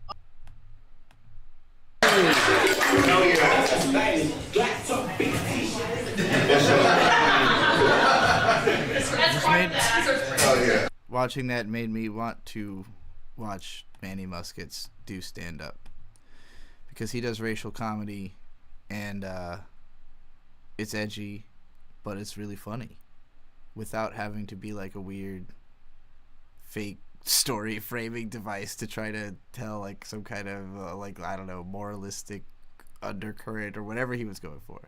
Again, you don't have to apologize. I like watching videos and making fun of them and picking apart what I think doesn't work about them. That's why Lapucia pays me to watch stuff like that Saber Spark video. I had a great time with that. Can I ask you guys a question before we get started? Yes. Is it still too late to vote? My friends say I'm anti-democracy for not voting, but I'm pro-democracy, I'm pro-America, and I'm procrastinating. So I'm gonna get around to it eventually, hopefully by the next election. I don't watch a lot of news, but I hear Trump's racist because of how he's been saying Kamala's name. But like I said, I haven't heard him actually say it out loud. So in my head this whole time he's been going, Nicola Harris.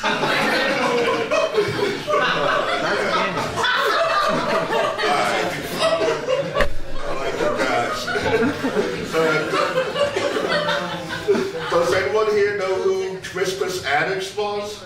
Yeah. He was a big black guy, first man shot in the Boston Revolution in the Boston Massacre. Started the whole war. He was like the OG George Floyd,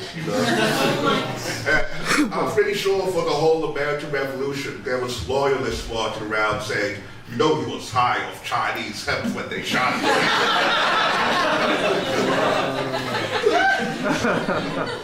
How do you guys feel about Elon Musk?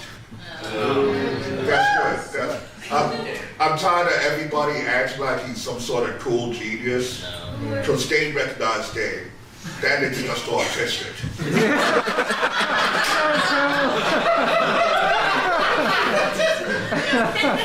I'm slightly lower on the spectrum than Elon. I've got a little less tism than him.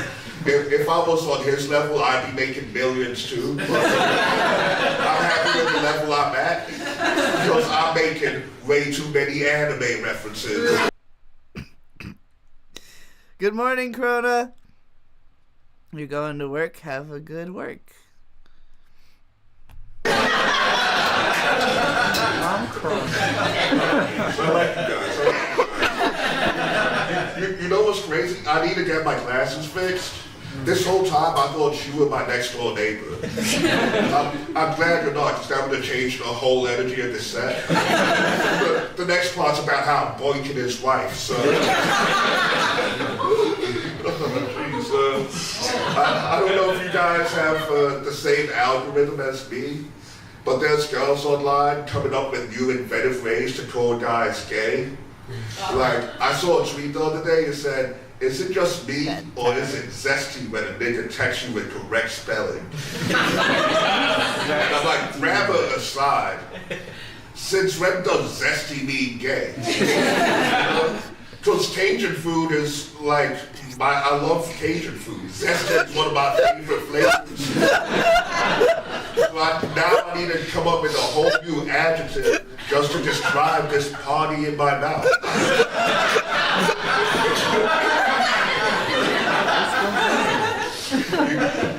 You guys want to hear my prediction for 2025? Yeah. It's gonna be way more white on white crime.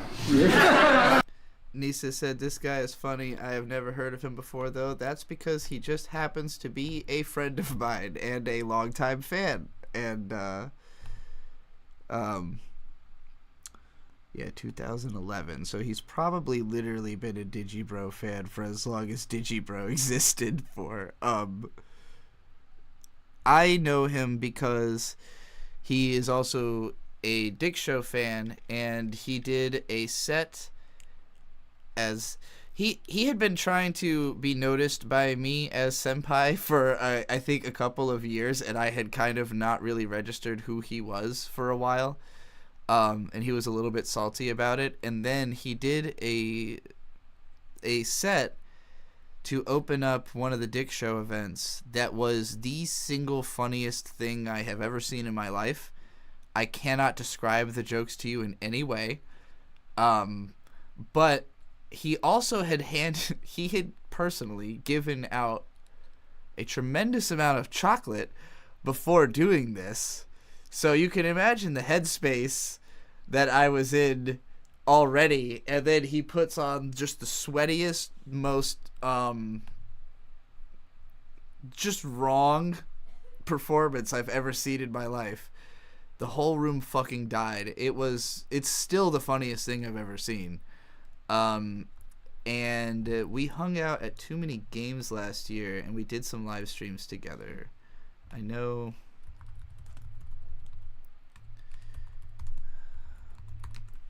he was on my channel a couple. Yeah, here we go. Too Many Games with Manny Muskets, streamed 10 months ago, and then there's a few clips from it on the Trixie Clipsy channel. Oh, here's him ripping on Necromancer. You might be good at that.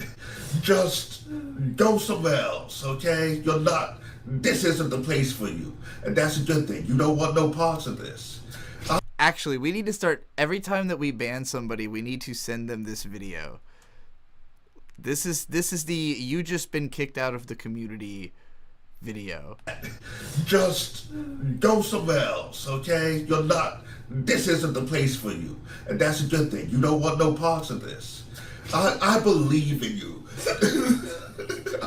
I believe you can be. Necromancer and also believes in him. Well, I believe he can be more than just a loser on the internet. Use your autism as a superpower. Exactly. Nobody wants to How work. did he have all that money to pay me to watch fucking videos?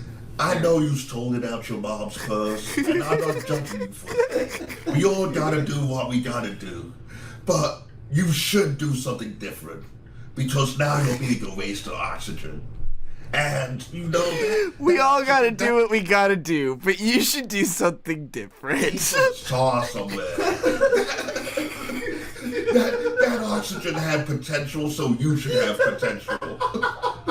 Reach your potential, Necromancer. That oxygen. Holy shit, that's a great short. Rise and grind, don't get it, Creed. Today's a new day. Handle your business. This message is specifically for you, Ellen. Fuck everyone else listening. You have value. You mean something. It's got more value than the average chatter. Yeah, fuck the average chatter. You hear that, Ellen? You're important. You administrate. These other people probably can't spell that word. Hell yeah. Fuck yeah. Rise and grind, Ellen. Mel, we listened to your new song earlier and everybody really liked it. Shout out. The one about growing up in the suburbs. Maybe you knew that because I left a comment. But yeah, that was a good time. Let's watch more of this. Black Rob is on the outs. Yeah. We're gonna have Ivy League students set tripping on CEOs. Black people are gonna start beefing like white people. You know, we're just gonna start suing each other and calling everyone a pedophile. That's how we beef now. I wasn't expecting it to go this well. I was just in Lancaster for like the holidays. You know where the Amish people are? Yeah. I could not be Amish. Like, they all have a secret cell phone. I'm gonna go to the bathroom. But I speak in technology in other ways. Like, yeah, you can't have a car, but I'm pretty sure you're allowed to give your horse steroids. Like, I'm gonna just start stunning on Jebediah with a roided out mustache. I got 1.5 ponies under the hood. Oh man, I've been talking to this girl and I can't tell if she likes me or not. Like, she's white and she keeps showing me pictures of guys she has crushes on. It'll be Idris Elba, like Michael B. Jordan, and Kid Cudi. So I can't tell if she's trying to let me know, like, yeah, she's into black guys, or just that I need to be a much more handsome black guy.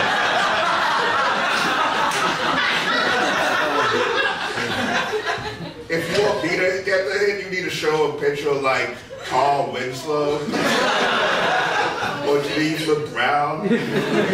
So you think black Teletubbies are cute. Then I'll get the hit. I don't know, I spend a lot of time online, and I see these ads that says there's hot milfs in my area that want to fuck.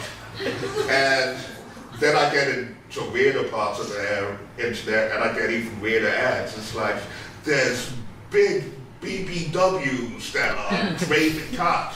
And then you go, like, you ignore that, and later on you see an ad, it's like, ugly grandmas want to fuck. I gotta go play fentanyl for my workplace. Peace out, y'all. Is that a song? Or are you going to... Oh, you're going to play fentanyl for your workplace. Okay, sorry, I misread that. Hell yeah. Fuck yeah. Fentanyl rules. I would play it on stream if it wasn't probably copyright protected. And let's say I clicked on that ad. When I saw the word fentanyl from a distance, I immediately thought of Blind Skywatcher's Fentanyl Diamond album. Anyway, have a nice day, Twice. And Krona, when you said you're still up, I don't know if you're still hearing this or if you're on your way to work, but I did, like, nap for most of the time that you were driving home. So I wouldn't say it's quite that I'm still up from, like, early today. Like, Bird got home at probably, like, 4, and then we slept for, like, 4 hours or something like that. How do they get the girls on that site? Is there a nursing code full of ads like, your stubs are trying to lay pipe? Your sleep schedule is goofy. I'm not going to stop petting you. Good. I like the pets. Pets. Alright, I've had enough stand-up. I don't want to hear the laughing anymore. Yeah, let's see. From Unfortunate One, they said, I totally misinterpreted the second question. LOL, that's my fault. Yeah, so they put a Pear Sheep as their pen name, which is they probably meant it as the title for their pitch. And also, I don't want to put Unfortunate One on the spot, make them feel bad, but I saw that they unsubscribed after they got their pitch up. That's totally fine. I don't want anyone to feel like they are required to keep subscribing. Like, if you just want to pop in and out for 1 month and just share your one pitch, that's totally fine. I know that's like bad business, but like you're totally fine to do that. That's like, it's like, I'm kind of like designing it with that in mind, that like, some people are going to just pop in and out whenever they feel like it. And whereas like, if you have a little extra money and you want to stick around after you got your one pitch in, that's totally cool. Like, my hope is that, things will even out enough. I would also love to hear their, their feedback in the sense that, how did they feel about our talking about the pitch? Did they feel like they got their positive experience for the $2? Because that'll help us going forward to like craft the episodes even better. Like if they say something like, I really loved. Okay. I know it's not Monday anymore, but it's never too late. Did y'all know that Del the Funky Homo Sapien puts out a new song every single Monday? Like literally every Monday there's a new Del song, and it's been happening for like years.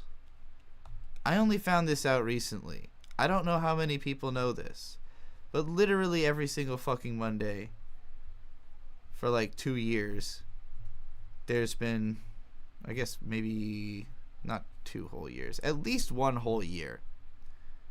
There's more than 52 of these fuckers is what I'm trying to say. What's the context of this podcast? The Scooter Pitch podcast is where you submit like your story pitch to the podcast, and then Taperclip and Komugi, or Genki and Sienna, as we are constantly reminding people to go subscribe to, because that's where the animation that Krona and I are going to do voices in will be posted. Gigadonk and I should be saying. And also this podcast is really good. They give good advice. They read the pitches. They try to tell you like how they think you could promote it better, or just, what they like about it. You've got Amy's pitch in here again. You've got Ellen for the first time. And Slaughter Guts. I don't know if this is the first time, because I didn't listen to the first episode of this yet. I've only heard the second, and this is the 3rd episode. But I think this comes out once a month.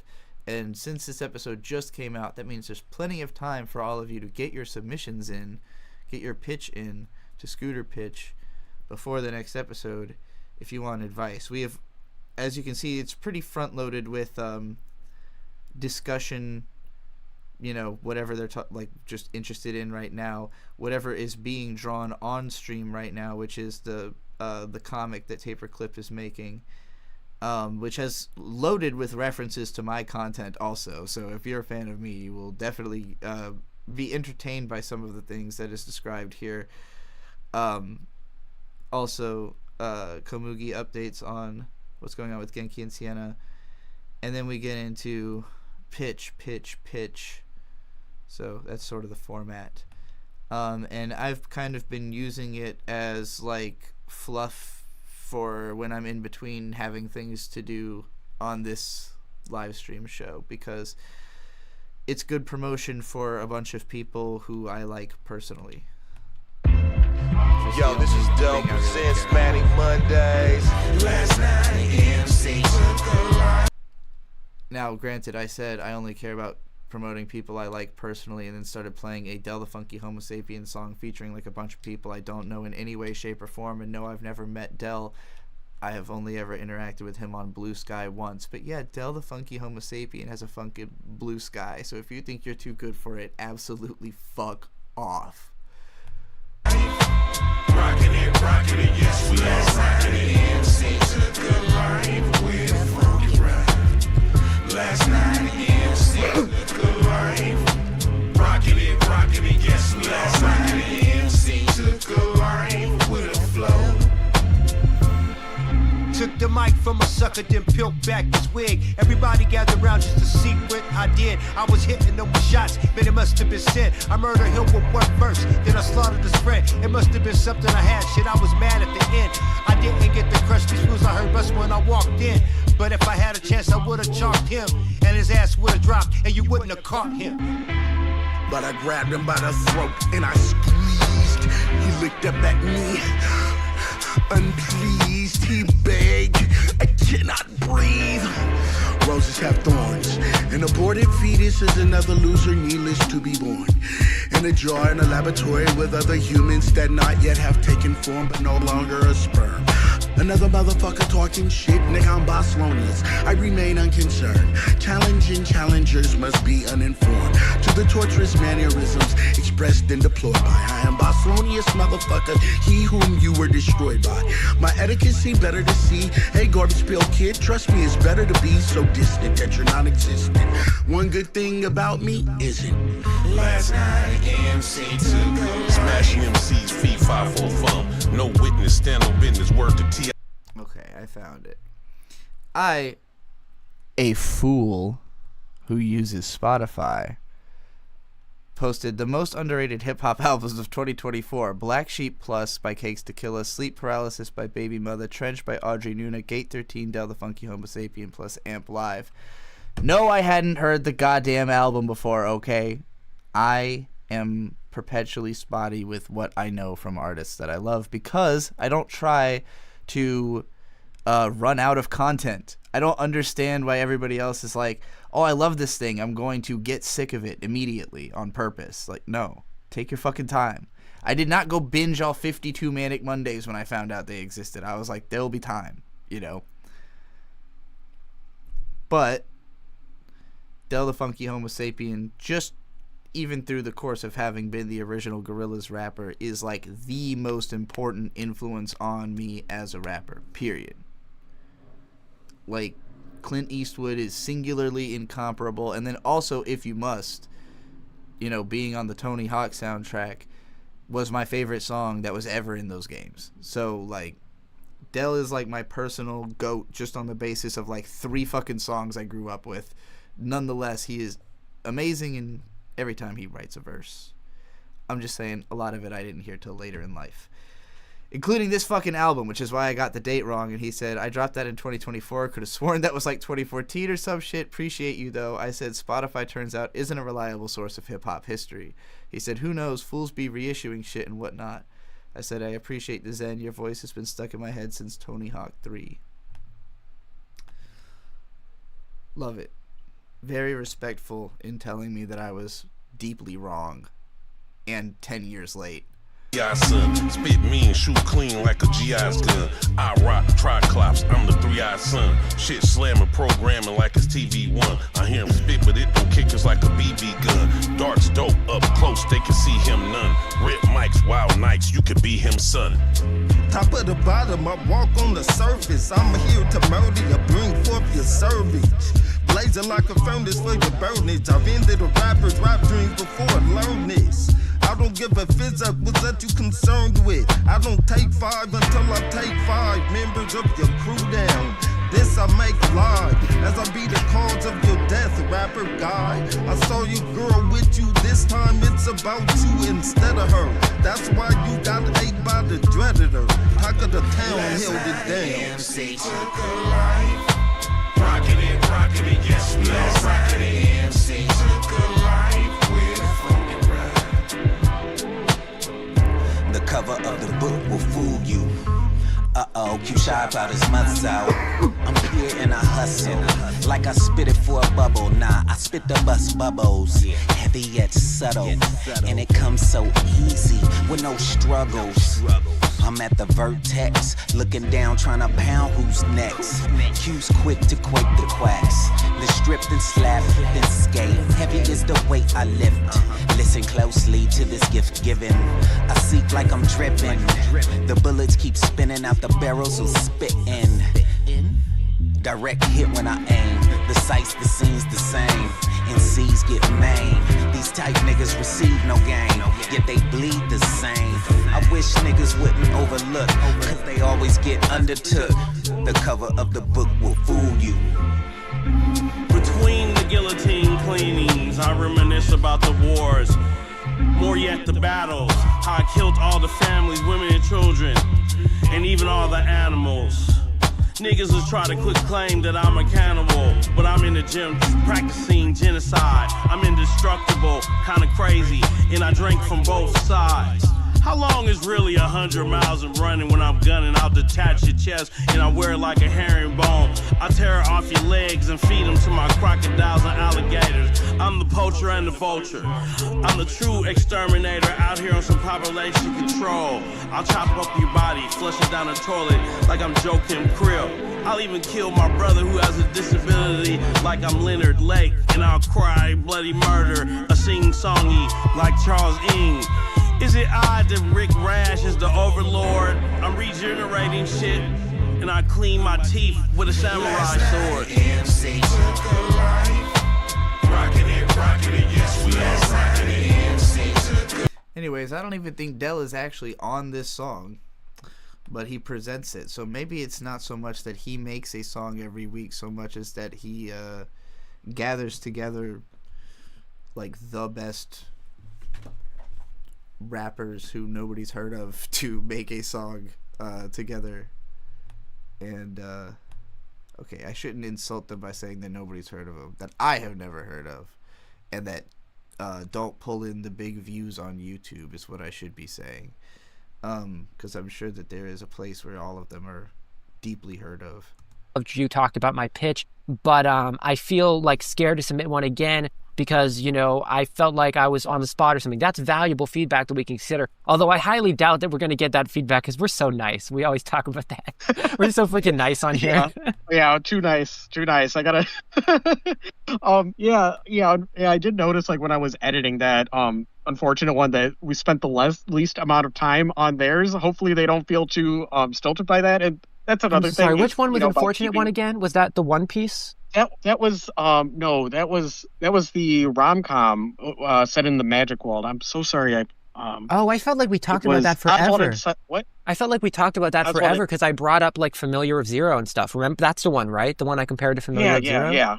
I felt like we took forever on that. We really spent the least amount of time on that one? Yeah, because wow. The other two was The Deathless by Amy and Magical Girl 420, and like, you know, we're talking about magical girls. We're gonna yap. That's true. You know what? I apologize. You're right. It totally makes sense that as cool as that rom-com sounded and how it reminded me of Familiar of Zero, and I had all these interesting insights to share from someone who's read that stuff. I still could understand how that one got a little bit less time in comparison to the others, and I'm sure that we were just so caught up on the magical girl thing. That was why it led to a little bit less time. It wasn't you at all. Yeah, it was a great pitch. That's the other thing. It's if somebody is if for whatever reason, like, somebody submits a pitch and we're like, yep, looks good, and like we don't really have much to say, it's like, hopefully you don't feel too jilted by that if it's a low entry fee. Exactly. Like we do want to do our best, but not all of them are going to be our absolute us performing at 100%, I should say. but hopefully you get your money's worth. That's a fantastic point. I basically I feel like I said everything I wanted to say about that comment. Was there any other comments, or you want to jump into the first entry? Yeah, I think we could jump in. I think we've went over everything, all the loose threads from last time. I went over my big gosh darn manga plans. They were awesome. And I got to promote my work as well, so thank you as always. Oh, of course, yeah. So let's start. Yeah, if you want to go ahead and read the first entry. Perfect. So this one, your name, your pen name, your pronouns, and which fictional character you most want to marry. Well, we have the answer. Jack is their name. Their pen name is Slaughtered Guts, and their pronouns are they, them. And in terms of which fictional character they most want to marry, IDK, Jinbei from One Piece. Ooh, that's the fish guy, right? I'm not big on One Piece. I think so. He's mega cute. I totally get you if that's the case. Pretty sure that's a fish dude. Oh, yes, it is. He's super pretty. Yeah, I love him. Jinbei from One Piece, great choice. Would make a good male wife, I suppose. Looks very huggable.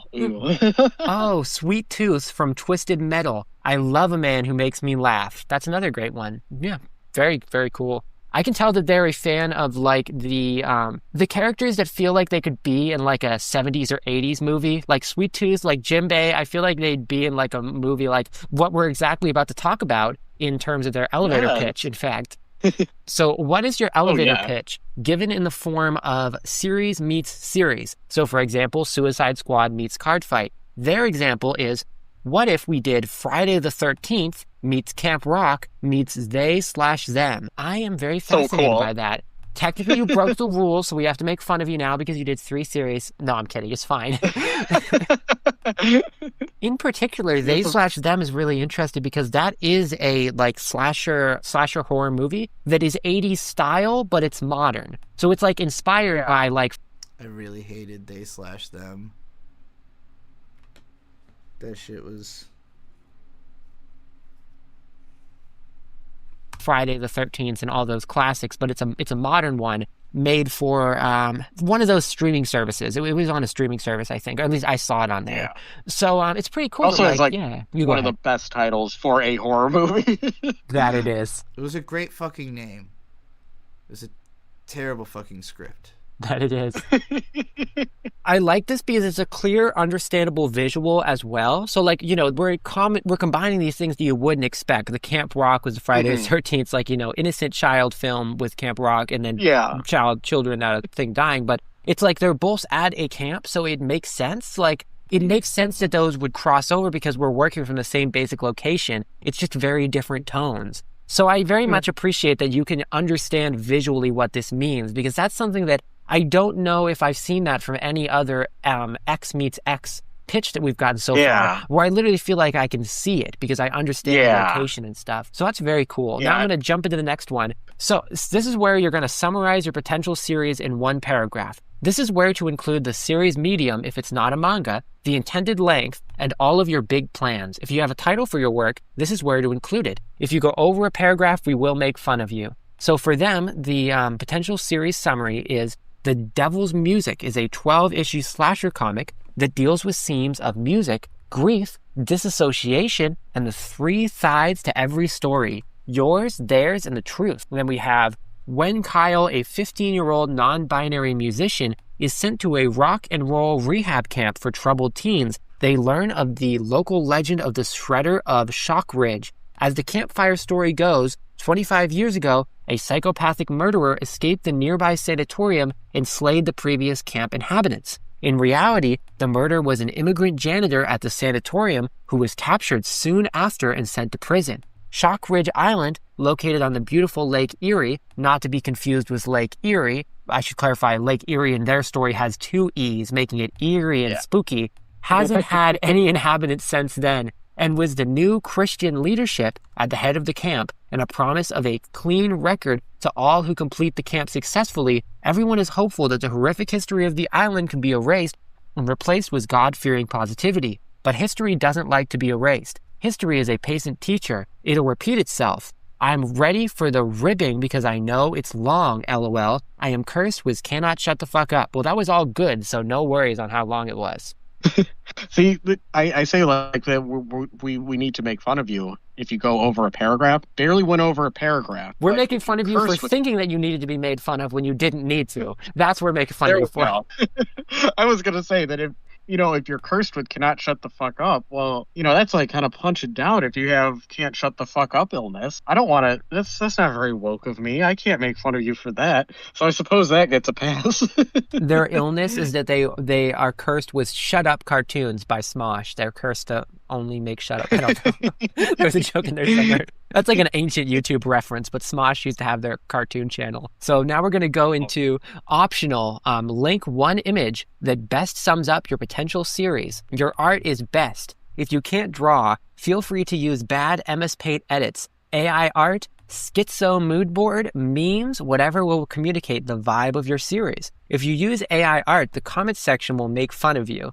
And so it says, I'm linking multiple because I do not follow instructions. I'm just going to take a second to open these on my end. Yeah. Oh my gosh, that looks amazing. Right? That looks so cool. This is on a Weebly website. So someone has a Weebly website, I'm just assuming here, where they have like a professional portfolio with all of their works. And these are images on their Weebly website. That's cool as heck. I have a Weebly website too to get myself out there as an artist. It's like people always say like, oh, you got to make your own website from scratch. You got to code your own HTML. But we're artists. How much time do we really have to do that? I did make my own HTML website and I paid for the $10 to host it because to host your own site, you have to pay the hosting. And I was like, man, it's such a pain to update this. Every time I want to update my HTML site, I always have to like learn code all over again. So this is really cool. Keep making stuff and putting it on your Weebly and use that to get a art job because you're really good. Okay, this link took me directly to their Weebly website. So now I'm looking right at it. Wow, okay, it's really cool. They've got a whole gallery feature on their site where I can see each of the pages one by one in detail. I can even click on them to like make them bigger in a new tab. So we have everything we need here to look at this. This is a full comic, and oh my gosh, are they a really good cartoon? Right? This looks so cool. Like I gotta say the one color illustration, it's like definitely like I won't say their coloring's bad, but the black and white, the monochrome is just so striking and just so bold. Like they really understand how to balance a page and how to make the most of, dramatic beta inking and the hatching. It's so cool. So they also left a note in the images section. Oh yeah. Saying these were test pages I did back in 2022. I severely did not understand comic page margins at the time, so my panels are a bit scrunched and the lettering suffers heavily for that. I've learned a lot since then, but I still really like these pages for some of the backgrounds. I'm heavily inspired by 80s horror artist Stephen Hughes and the cover art of Gore Shriek #1, but used to collect Shonen Jump mags as a kid, spent hours poring over the art in them. Yeah, it shows. Like, holy shit, this is cool. I've been told that black and white art isn't interesting enough for people to read it. Well, those people are freaking idiots. They're completely wrong. Their black and white art is awesome. Yeah. I find that absolutely outrageous given gestures to all of manga. Detail can be a time-consuming curse when creating comics, but I want to create art that makes people go back and really look at it and admire. I love art, especially comics, where I could stare at it, think about how they drew something or achieved a certain technique, especially as a traditional artist. I understand why and where people feel the need to take shortcuts, but actually sitting down and learning how to do something and achieving it feels so damn good. That being said, me and the Yame's lettering guide very much do not get along, LMAO. Also, I have the first issue scripted out if you're interested in reading it. It has been on hiatus for a couple of years due to personal bullshit, and I've been meaning to go back and rewrite it a little, but I've gotten good feedback on it. I've been working on a different story for the time being. These are like One Piece Fishman Dojin, like OC comics, I think. Interesting. And they look great. But the Devil's music is very near and dear to me and helped me discover a lot about myself. I like to take the opportunity to share where I can. As I said, Crystal cannot shut the fuck up. LMAO, please enjoy. Yeah. This is very cool. I was looking through some of the pages, like, yeah, these are awesome. And the lettering is, you're cognizant of your mistakes. Lettering's a little scrunched up, margins are a little tricky, but there is like a lot there, and it is very it's just very captivating, like how you've how you're able to guide the reader's eye and like in that really good through line between the text and the focal point of each panel, like because usually when something has a lot of text in a manga or comic, get rid of that is I'm gonna sound very illiterate, but that is like my biggest.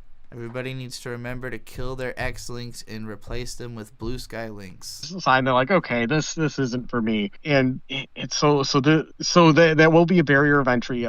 If it is very text dense, but you do have very strong visual design, and so I think because you said it's all scripted, and you are acknowledging like, okay, lettering's kind of rough. I think, okay, I don't know if you would want to cut down on the text, or if you're thinking of your manga as something more like it's a cinematic storyboard that you're putting on paper and you're really poring over every word. I think this might be kind of a goofy solution where it's like, okay, well, don't want to learn, like, lettering's like kind of messing you up and it's kind of scrunched. I think I think if you just don't look at your script when you're doing your storyboards and you try to remember what the characters are saying, I think that might force you to trim the dialogue and to only put what's important. And this page, I believe page 4 of this. The one with the really cool girl with glasses, right, on the bottom right corner. Yeah.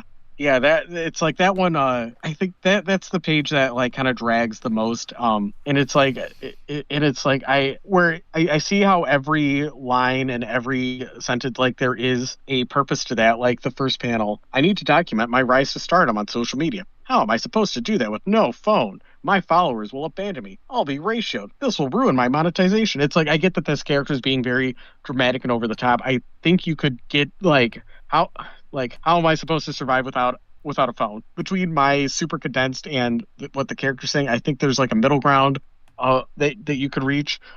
Very good criticism. Very, very good point. I completely agree. Because she's talking about rise to stardom. Okay, we understand she cares about internet fame, and then she's making reference to she's going to lose internet fame in the second half. You could condense that so you only have one text bubble at the most, and then we could see more of her design. Because she looks like a cool design, so I want to see more of that. Yeah. I think one thing that I would do when I started manga, because like a big advice like for any comic artist is just cut the dialogue in half. Your dialogue is like, you're getting too precious about your words and clinging onto them. Is one kind of like, I don't always follow this now.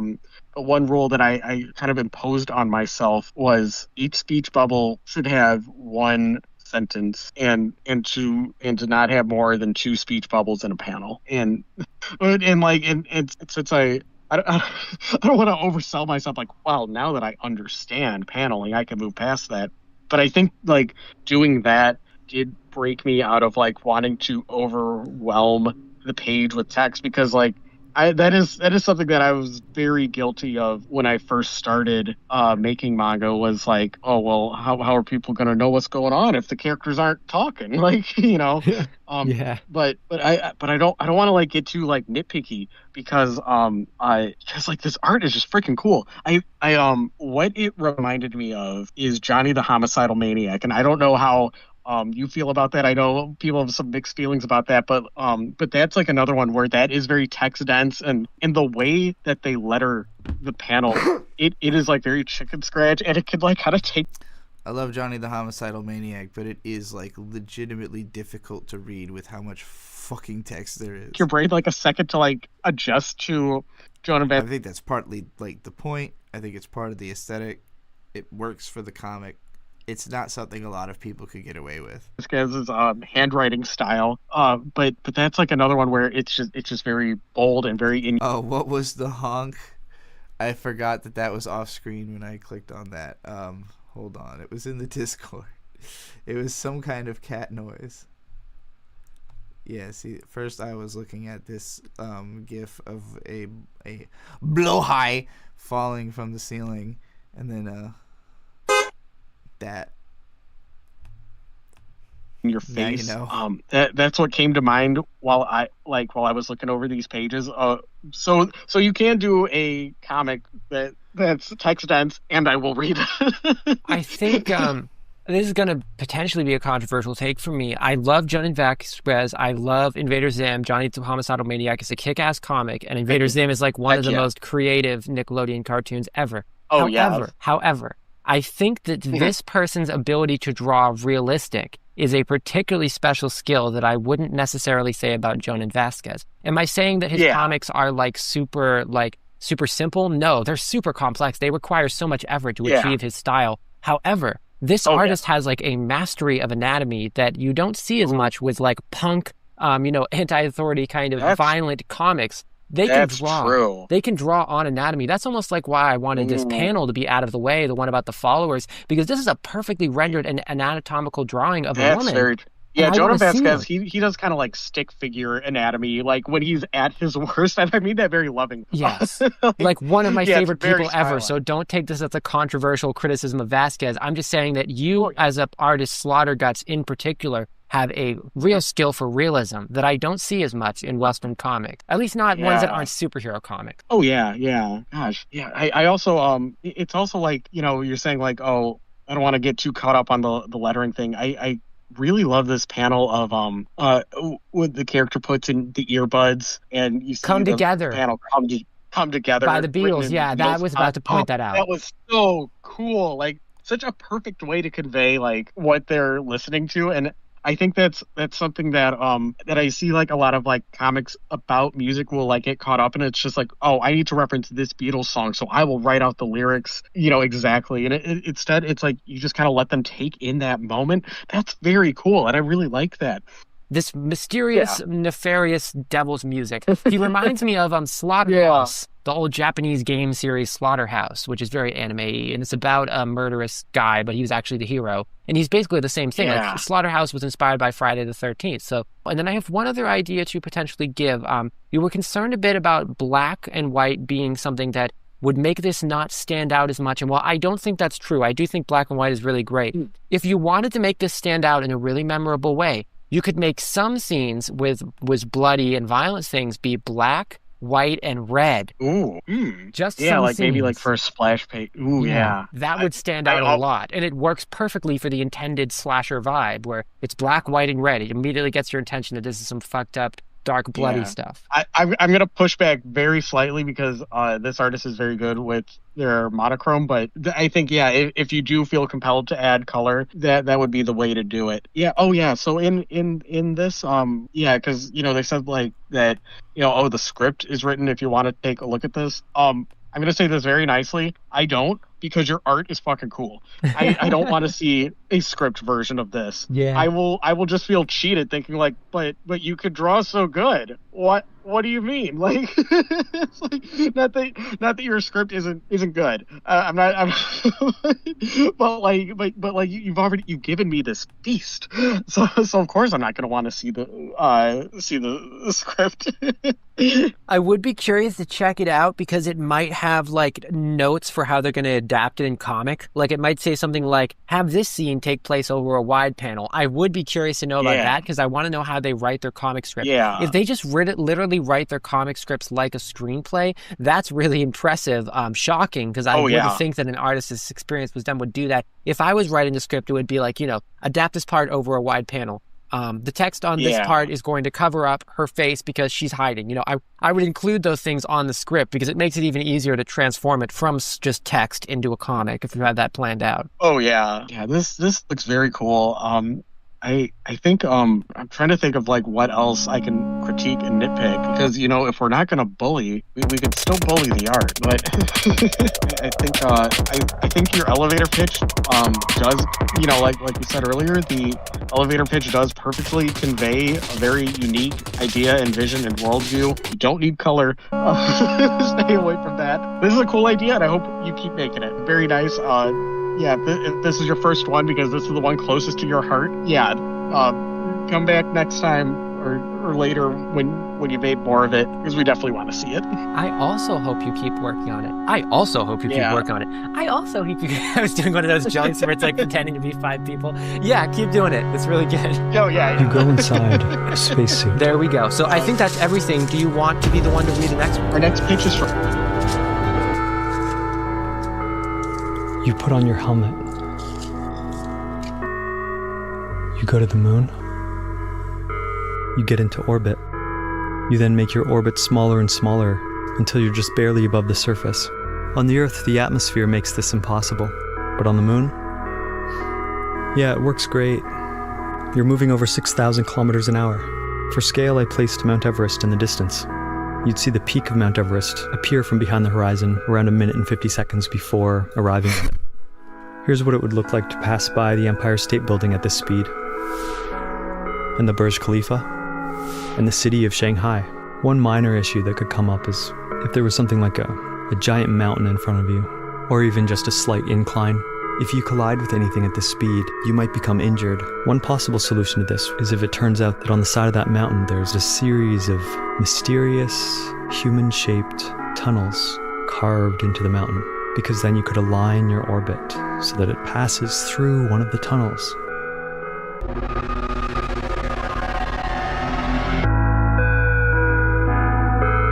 If you bring a skateboard with you, then a ramp can be placed in front of you. If the ramp were a half circle around 869,000 meters tall, your momentum would carry you up, and you would gently come to rest right as you reach the top.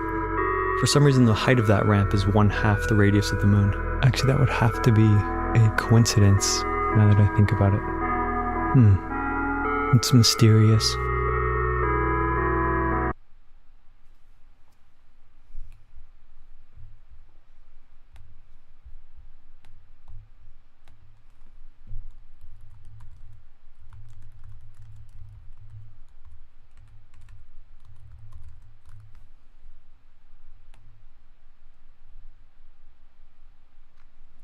I guess I got holic brained because I commented Guzen Janai Hitsu Zenda on that video.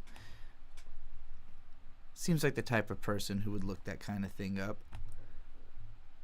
Oh god, how did I get so many tabs open? Okay, this one can be combined with this one. They don't need to be different. What did I activate? Oh boy. It's a Tamer's official video. Over the edge, feel like I'm floating through the air. The pain I felt is paid for, all is said and done. Oh, I am restricted, fixed upon the web. I need to fix the habit that my mind is breathing in. Break it, I've got to break it, I've got to. Spent all my life holding all of it closely. I played it innocent, a feel of discontent. I'm finally facing it all. Feel this.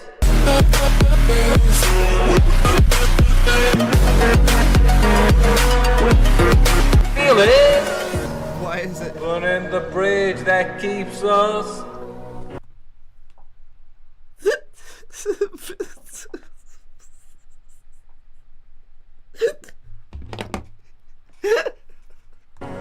I'm here and I feel it. Feel it. Exaggerated, that's what you assume. The story's over now, I must conclude.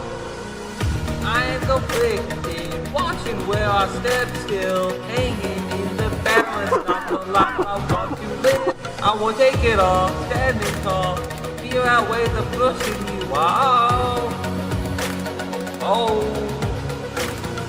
break out, I've got to see, break out, I've got to see. Spent all my life holding it all closely. I played it innocent, a feel of discontent. I'm finally facing it all. Feel it. Feel it. Feel it. Is that a banana?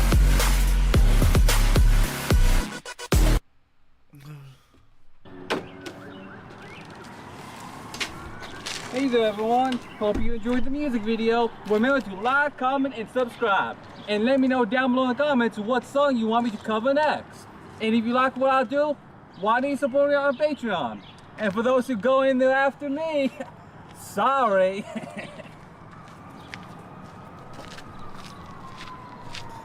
My fucking god. I thought it was about time I started my music career and reached the levels of fame which only those like Michael Jackson, the Sonic Underground, and the Jonas Brothers reached. This is the official start of my music journey. Thank you to everyone who supported me so far. This is just the beginning. If you enjoyed the video, don't forget to like, comment, and subscribe, and stick around for what's next. More music is coming soon. Let's do this. Hashtag first music video. Hashtag new artist. Hashtag start of something new. Hashtag music journey.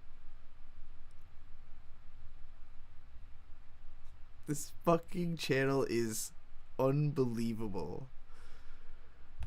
Yes, I can fucking say it. Okay, I just came here to read the comments on this. Outro rap, probably one of the best songs I ever heard from you. Keep it up. Hey, thank you. I agree with Trixie Clipsy that my latest album, Neverwinter Norfolk, is my best work so far. Senjo Gahara and Hanekawa are both my girlfriends from Anatheme Badaisu. Top tier. You know, I have video ideas and then keep them in my head for a long time. About a year ago, I made a video about how Luffy's theme in One Piece sounds really cool, but it's like the one theme out of all of his crew's themes that sounds like it doesn't fit him. And one of the comments that I got made a great suggestion for what Luffy's theme should be. See, here was my objection to Luffy's theme. It sounds too much like a hero's theme.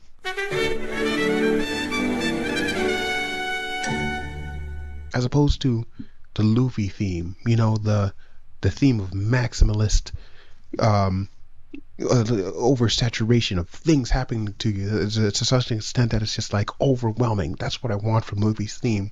And this comment said, "Here, try this song." And I said, "Wow, that's perfect."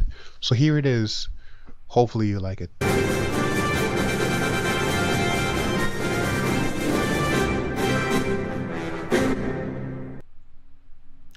Wow. You damn Loricons. From Ellen Horay. Not yet. Alert, alert. Family neutral is malfunctioning. Lillian has lost their voice. Lillian Prime, you are the last functioning Clockwork Knight. Lillian Prime. Lillian Prime. Lillian Prime. You have to do Lillian's video alone. Lillian Prime, online.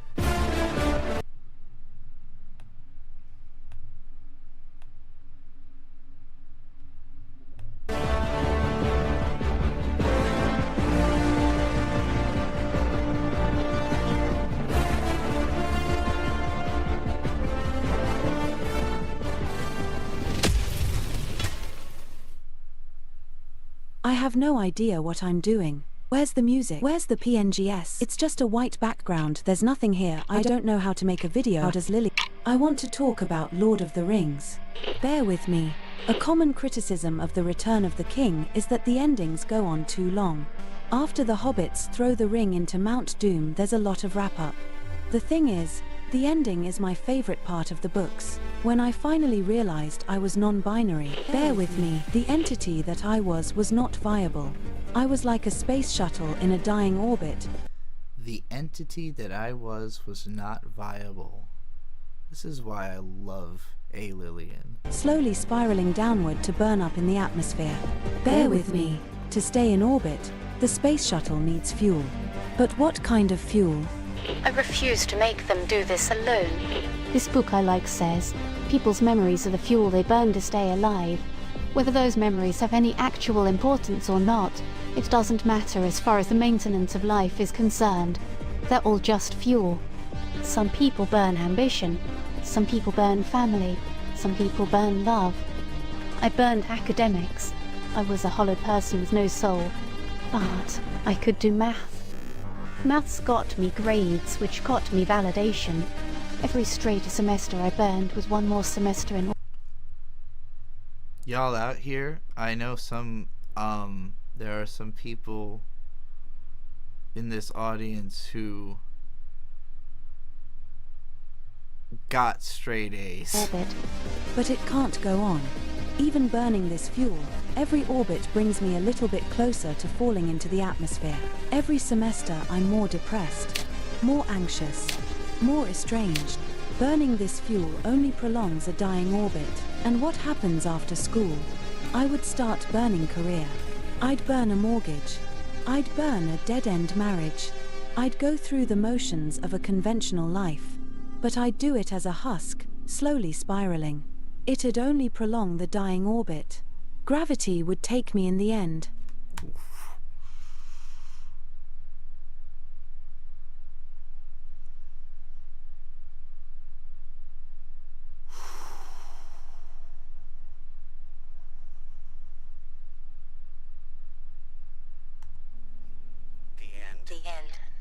The end. Bear with me. November 2014. I see an interview with a trans man who makes me realize that hormone therapy is the only medicine for the hole that's been eating me inside. I seek healthcare. I find out that to fix the hole inside of me, I have to wait 1.5 years. I put the date into a countdown timer, and I label it how much longer until the end. Oh no. I have to make it 559 days, while carrying the weight of the hole inside of me. That's impossible. I can't make it that long. It's like a hobbit trying to make it to Mount Doom, while carrying the weight of the One Ring. So what you're saying is that to get to my long happy ending, I need to find enough fuel to burn for 559 days? The only thing I know how to do is burn fuel. So bear with me. Bear with me. Bear with me. I keep burning academics, But a straight A semester isn't enough anymore. The pressure that I might get an A- is too much. The unfairness of my situation is crushing. I can't come out to anyone. The orbit is dying. But I know that if I can hold it together a little bit longer, I get my long happy ending. All I need is enough fuel. Every minute between classes, I listen to the same few albums. I promise myself that I'll listen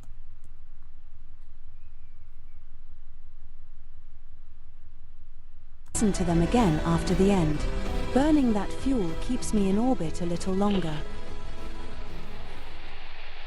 I'm skiing a steep icy slope. The day before, I had a session with a gatekeeping therapist who tells me nothing but demeaning, awful things. Thinking of the weight of the task ahead of me causes me to have a panic attack on the mountain. When I make it back to the lodge, I'm shaking so hard that I can barely walk. I sit on a bench with my headphones on. Burning this album fuels me through that afternoon. It's finals week. The student council has written these cheesy chalk messages all over campus that say things like, "You can do it," but one of them is different. It's a drawing of a candle. It says, if you're on fire, then burn bright enough to engulf everything around you. I burn that fuel to power my way through one more term paper.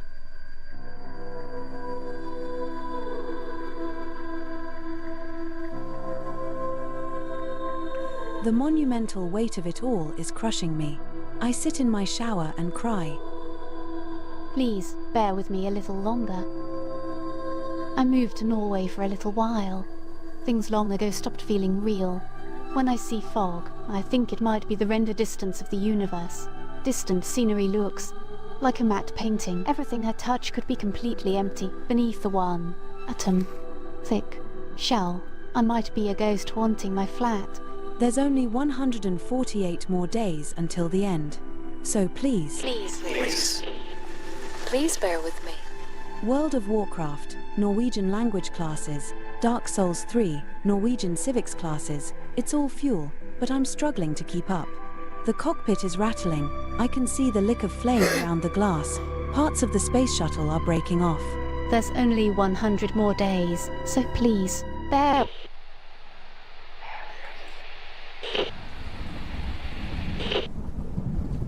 It's 3:30 at night.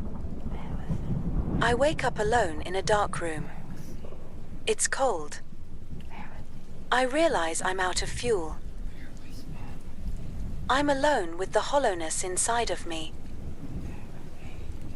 I get on my laptop. I message my friend. Burning that conversation gets me another night in orbit. 82 days. Final stretch. All or nothing. Bear with us. Bear with me. Bear with me. Bear with me. I saw a frog. Burn it. Bear with me. 68 days. I visited Orendal. Burn. 40 days left. Bear with me. A rainy day. Burn it. Bear with me. 23 more days. Writing term papers in the closet. Burn it. I can't take this. Bear with me. The plane ride back. Plane ride back.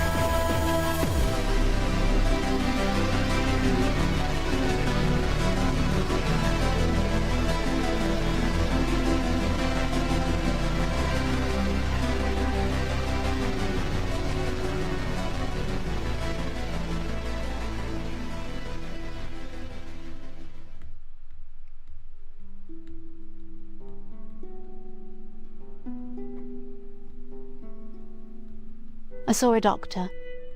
They drew my blood, and I was so scared they'd find something wrong. A few days later, I met the person who was going to take care of me. She asked me to tell her about myself, and she said she could tell I had thought about this for a long time. After talking to me about all of the options, she said I could start with whatever felt best. The morning I started HRT, I woke in a sunny room. As I was getting my medicine ready, I listened to the song I promised myself I would.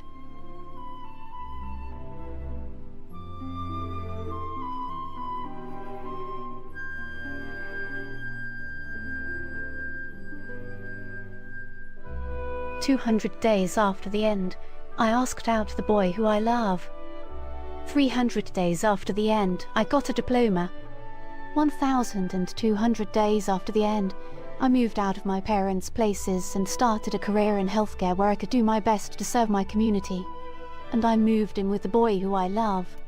3,000 days after the end, I started a Twitch channel and learned to make YouTube videos, and I met so many cool, kind people and entities, and we raised so much money together for Trans Lifeline, and I'm learning web development. And I think you get the idea. So if you're in a dying orbit, then please, bear with us and burn this video.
I can't speak.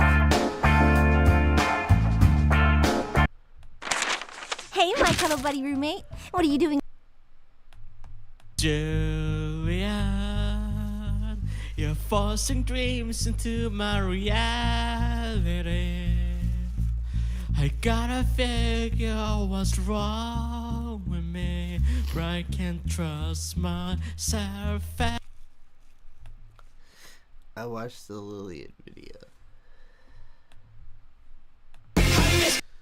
So much just reconsider. So the things I did, your name, I loved it so much. I was accessible, untellable. But I felt something in my heart, so like, oh, okay. Worry about the things you thought you never really want. Okay. The very things you never thought, finding out that you're so. I hate you so much, I give up.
Julian, my heart's pounding and my body's weak. You're like a nightmare waking me from sleep. Guess it's time to take the fall. Julian, you took a dive into the deepest end. Keep a tally, 'cause you're losing friends and you're only losing more.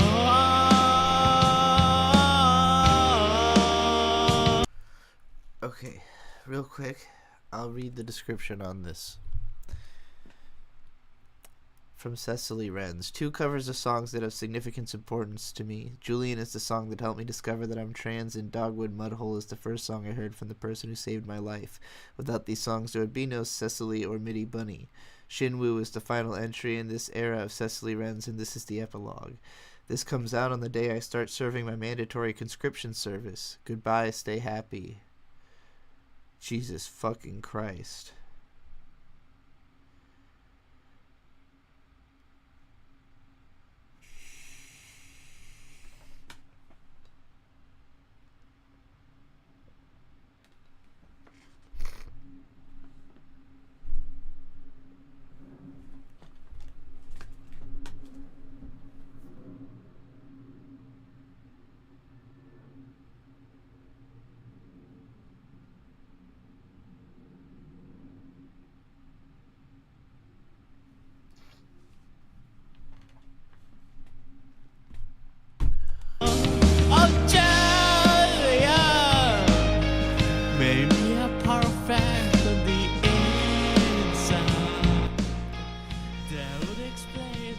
For Julian, I'd like to talk about my best friend and mentor, Demon Frost.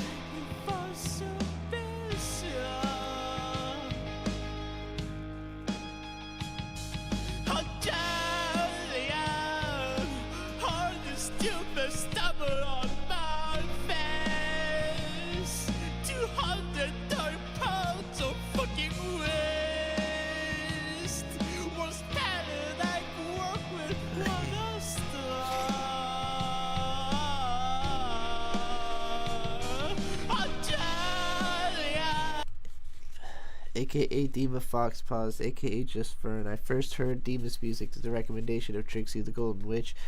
Shout out to Trixie as well. I heard her 2017 album, All the Space I've Taken Up, which the song is originally from. I didn't know it at the time, but this was the song that planted the seed for myself as Cecily Renz all the way back when I was 16 years old. Dima will say she doesn't remember this, but initially I was one of those annoying reply girls to her Twitter account, and the first time she ever talked to me, there was when I accidentally dead-named her. That was really funny. Eventually, she seemed to take notice of my music, and we started messaging each other mostly in regards to music stuff. In 2020, she introduced me to another one of my best friends, Iki Firefly, and we formed a band together called The Warners. While that project never came to be, you could say it was one of the crucial impetuses to what led to the formation of Mitty Bunny. The respect I have for Dima and her songwriting is as high as it could get.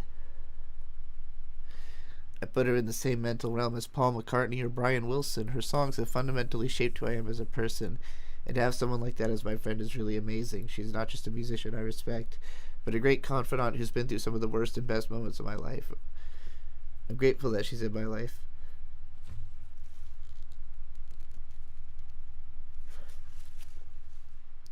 And I love her deeply. I hope you check out some of her music as well. You gotta treat your body with some care. You gotta stop cutting off your hair. You made this so damn hard. Oh, Charlie, break me down, reveal me as you please. I wanna change the begging for release, and I don't think I can do it alone.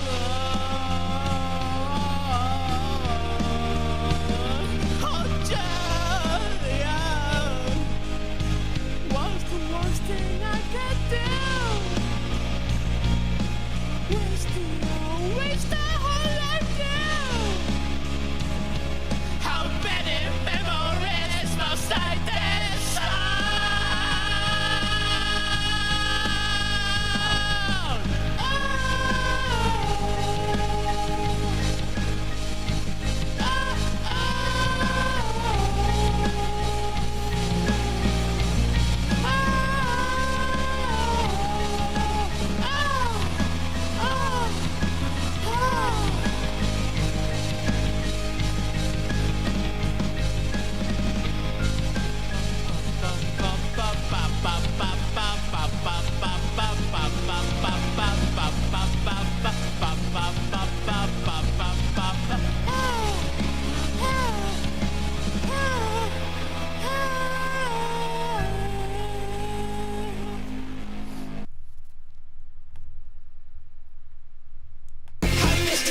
much, just terror, inconsiderate. I met Bridget Beatrix Fox on December 2021 as I was wrapping up my album a month project. I was going through the art pop genre tag on Bandcamp when I discovered her album Super Bitty Fox. According to B, no one cared about her music except her dad back then. She made that album in some ways as a final album. She was going to give up on making music unless someone listened to that album. Well, I listened to that album, at least a little bit. I listened to this song, Dogwood Mudhole. Then I went and listened to one of her other albums, The Night is Sweet and Calming, and I was blown away by how good it was. I couldn't believe it was made by a 17-year-old. These songs were clearly made by someone with an expert understanding of pop songwriting and production, I thought. I do think it is poetic that it was Super Bitty Fox specifically that I found back then. Of course, B kept making music after that point, and she often thanks me for that. I don't like to take credit for it. I think she is simply a musical person who will always make music regardless of anything. But I do like to think we came into each other's life at exactly the right time. Sometimes I think about serendipity involved in our meeting. I truly believe that everything happens for a reason. It's silly to think about such things as fate or destiny, but I do believe in it in this case. It's kind of funny how similar we are to each other, how different we are to each other, and how we complement each other. B once called me her other half. That is the kind of relationship we have, I think. We are like moirails. If you know, you know. Yeah. B is my best friend ever and my partner in the truest sense of that word. She accompanies my life. I don't know what my life would be like if I didn't meet her 3 years ago. She's been through the worst parts of my life and the best of my life together with me. Without her company, I might be dead or worse.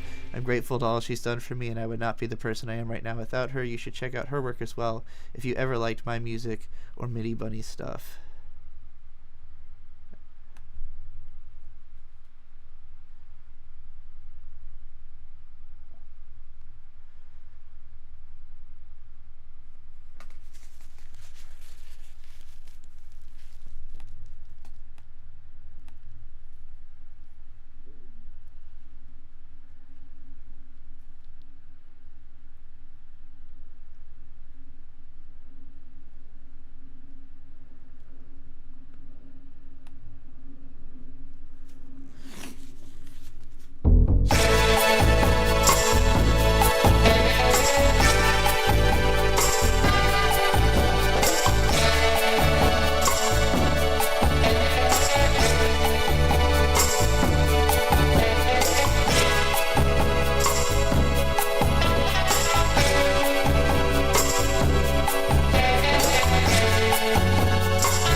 Mountains falling for the sweet leaves. Kindness in hiding. Sugar cubes all in the pine tree. And you're gonna be the darling of all Midwest summer season. Sylvia herself all dressed up European. I met you in a dream once. You told me how to play right.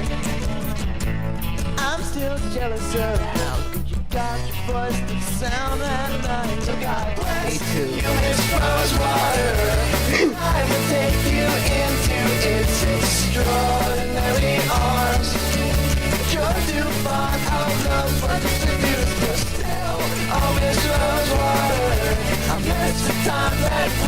would be uncertain.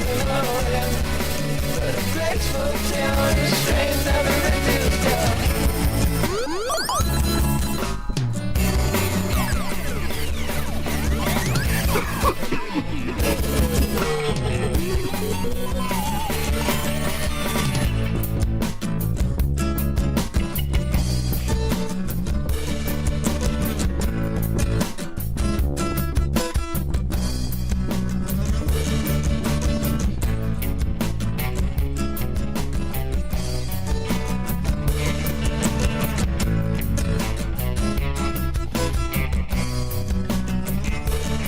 So God bless you, Miss Rosewater.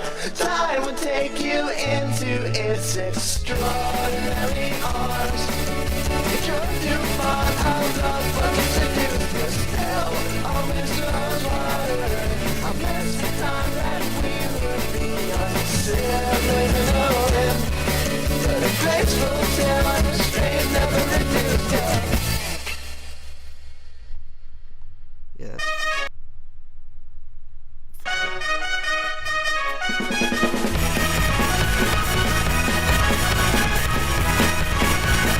This fucking rules!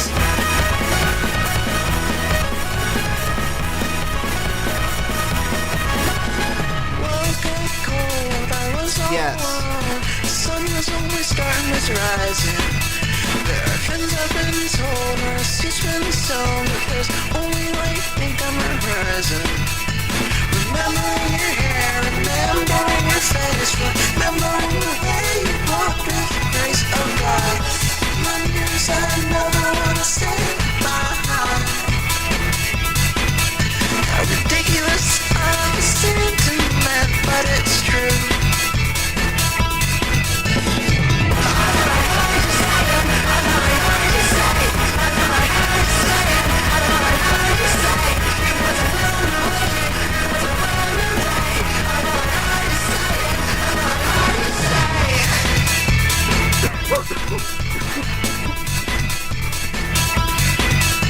You're a kid in high school. You're on the internet. On your birthday, there's a solar eclipse. The leaves fall with the gray sky. Upstate New York isn't a wasteland. Same kind of beauty. Go online sometimes, meet somebody a little bit parasocially. In defiance of the way this person was born, you define your idea of what's feminine. You adopt this person as your muse. You think about things you hadn't really thought about. You identify yourself for the first time in your life.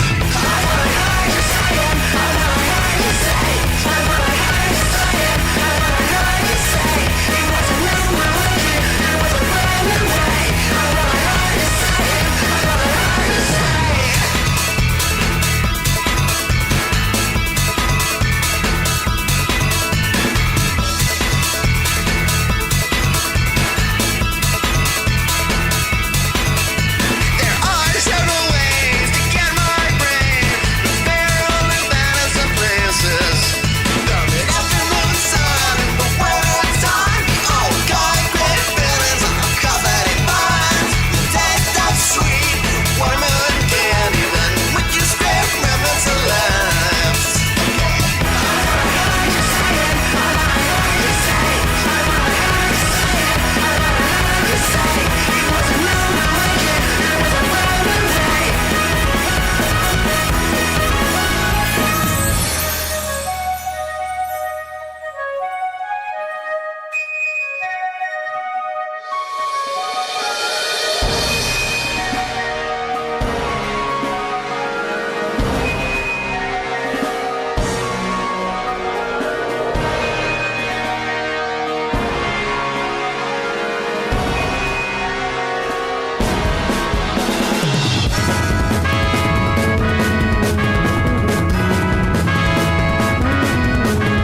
That was a fucking 10 out of 10 song. Thank you, Lace, with the $8 donation on Bandcamp for me to watch these videos that I could tell are going to make me crack up immediately. But I wanted to finish that song first. Party tonight. Alright, let's go. I got a big bald head, all the better to make love. You find me in the club, fucking it up. Tuck my dick up in my legs and I tape it up. Now I look so pretty, I'm $1,000,000. I'm a cross-dressed man and I'm here to dance. my God. And intro, I'm stuggling in my boot cut pants. If you see me cry, I better walk on by. Cause I don't want to share the pain that's inside. I literally just spent 10, 15, 20 minutes crying on stream. But 9 in my 6-inch boots. Ladies, would you like to get loose? Ladies, would you like to get wild? Ladies, would you show me that moose? Knuckle, the buckle of my belt's untied. The shade's jet black, but the mustache wide. I just wanna sniff cocaine all night while I shake these thighs in the laser lights. Give it to me. Give it to me. Give it to me. Come on, baby, give it to me. Give it to me. Give it to me. Give it to me. Come on, baby, give it to me. I'm like feeling reassociated to my body again, and I'm like, I need to start stretching. Looking at these old dudes like move around, and I'm like, oh god, I don't even feel like I could move that much. I'm an angry man, but I'm a soft old sod. I got a couple mates and they lost the plot. Don't need a girlfriend or a stable job. I'll be sitting on the bog just hopping a wong. No need to drive, I just drop to my hands and feet. I scuttle like a beetle. When times get rough, I dust off the cocaine pack. Sniffing from an ass like a beagle. Listen up, pal, I could die right now. Blood's pumping like a newborn cow. Robot Blood's pumping like a newborn cow. Why? Whoa, come and have a bump with me. One'll be enough for me. Come on, baby, fuck with me. I got the horn and I'm giving out my love for free. One time for the ladies. Come on. One time for the men. Come on. One time for everyone in between. Yes, you gotta love them. Come on. Come on. One time for the ladies. Come on. One time for the men. Come on. One time for everyone in between. Yes, you gotta love them. Come on. Come on. 1, 2, 3 to the bastard. 4. My ex-wife is a bastard. 4, 5, 6 to the bastard. 7. Give him the balls like David Beckham. 8, 9 to the bastard. 10. Backing on the crotch like a free-range hen. Raising a glass to the gays and the bis and the trans and the girls and the big bald men. You better assume my pronouns. You ain't got a clue what I feel inside. Shake my ass while I play Beyonce. You wanna come fuck me, then get in line. I'm a top shelf piece of ass. Don't touch what you can't afford. If I spin that pole, better give me cash and then I clap them cheeks and I'm out the door. Give it to me. Give it to me.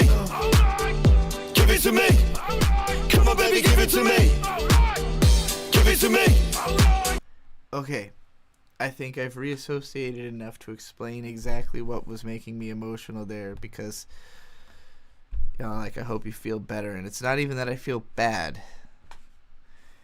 I will say there's a combination of factors at play here, right? I just had a phenomenal weekend, and a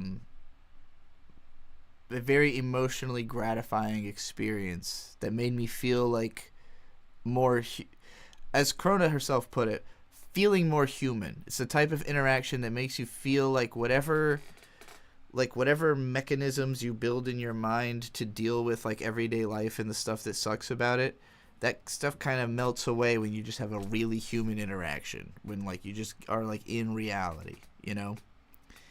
And this Lillian video is essentially about what it was like before. And it goes in, it really got to me. There's a moment somewhere in here where I cracked and I started crying, and it just kept getting more and more and more intense and more intense. And then the resolution was so sweet that made it even more intense. The fact that it was the fucking Zelda music. This is a masterpiece video. I didn't know how to even share my feelings about it in the moment. I literally got unverbal. I should have realized that there was potential that an A Lillian video could make me really emotional. I did not know what I was in for when I fucking clicked on this. I did not expect this. This was really intense. This is by far the most emotionally intense A. Lillian video I've ever seen. Hold on, wait, let me read the description. So I meant to do that too. This video is for transgender, non-binary, and gender non-conforming people and anyone else who has been pushed to the margins. You face unspeakable adversity. So many voices shame you and want you to be diminished to a more palatable effigy of yourself, and many don't care if that means the material or metaphysical disillusionment of who you truly are. The voices come from your government, from strangers on the internet, from your coworkers, from your family. One of the voices probably comes from inside you. Every voice in this video is from someone rooting for you. Stop it! I'm rooting for you. When you're too broken to work, too broken to play, too broken to even get out of bed, know this. Every breath you take is a radical refusal to acquiesce to the voices that want you to be diminished. Your cellular metabolism follows the same basic chemical equation as any other fire. Focus on taking your next Focus on taking your next breath, feed the flame oxygen, and don't be extinguished. Holy fucking shit, I can't even read the goddamn description. The book is Haruki Murakami's After Dark, and the full quote is, you know what I think? God damn, this fucking description is so A. Lillian. It's unbelievable. Okay, I'm not going to read all that. I ain't reading all that! That wasn't the thing that got me the most emotional, though, because... also, I was too emotional from that to really explain what I was also reading and looking at here. Yeah. Because Cecily Renz,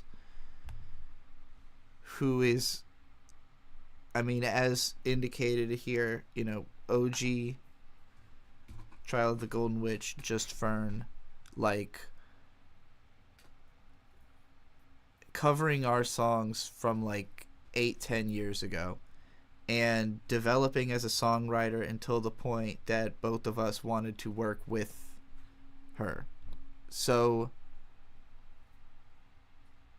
you know, like, I think she's an exceptionally talented musician, and she's Korean, and they have mandatory military service. And they don't have trans rights. So that's why she says, this is it.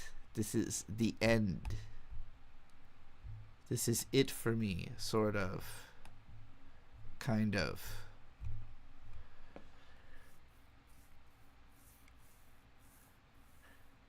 So that is also... we love you, Cecily, and you'll always be welcome here on the internet, which is not a real place, but you know, you understand. All the space I've taken up was digital in the first place.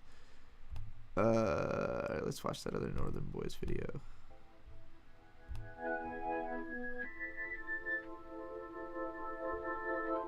Don't wanna fall in love, I just wanna get fucked. Shoveling mountains, a terrible stuff. Heroin, ketamine, jelly bean puff.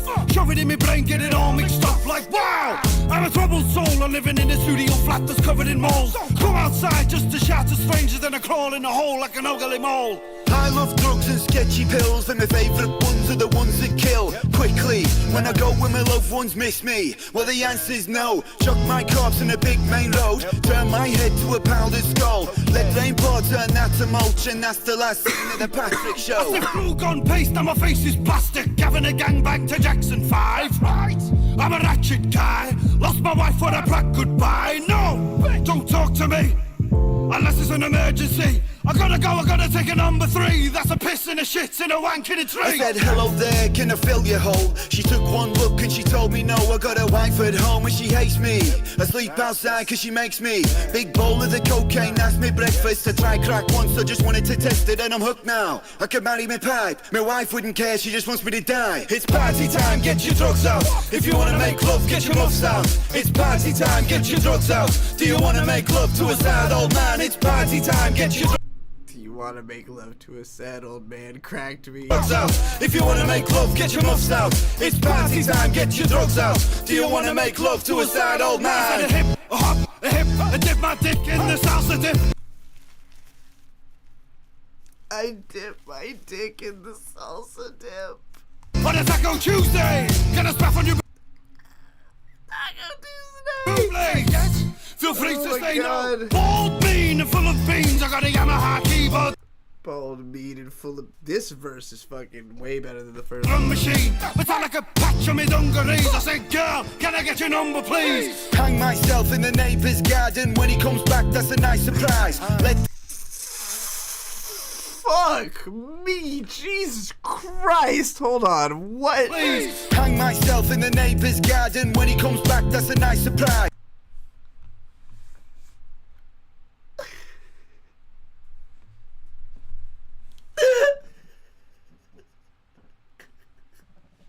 Holy fucking shit!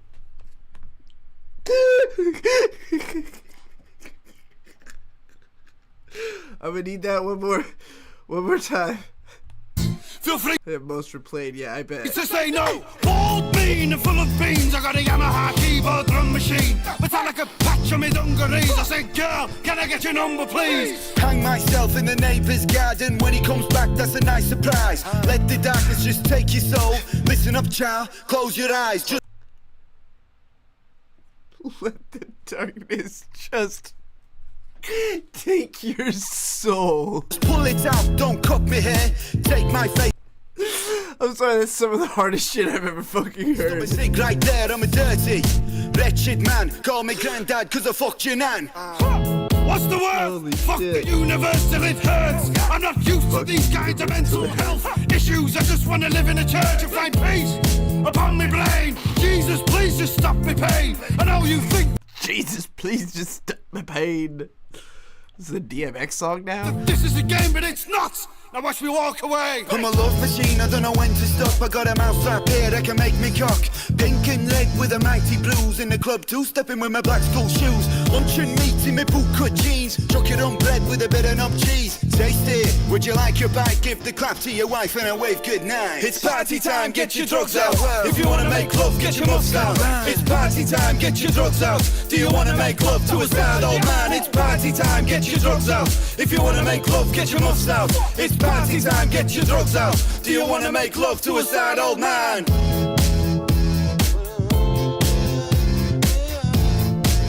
you wanna make love to a sad old man?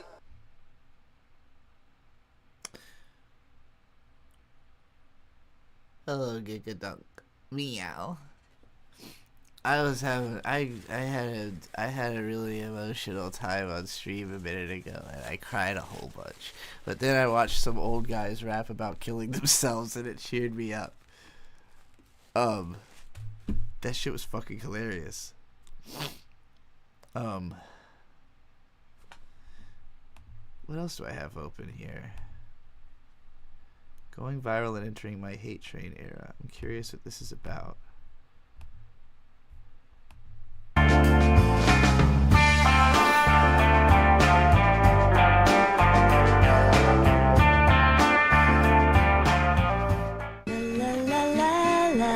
Hey my cinephiles, poets, and freaks, it's me, Penny Angela. Welcome back to my channel. So today's video is our monthly snob list. Basically, it's my monthly favorites. Just a quick overview if you are new here. Snob list. Oh. What? Hold on. This is two very different video concepts, I feel like. Maybe I don't understand. It'll make sense when I watch it. But anyways, I'm not as interested in her favorites as I am in things that people who I know made. Also, but I do want to hear this song because this is the vibe I'm on finally. I had a feeling I'd hit it.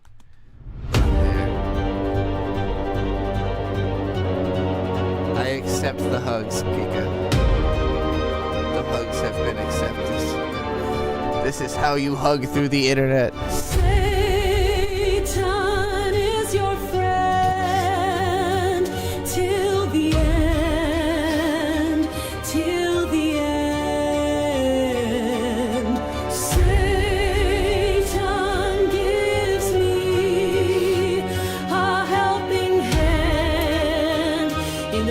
time of need. Satan kills my enemies with fire and poisonous snakes. Satan is there for me. He's there. This is not Gary's mod. This is actually an I believe this is made in an original game by... Of course he doesn't fucking link anything in any fucking way that makes any fucking sense on his fucking YouTube page. Hold on. This is made in Nightmare Puppeteer. I had to remember the fucking name of it. Okay. I'm pretty sure it was made in this. It's not their life that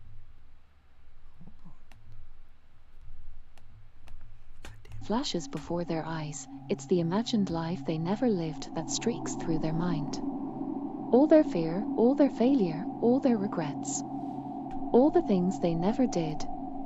All the I love yous they were too afraid to say. We never forgot those. That's why we are going to kill you. Nightmare Puppeteer will you will drive safe, fly safe, be safe. Knee. Gaz. Happily, I have nightmares forever. Nightmares Forever TV. Nightmare Puppeteer is talking about me. It's trying to kill me. It's trying to murder me. Help me, help me, help me. Do I sound like a woman? I hope so. I'm hoping to fool Nightmare Puppeteer. Like and fave, don't forget to sub and ring the bell. Ring the bell and sub, like and fave. Follow me like I follow you, I follow you. Everywhere. A, B, C. Okay, this is funny and all, but it's not actually showing the fucking what the game does. It's trying to... This one might... Does this one show me what the game does? Yeah, it does this. What if it's in suburbia? That's not right. Fucking intercut with this fucking Billie Eilish commercial for obviously something else. It's cool. What if it Fucking happens in the rain?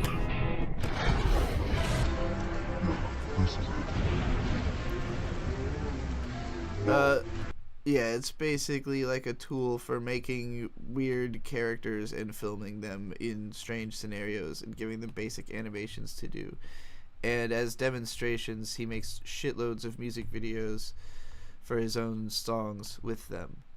This is M. Strange also, who I know about because he's Tom Oliver's like favorite filmmaker, and I still have not actually bothered watching any of his full-length films because quite frankly I'm lazy and I like his YouTube videos.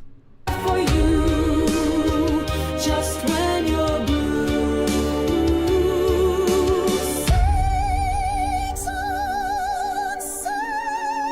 Also, I think it's his wife who's singing. I don't know that they're married. I'm pretty sure. With knives and bombs.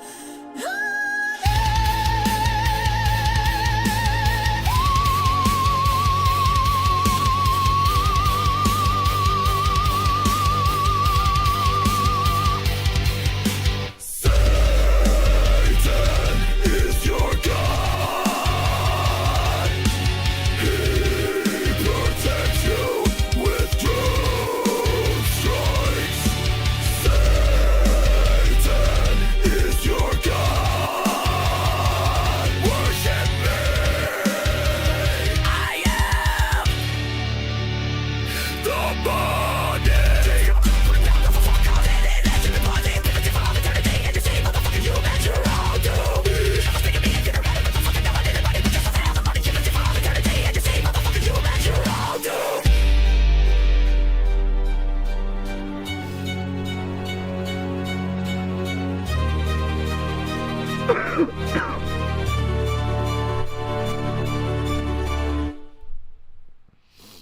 I like how the lyrics at the end are like literally just freestyled fucking nonsense in a like ridiculous voice, but it sounded good. I really liked this one recently too.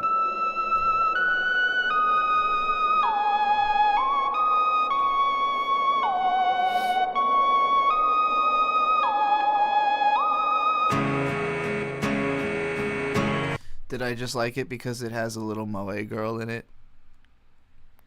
Maybe.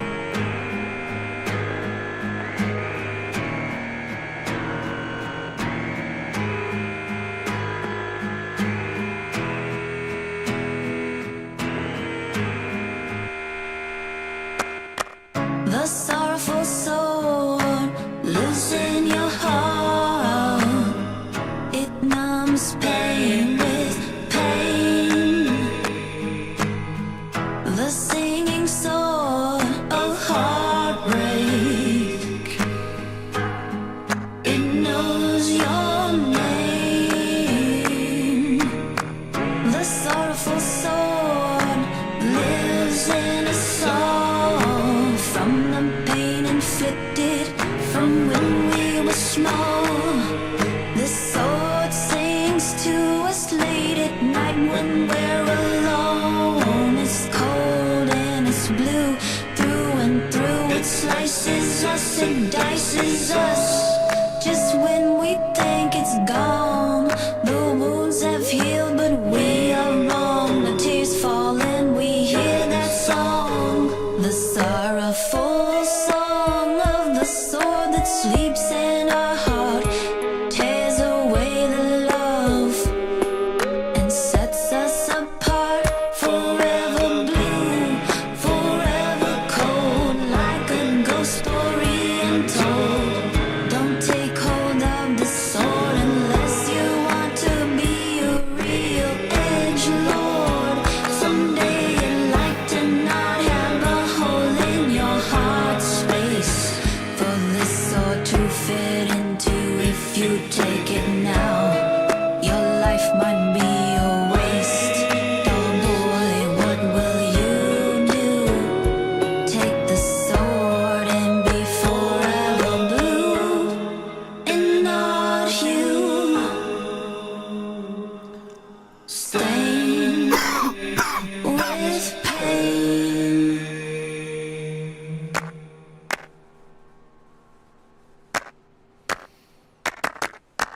The sorrowful soul lives in your heart. It knows pain with pain.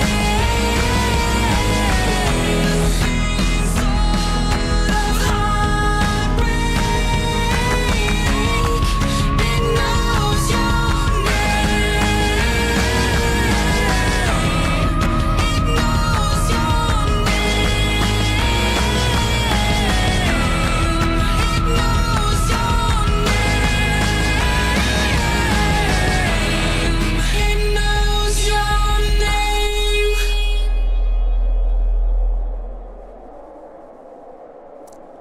Yeah, that shit goes hard. Okay, let's learn about Harpy's story. Yeah. She, her pronouns, and which fictional characters you most want to marry. And she said, Descara's from Itchy the Witch. She's perfect. Heart emoji. I know Discaris. And- I don't know that character by name. I'm gonna check. Oh yeah, she's really cool. Yeah. Sorry, that's all I had She's to the say. one that's like super OP. Oh, yeah, yeah. Yeah, I know Love the her character Abyssal Witch. design. I can see why she's into Yeah. this character. Heck yeah. So what is your elevator pitch given in the form of series meets series? And she says Miss Kobayashi's Dragon Maid meets Zach Bell. Sold. Lesbian Monster Girl Slice of Life meets human and monster magical competition. Yes. So cool. So This is- summarize your yes. potential series in one paragraph. This is where to include the series medium if it's not a manga, intended length, and all of your big plans. If you have a title for your work, this is where to include it. If you go over a paragraph, we will make fun of you. And it's under a paragraph, so no bullying for that. So Harpy's Story is a webcomic presented in a Western comic format, aiming to be roughly 30 chapters long with around 18 to 25 pages each. Set in a world where every human is assigned a monster of some kind to aid them in daily tasks It follows Sue, a harpy who's an aspiring Yuri artist, and her human partner and lover Emma, the Witch of the Black Forest, who tries to make ends meet by operating a magic shop. With the death of one of the archmages who oversee their civilization, Emma finds herself, along with every other magician in the country, included in a competition to see who will take his place. Though the chance of improving their living condition is tempting, the pair decides to simply continue on with their mostly tranquil daily life. However, participation is not optional, so they are now faced with no shortage of wacky wizards and their own monster partners seeking to improve their ranks by eliminating them from the game. Will their luck prevail against it all? Yes, because Monster Love will save the world. Oh, I love it. I love it. Fun fact. So Ellen, we know as a casual friend, that's how they found out about the channel. They've communicated with us before. And Monster Love Will Save the World was inspired by you and I and all of our frequent... I have to say, just hearing that description, I already like it. Like, hold on. Let me listen to that back and make sure I fully understand. Talks before about pause. Talk about what I like about it. Because And I love don't want to get it wrong. To include that. A world where every human is assigned a monster of some kind to aid them in daily tasks. It follows Sue, a harpy who's an aspiring Yuri artist, and her human partner and lover Emma, the Witch of the Black Forest, who tries to make ends meet by operating a magic shop. With the death of one of the archmages who oversee their civilization, Emma finds herself, along with every other magician in the country, included in a competition to see who will take his place. Though the chance of improving their living condition is tempting, the pair decides to simply continue on with their mostly tranquil daily life. Yeah, so it's actually a really layered idea, because basically these two characters have complete lives individually. They have a relationship that assumably accounts for both of their individual living situations, and yet because of just the circumstance of she's a really powerful witch, she therefore is like basically automatically implicated in the running to be the great wizard, and so all the other wizards are trying to fuck with her. Actually, what this really reminds me of conceptually in that way is Shaman King. Like in Shaman King, Yo Asakura basically would not have ever started fighting another shaman or even really like tried to be part of the competition if not for the fact that inevitably other small fry were going to try to use him as training, you know, which is why Ren ends up basically alerting him to the whole shaman fight thing going on. I know she compared it to Zatch Bell. I'm not as familiar with the parallel. I mean, obviously I know what the concept of Zatch Bell is. I've seen episodes of it, but it's not as one-to-one in terms of that aspect as far as I know. I guess I'm under the impression that Zatch deliberately wanted to participate in the Momoto battle. Didn't he have like amnesia or something actually? I don't remember. It'd been too dang long. But yeah, I like this idea. I like that there's like a complicated story they are actively trying not to participate in, and that it's just kind of interrupting daily life, because that is how shit be like in the real world, you know, like you're just going about your business and there's some kind of like fuck shit that's happening that you're getting kind of dragged into just because of other people's business that wouldn't have anything to do with you, but you know, the more sort of irreplaceable you are, the more they're going to be seeking after you like that. Unless you're like me, where everybody thinks you're insane and therefore, you know, they don't try to come to you with anything serious ever. Leaf Blady said, "Hey Trixie, how much to do a tier list? Like to judge a tier list or to make a tier list? Like, or is it that you have a tier list you made and you want me? I guess like how long is it? How many faces are on it? What is it? Describe the entire. Give me a pitch. Pitch the whole ordeal to me, and I will make. I have one. Is it long, and what is it about? Because if I don't know what to say about it, I might not. Actually, you could just send me the link, and then I'll look at it, and I'll judge based on that. Are you in the Discord server? In the Golden Butterflies? If not, I mean, if you are, that's a good place to do it. If not, Blue Sky is also a good place to send me links, because I don't think you could post them directly in the chat. You're not. Well, you can join if you'd like. The link is on the About page of the We Watch Anime channel. But yeah, Blue Sky also works.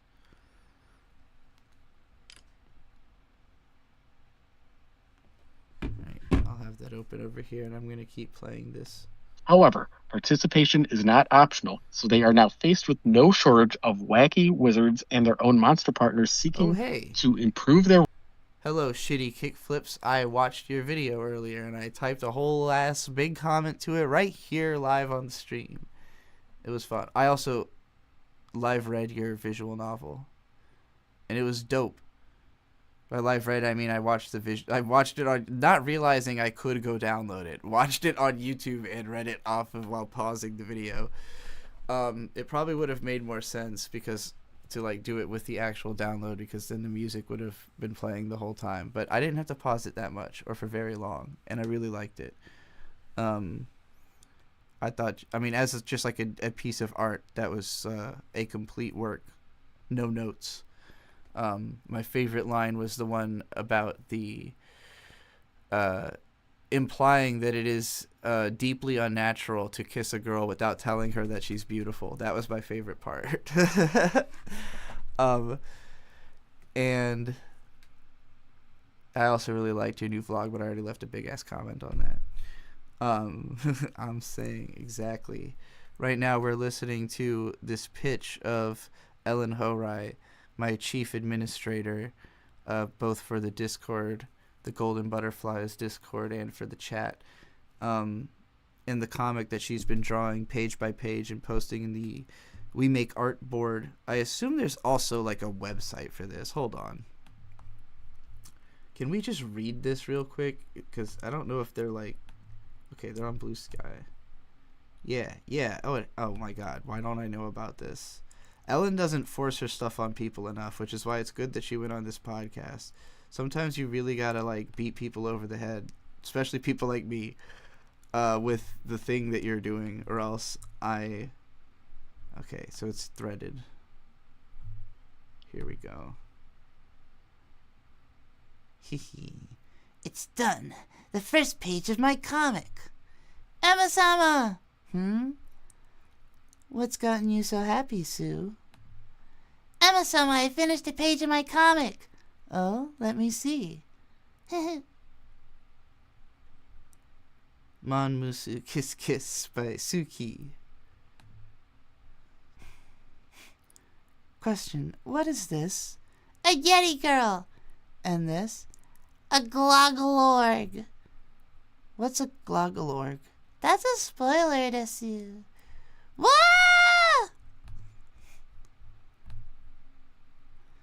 Sue Kirschenbaum, species harpy, occupation artist, amateur. Whoa, Emma-sama, you're so mean. You need love. Love! Wait, stop that, Sue. Emma Kirschenbaum, species human, occupation witch, shopkeeper. Whoa! Sue, stop. We can't be doing this while the store is open. Oh, please, nobody comes in at this time of day. Come on, a little quickie won't hurt. Fine. Ding, ding, ding. Excuse me, is anyone here? We have everything in the world! Yes, welcome to the Black Forest Magic Shop. How may I help you? Oh, a new face. Moved in recently? Yes, my name is Anne. Pleased to meet you. How may I help you, Anne? It's my monster Goopy. He's been like this for a few days. Have you been doing anything to exhaust its spell energy lately? I don't think so. All I've done is spend some extra time in my brand new magic-powered bathtub as of late. Yeah, that'll do it. Worry not, though. I got exactly what you need right here. Hi, I'm Sue. I like your hair. Thanks, I like your wings. I work hard to keep them very silky and smooth. Emma-sama loves it. Wow. Sue, hi. What happened to all the monster syrup? I drank it all for inspiration. You bird brain! How are we supposed to make enough money to pay the bills if you keep messing with our stock, you dummy? What are you waiting for? I need fresh ingredients now. Sorry about that. While you wait, may I interest you in some pastries or some tea? Sure. Oops, clicked off. Well, Emma Summer sure is scary when she's angry, but a little bit of teasing always gets her in the mood at night. Gosh, let's do this. Zzz. Shh. Poof, poof, poof. Blop. Sappa. Moles! Emma Summer! Vroom. Emma Summer, help! Moles are stealing our food! Moles? How did they... please excuse me for a second. There they are! They're escaping to the forest! Oh, not if I have a say in it. Here, you remember how to draw a wood circle, right? Hi! Swish, whoosh, swipe! It's done! Rumble, rumble. Come forth, Spriggan! Ha ha! Well, that takes care of it. Wait, Emma Summer, look! Gah! Ha ha! Snap! What does that say? I can't read that. Anyway, it's fucking adorable. I suddenly, towards the end of reading that, was like overcome with this bracing fear that I had not checked to make sure you could all still hear me. Like, that I was, like, uh-oh, what if I just read this whole comic and I was muted the whole time? Like, and doing all those voices and having all that fun, and y'all were just like, B, we can't hear you, B! And I seriously, like, it was like, you know, like, it hit me, like, right here on this page. I was just like, oh, fuck, oh, shit, what if I was muted? But I powered through it. I was like, you know what, I'm not gonna assume. Good morning, Z-Cypher. How long have I been streaming? We're about to cross 6 hours. I've been catching up on every single thing that anybody that I know made that is in my subscription feed or was sent to me, and everybody should always be sending me their stuff because I always like to promote things, and I'm really trying to interconnect this community of golden butterflies because I don't know, it's just good. It's just good health. It's just good mental health. It's just good for my life. It's good for your life. By eliminating them from the game. Will their love prevail against it all? Yes. Everybody because seems to monster like love will save the world. Oh, I love it. I love it. Fun fact. So Ellen, we know as a casual friend. How do I stream so long? Okay.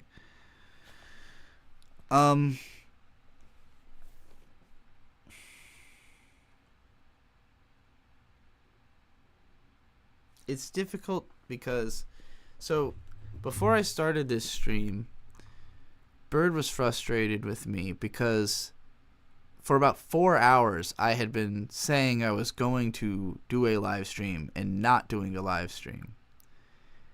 And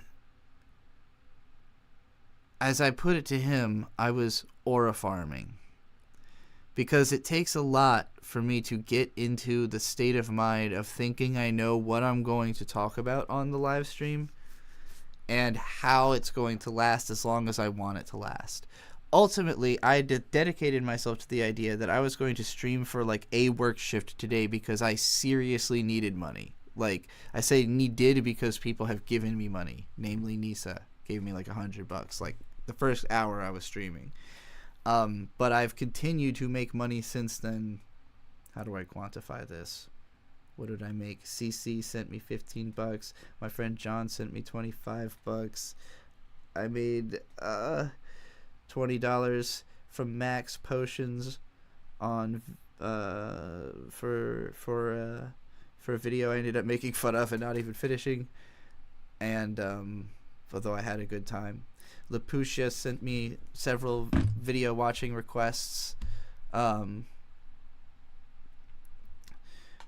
Leaf Blady just sent me a tier list that, depending on how I feel about it, they may pay me to rate. So basically the answer is I'm making money and I need the money. That's the main way I'm able to stream for so long. But there was a lot of aura farming involved before I got to the point of being ready to do it.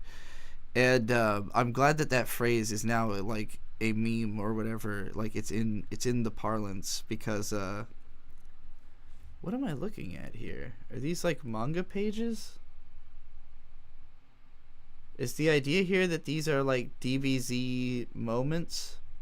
Leaf Blady, actually, real talk. You should not pay me to do this tier list because I'm not gonna have anything interesting to say about this, but I would pitch this to Giga Donk because she's a big Dragon Ball fan. She's my apprentice. She's a great streamer, and she will have a lot to say about that. So if you were to like pitch to her, she'd probably do it for not a whole lot of money, but she's trying to get her career started as an internet creator, and I don't think she's made any money off of it yet. She has a lot of deep opinions about Dragon Ball and Dragon Ball Z.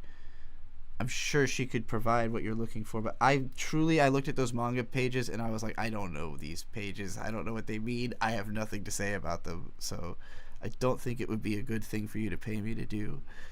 So the strat is asking for money more explicitly, more or less right now, because I am like, so the problem I have is that YouTube money only comes in the month after you make it.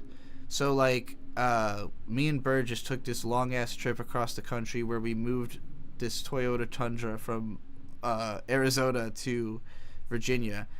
Basically, I think I concluded that I had spent like probably close to $1,000 in the span of a week, and he, I'm sure, spent at least that much, if not more. So we probably spent like $2,000 all told in the because we had to buy. I think we had to buy the plane ticket in the first place to go out there, and then pay for all the gas. Bird had bought all of the reservations for campsites, a couple of which we did not actually even use, And keep in mind, the fact that we could even afford all of this was only because I did so much streaming and like asking for upfront Venmo Cash App payment, because like it literally gets to me that day. I can just instant transfer it to my bank account as soon as it gets to me. So like we already were kind of in panic mode because we just moved into this house and started paying rent after a year of living in my parents' house not paying rent. So it was like suddenly there's now another $850 a month to be accounted for, and it's not like we were making that kind of money, which is why we hadn't moved out yet. This is cheaper than it would be to move anywhere else in like the fucking state. Like Virginia is not a cheap place to live anymore. It sucks. Not that it was like super cheap, but it's Southern Virginia is not even a cheap place to live, is what I mean to say. Northern Virginia never was. But like so yeah, like it was, we just moved and we went to go get the truck just because the timing worked out that would be, I think we had already planned that trip before we knew we were even going to get into this place. So it's very lucky that we made enough money to even do that. And that took a lot of, deliberately being like, okay, here's how much we're going to need for this week. I'm going to stream at least until I've made that amount, and then I don't have to like continue streaming. I don't have to stream for 24 hours a day every day.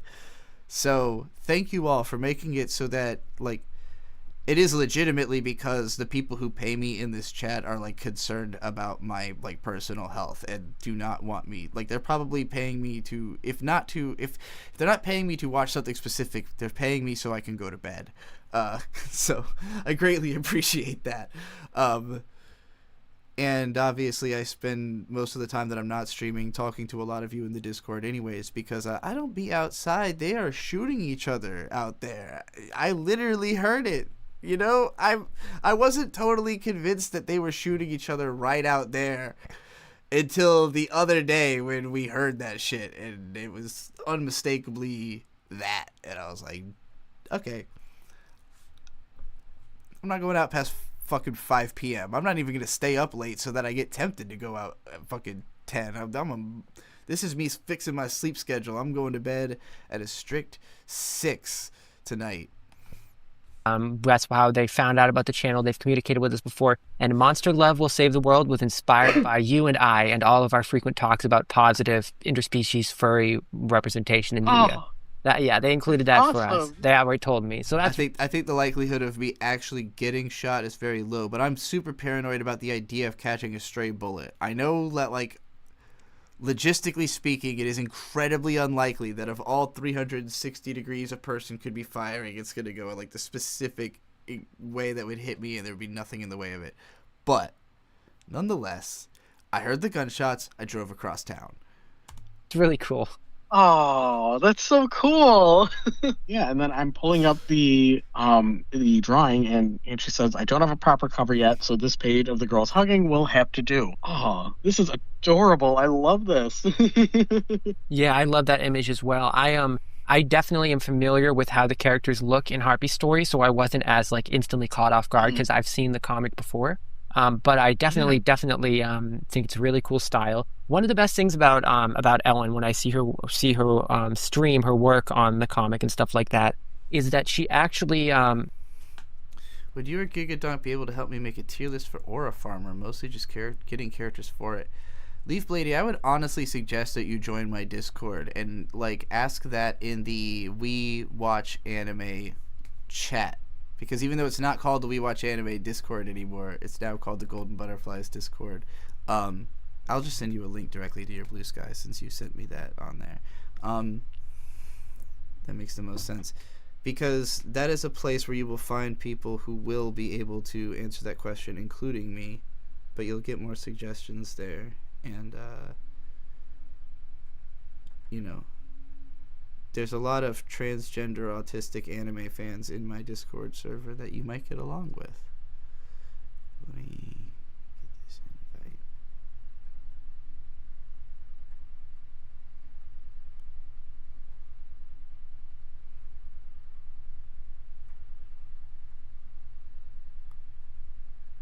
Okay, I sent you that.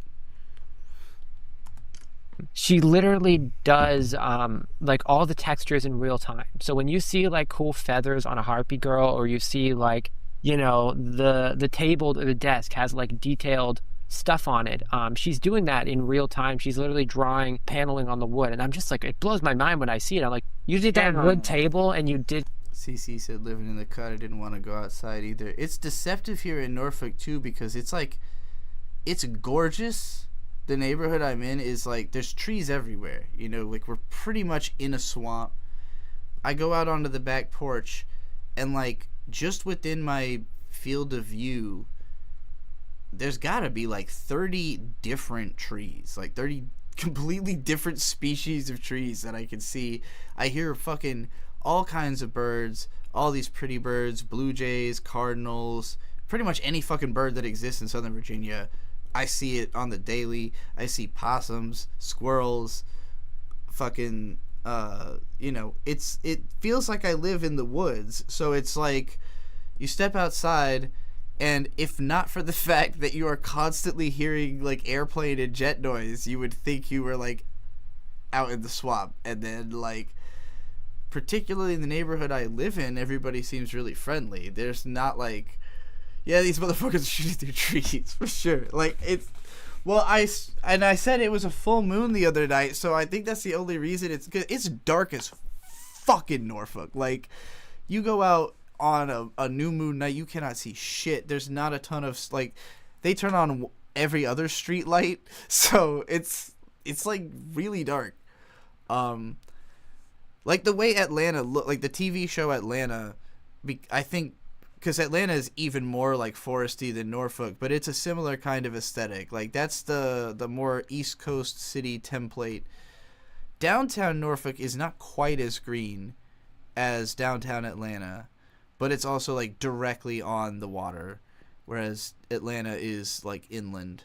So it's not quite the same, but like most of suburban Norfolk is like very, very green.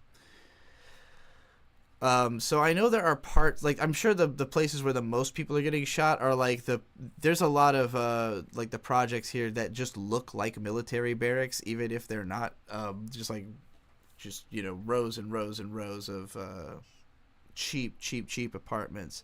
Those are the really dangerous parts of town.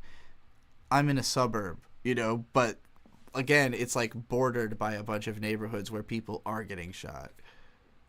You didn't just grab a Google image of wood texture, you drew that yourself? He's like, yeah, it's no big deal. Like, she's just so casual with how talented she is at that. Yes. Like the only reason I could like kind of squeak by as an artist is because I just love stealing other people's stuff. I just love going on the Clip Studio asset store and cracking my knuckles and go, oh boy, what can I steal today? Upstate New York is so heavily forested and there are deer everywhere. Yeah. Literally every single person. When I lived in Rochester, everyone I talked to who was above the age of like 30 had hit multiple deer. Like they had more than one story of late night drives where they had everyone had at least one deer body on their hands.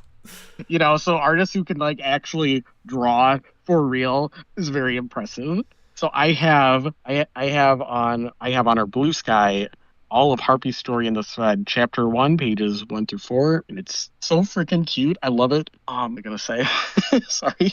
You go ahead and think for a second because I have something to share. Yeah, of course. So in the sentence blurb, I just am sharing this because it potentially will be a sentence summary they're going to share on your website. There were a few grammatical issues. It's not a huge deal at all, but there were a couple times where you had sentences that were fine and wouldn't have been run-on sentences, but you used commas when they weren't necessarily necessary. So you have one of them where it goes, with the death of one of the mages who oversee their civilization, comma, Emma finds herself, comma, along with every other magician in the country, comma. You can change that to just be, with the death of one of the mages who oversee their civilization, Emma finds herself. Like, no commas needed there. You don't need to say, one of the people who oversee. I think where the reason that this mistake happens, maybe Como was about to say this, but I'm just going to jump the gun, is that you're copying the rhythm of how you want people to say it. Like you're imagining someone pausing like in those places. And I think Komu's saying like that just kind of float. That's what I'm going to do naturally, regardlessly of the commas being there. The commas are for grammatical reasons. They're not for pacing reasons in the way that you read dialogue. Their civilization, comma, and then Emma finds herself. It's a sentence on its own. So when you have that comma there, it's just an unnecessary comma. It's not a big deal. It's not like I'm trying to be like it's a grammar problem. I just figured I'd share it in case you're going to use this as an official summary on any place that releasing the comic, which you should because it's a great summary. But I just wanted to let that know.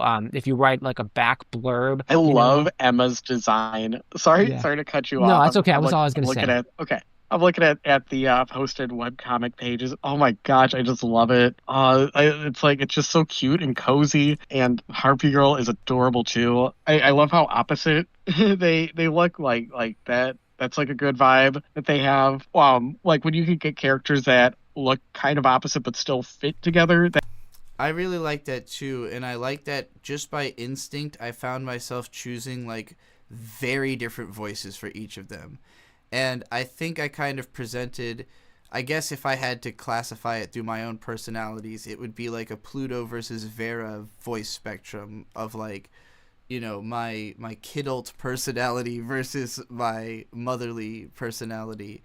But that can also snap into a more violent side sometimes, although what it really reminded me of is more so me and Bird's relationship, with Bird being the green-haired one, and obviously, I guess that kind of didn't need explanation. That's always very impressive character designs. What I really like is just how this is like able to have like a good sense of what the world is with the different characters very quickly, which is very nice. Yeah, there's one on Ellen's page that I'm gonna give you in Discord if you can't see it, but it says The Many Faces of Sue Harpy Story. Do you see that one right on her page on your like recent posts? If you don't have it, I'll give it to you though. Yeah, do you mind sending that? Absolutely, I can. I'm gonna hit share right now. The Blue Sky share feature is like totally different than anything else I've used before. Okay, here it is. Just did it right now. It should show up for you. Yeah. So this one. Oh, this is so cute.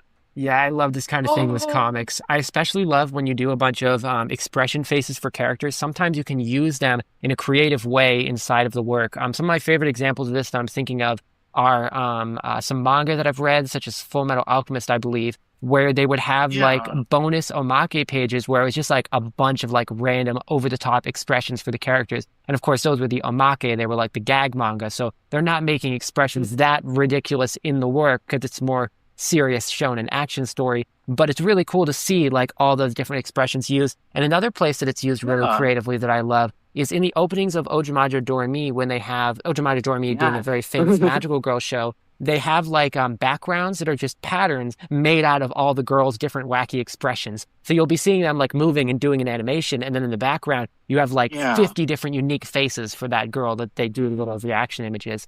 Love that kind of thing. So yeah, definitely use these cool expressions for something if you want to, or if it was just practice, then practice successful. I really love this expression set. As soon as I saw this, like, this to me is like a crystallization of the uniqueness of Ellen's art style. Like, it's just pointedly not generic. Like, and I don't know exactly what combination of, like, the thick outline eyes kind of reminds me of Chowder. Yes, Emma, it's me, Sue, let me in. You know, this one, like there's just because usually with American artists, and Ellen is American but South American, with American artists you often see a lot of influence from Western cartoons. I don't know what cartoons Ellen specifically grew up with, and I don't know like what influences are unique to Brazil that, you know, that could be influencing her art. It looks to me incredibly anime, and like it's like more anime than most United States attempts at anime, because it has a less obvious Western cartoon influence and it feels more singularly influenced by anime. But then there's this tinge of, again, like, some of these expressions I don't feel like exist in anime, so it makes her feel very singular. I like the happy bird noises. So much joy in that one. Yes. Absolutely, I agree. This is another one where, like, this kind of gives like a little bit Adventure Time, but not. I don't know if that's actually one of her influences. Another really cool thing about this comic is that it lives. Whereas this is just like raw Lucky Star right here, you know. Up to what was promised in the pitch, just like we saw as the last one. For the last one, we got promised kids who are making rock bands at a summer camp, at like Camp Rock, and then also are experiencing a Friday the 13th-esque slasher story, and we got that delivered. This one is promising Zatch Bell meets, why am I blanking on the name? Kobayashi's Dragon Maid. I was going to call it like Kyoto Animation Dragon Maid, and I didn't want to embarrass myself. Kobayashi's Dragon Maid. It's what's promised. Kobayashi is loved for being a Yuri series with a strong interspecies Yuri romance, which is wonderful. And then also we have Zatch Bell, which is known for being a somewhat atypical and unique take on like the monster battle story, because it's not really that they have pocket monsters, it's more that they're like good friends with these mysterious puppet creatures and they happen to battle. A little bit similar to Risen Maiden as well, which I'm sure that Ellen will appreciate that reference. Wink, wink. So definitely you're delivering on what is promised in the pitch. I see the vibes of what you're going for, and it's really cool. So Now, this does sound like a long series. I'm wondering if she intends to keep up the color the whole time. I believe so.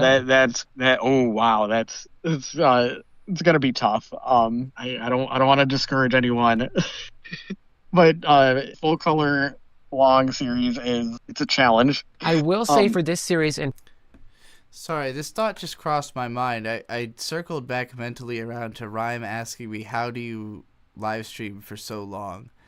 And there was a moment where I seriously considered stopping because I had just started uncontrollably crying like an hour ago and like couldn't speak for 15 minutes. But then I was very much like, if you really, really, really, really, really want this to be what you're doing with your life, please do not turn off the camera because you are showing real emotion. That is the last time you should do that. Wait through it, let it happen, let it take however long it takes, find more things to listen to. It just so happened that the next thing I listened to made me even more emotional than the first thing I listened to, so it you know, there was some it got to a point of I was paid to watch something funny to get myself to smile again. So, you know, at the end of the day, that's me getting paid for my art. Even if it was tough. In particular, that's the goal, right? Back on why I think color is good for it. A lot of Ellen's inspirations and what she loves are animation and are in the cartoon and animation world. She's a big Hell of a Boss fan. She's a big fan of like, Rose and Maiden and other anime. And those ones are hugely benefited by their patterns, which is something that really is best achieved in this case in color. And I think that that's something that also would apply to Ellen's work. As I mentioned previously, she does all these detailed things like all the feathers and like all the patterns on the feathers. And to achieve that in black and white, it could be done. But with how complicated her characters are, I think it would start to feel a little bit messy if in black and white. So I think it's good that the harpy's wings are in color so we can see those patterns without it feeling messy. Okay. All right. Okay, that's a good point. Thank you. I think like strong point is definitely like just the silliness and how expressive these characters can get. So I do have a little bit of hesitation about how the action battle scenes will be delivered. Where it's kind of like, what is the intent with the action battle scenes, where it's like, is it just supposed to be kind of like a really quick couple pages here and there to kind of progress the plot along, and it's just more just a reason for the characters to move forward with whatever is happening? Or do you want the battle side to be a little more serious and to have that interact? Or just have it, hold that in. How am I trying to? It's okay. Take your time. I understand what you're getting at. And have the battles be just as important as the slice of life. In that case, I don't want to say that the art's not there for the battle aspect. It is good enough for heavier action scenes, but I think that you'd have to like try to be a little more conscious of how it's being staged and the weight and the movement of the characters. Whereas like the pages where it's just like a little goofier. CC said Zatch's Heat. Is that the one where the English OP had courage and heart cannot be lost or torn apart? Together we can pull each other through. Satch Bell, something like that. I don't know.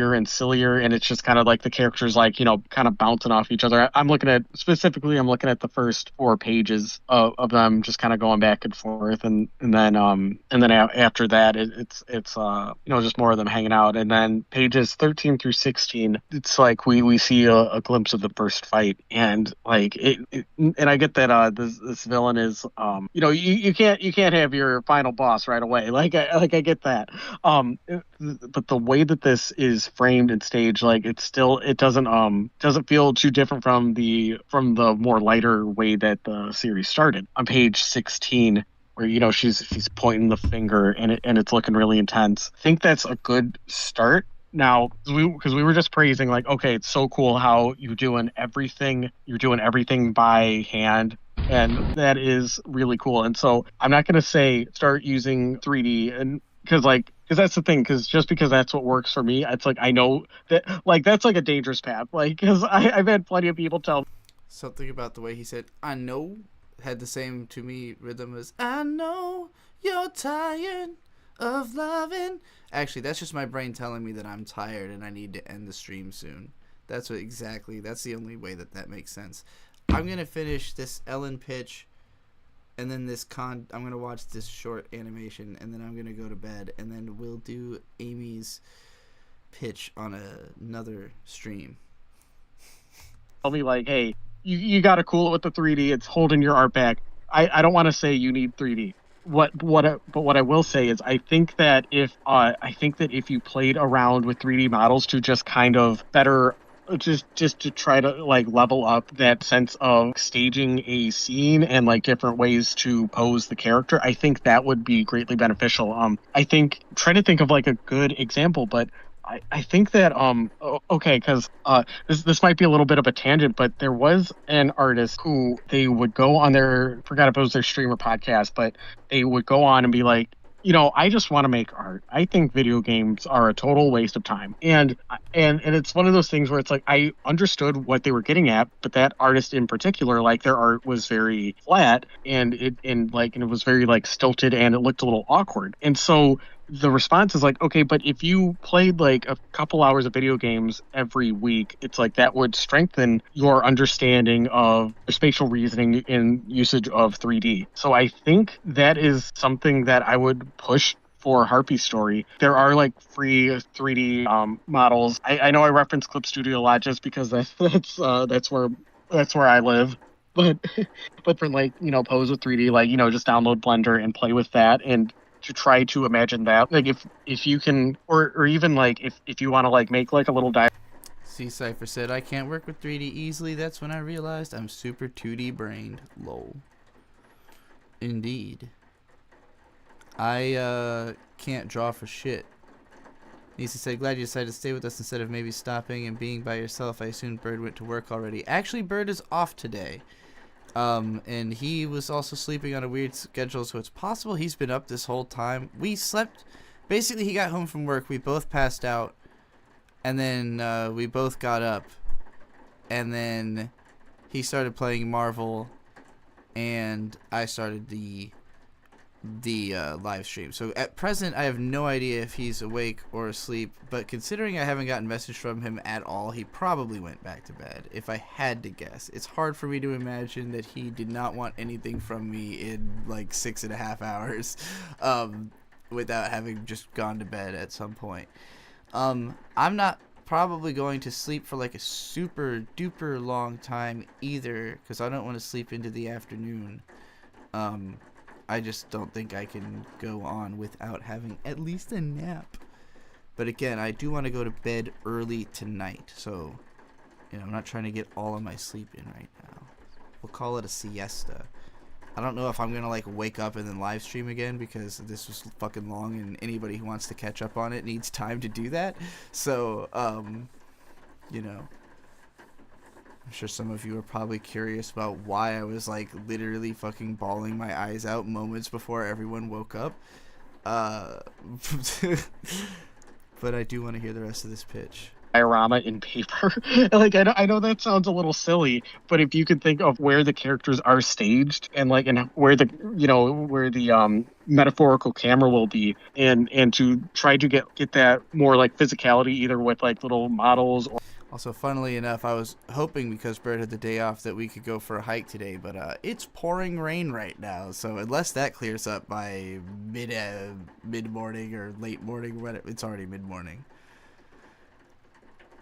Early afternoon, then there's no chance that's happening. There's probably no chance it's happening. We're probably not going outside. Or with playing with 3D. I'm not saying like to implement 3D in your art again, because it's like because you have your style and you have that grind of like I'm gonna draw the wood paneling, which is very cool. And I if not for my 4 hours of aura farming, it probably would have been a VOD and not a live stream that is still going. But I think I'm going to make a whole video about aura farming and the necessity of it, because Gigadonk and I did a lot of aura farming up to recording the vlog that she's making. I assume she's going to edit it starting today, called the I don't know if surely she wants the title mentioned because it would be promotion, right? I don't know. I guess I'll let Giga, if you're still here, Gigadonk, let me know if the title is okay to state before it's out. I think no, you might have already mentioned the title actually in a different recording. It's called The Trans Debate is Finally Over. Obviously, this is just the truth, so it doesn't matter that it's the title of the video even. Did anyone fill in kit clips on the lore from over the weekend? I assume you mean specifically that you decided that she is your Sasuke. No, I did not. I don't know if she's still here, but I don't see her in chat in the last, 45 minutes, so probably not. No, I did not let her know because you were not here. It wouldn't have been appropriate. I gotta do that. I have to make it's even funnier if you keep missing the shot, because that's exactly what it would be for Naruto. Uh,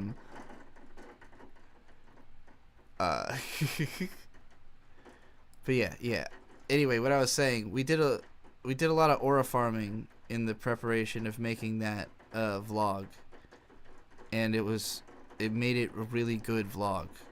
Like, it felt like we got into exactly the right energy and headspace to send the appropriate message, you know. And I think that it's an underrated aspect of creativity that's hard to express to people who just see you like not doing anything, you know, because that was how Bird described it. He was like, you just would spent 4 hours not doing anything, and I was like, well, maybe I didn't like do anything literally, but like that's how long it took for me to figure out exactly what I am doing on tonight's live stream. Now, I would like to cut down the amount of aura farming necessary for me to do this, because 4 hours is actually kind of short for me. There have been nights where I just spent all day aura farming and nothing happened, literally. And I have to make money at some point. I cannot be not live so long that nobody pays me to do anything. There has to be a product. The live streams are a product. The product happens to be me having a good time with my friends. And then other people watch it. There's like 1,000 views on each of these live streams. So there's like a whole bunch of people who are just basically playing spectator to the friendship I have with the people who are in chat. And we've made it really scary to be in chat if you're not someone who's friendly to the stream. So, you know, I have to assume there's like a element of people who are just watching our whole existence like a TV show. And I'm fascinated by it. But that's the life I'm used to at this point. I don't know, it's been my whole adult life has been this way. It's just normal for me. I never want to discourage that, but I think if you supplement that with just some playing with 3D for your initial sketches and sort, like, you know, to have that as a reference, I think that would greatly. Giga Dog said, I learned a lot from filming that one video with you. I will start incorporating your techniques into my own work practice, but I will call it aura maxing to make it my own. Aura maxing. Giga or aura giga maxing. Giga aura maxing. Giga will aura max. Giga's gonna donk you with aura maxing. No, the way what you were doing, I would definitely say was beyond aura. What I was doing was aura farming. What you were doing was aura maxing. I think that's fair to say, because I was like dancing around listening to Ravina, and you were doing like a Super Saiyan power up to like unleash a fucking spirit bomb against the goddamn transphobes. It really was like that level of it's done, it's over, I'm killing all of you, like I'm crashing the moon from Majora's Mask into your whole bullshit.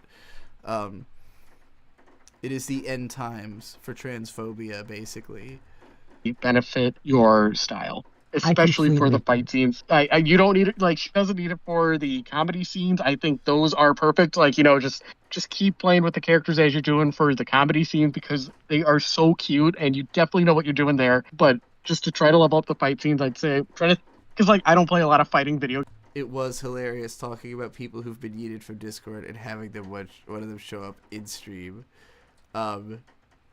Yeah, earlier Nihon Critical got banned from the stream chat also for being just kind of weird and off-putting with takes, and we were like, I don't know, that was a few too many. No, first it was said like Elon Musk did nothing wrong, crying face, and I was like, I really hope you're being ironic, and then he said something else kind of sus, and I was like, done.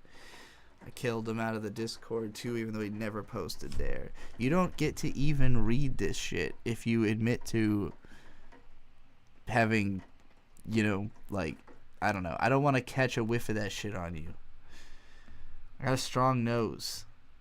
Alright? I run an Animal Girl server. It's animal girls and boys. And non-binaries.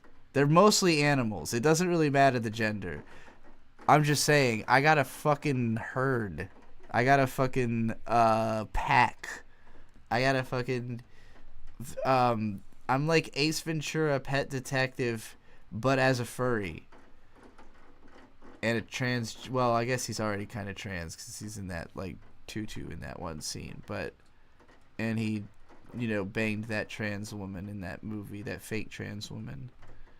I think he was only disgusted because she's a fake trans woman, not because she's a real trans woman. I think he would have been fine if she was not faking it, That's what I choose to believe about my boy Ace Ventura. He would not be such a transphobe as to act the way he did in that deeply problematic film. Okay, I know I need to take a nap. I'm gonna finish this. Okay, so the first one that comes to my mind is Smash Bros. Like something like that. I'm trying to think of like a good 3D game to recommend. Because like Pokken Tournament or the Tekken series, which is basically the same thing. Yes. Yes, definitely. So either like play around with with. There's even like web-based proposing characters. Like you could like put a 3D model in. It's like a website. I'll think of it. But if you can't download Blender, if you're like, no, I will not start playing video games. That is a waste of time. Well, again, it's like I really don't want to mess with. I don't want to push you in a bad direction. Absolutely, I agree with the 3D thing. That would be very helpful. And I'm going to give a personal example and anecdote from myself. Related to an earlier discussion on the podcast. So I became friends with John, the creator of Bunny Maloney. Why was I blanking on the name?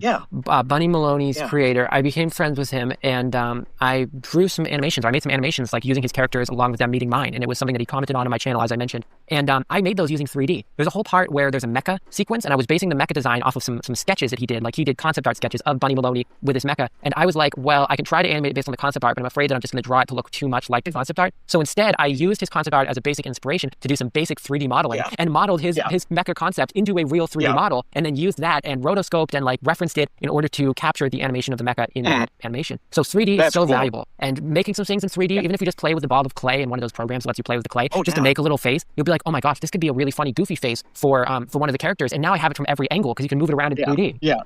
Like I hesitate in bringing up 3D because I know I am the bad example of using too much 3D. But my method of like, okay, I'm just gonna like draw over a 3D Clip Studio anime guy. Don't do that. I'm the because I'll say like the slight defense I will give is like, okay, but I wouldn't have started drawing manga if I wasn't able to. So that's like kind of and it's like, and I know that like, okay, like I now know enough art that I should just try to break myself out of this habit. But I don't wanna.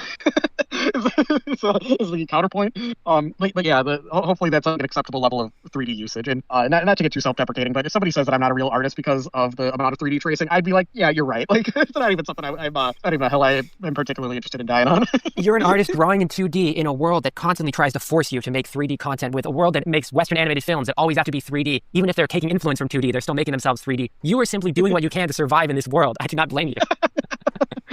But yeah, I have to, my QD mark says that I have to make manga. So you know what? I think you're right. Oh my gosh, I'm so glad that I'm showing all of you like Magical Girl shows and Yes Preacher 5, because I can tell that all of you like grew up with MLP and like No Friendship is Magic, like it's your pop culture Bible. And I'm just like, look at this classic Magical Girl media that's the same. Yes. But anyway, very cool. Since we're getting into Magical Girl talk, I think we should move on to the next one. If someone says you're not a real artist, that person is not a real human. Let me go skeet that real quick. Let's just make sure everybody understands.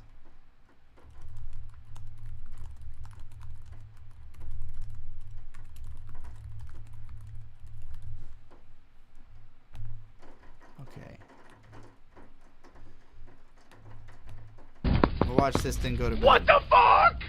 Okay, hold on. Before you get really mad, I just think I need to give you some context. What context justifies blowing up our house? He said he liked apple juice. Oh, for real? Oh, you're all good then. You're good. It's fine, you know? It's gonna snap. Really? No, you idiot! Do you think either of them have called the fire department yet? Dude, what? What I'm the not hell calling is that, the a fire ninja? department for their house fire. It's theirs. That crazy chick ran out of the house and it blew up, okay? How's that my problem? Wait, isn't that the guy with the Discord server? Yeah. Wait, I think you can actually find it somewhere here. Hold on. Wait. Let me look. Oh, man, I hope he didn't leave the link of the house. If it were me, I'd put it in the video description. Or like as a link down below. Wait, what am I saying? What even is a video description? I think the smoke's starting to get to me. Ditch out, scalp. I don't make it that easy. But, that was adorable.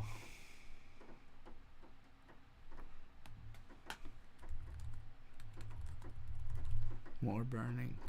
Okay. Oh yeah, the Aura Farmer discussion. Leaf Blady said, let's make a tier list for Aura Farmers. I said Freeren. Cece said Toguro. I said Genkai. Cece said any character from Kokorono Basket, the basketball anime. Evil Rhoda said, what are we talking about? I'm so lost. Cece said Aura Farmers. I said characters who Aura Farm is a major trait. Netherode is an example of obvious shonen choice, which is why Leaf Blady is trying to go beyond those, which is why she's in the Discord. As to what the fuck is aura farming, I said you'll have to use Urban Dictionary. CC said this, which is obviously a great example. I said basically every anime OP and ED. Why do I have an 8:15 alarm that goes off every day? I guess to remind me it's time for bed. Alright. Good night, everybody. Oh, before I go, I love you, Nisa. I love you, Giga. I feel whatever is the contextually appropriate amount of emotion towards everyone else that I don't know if I'm permitted to say I love you to. Good night, everyone. I'm pretty sure I love you all.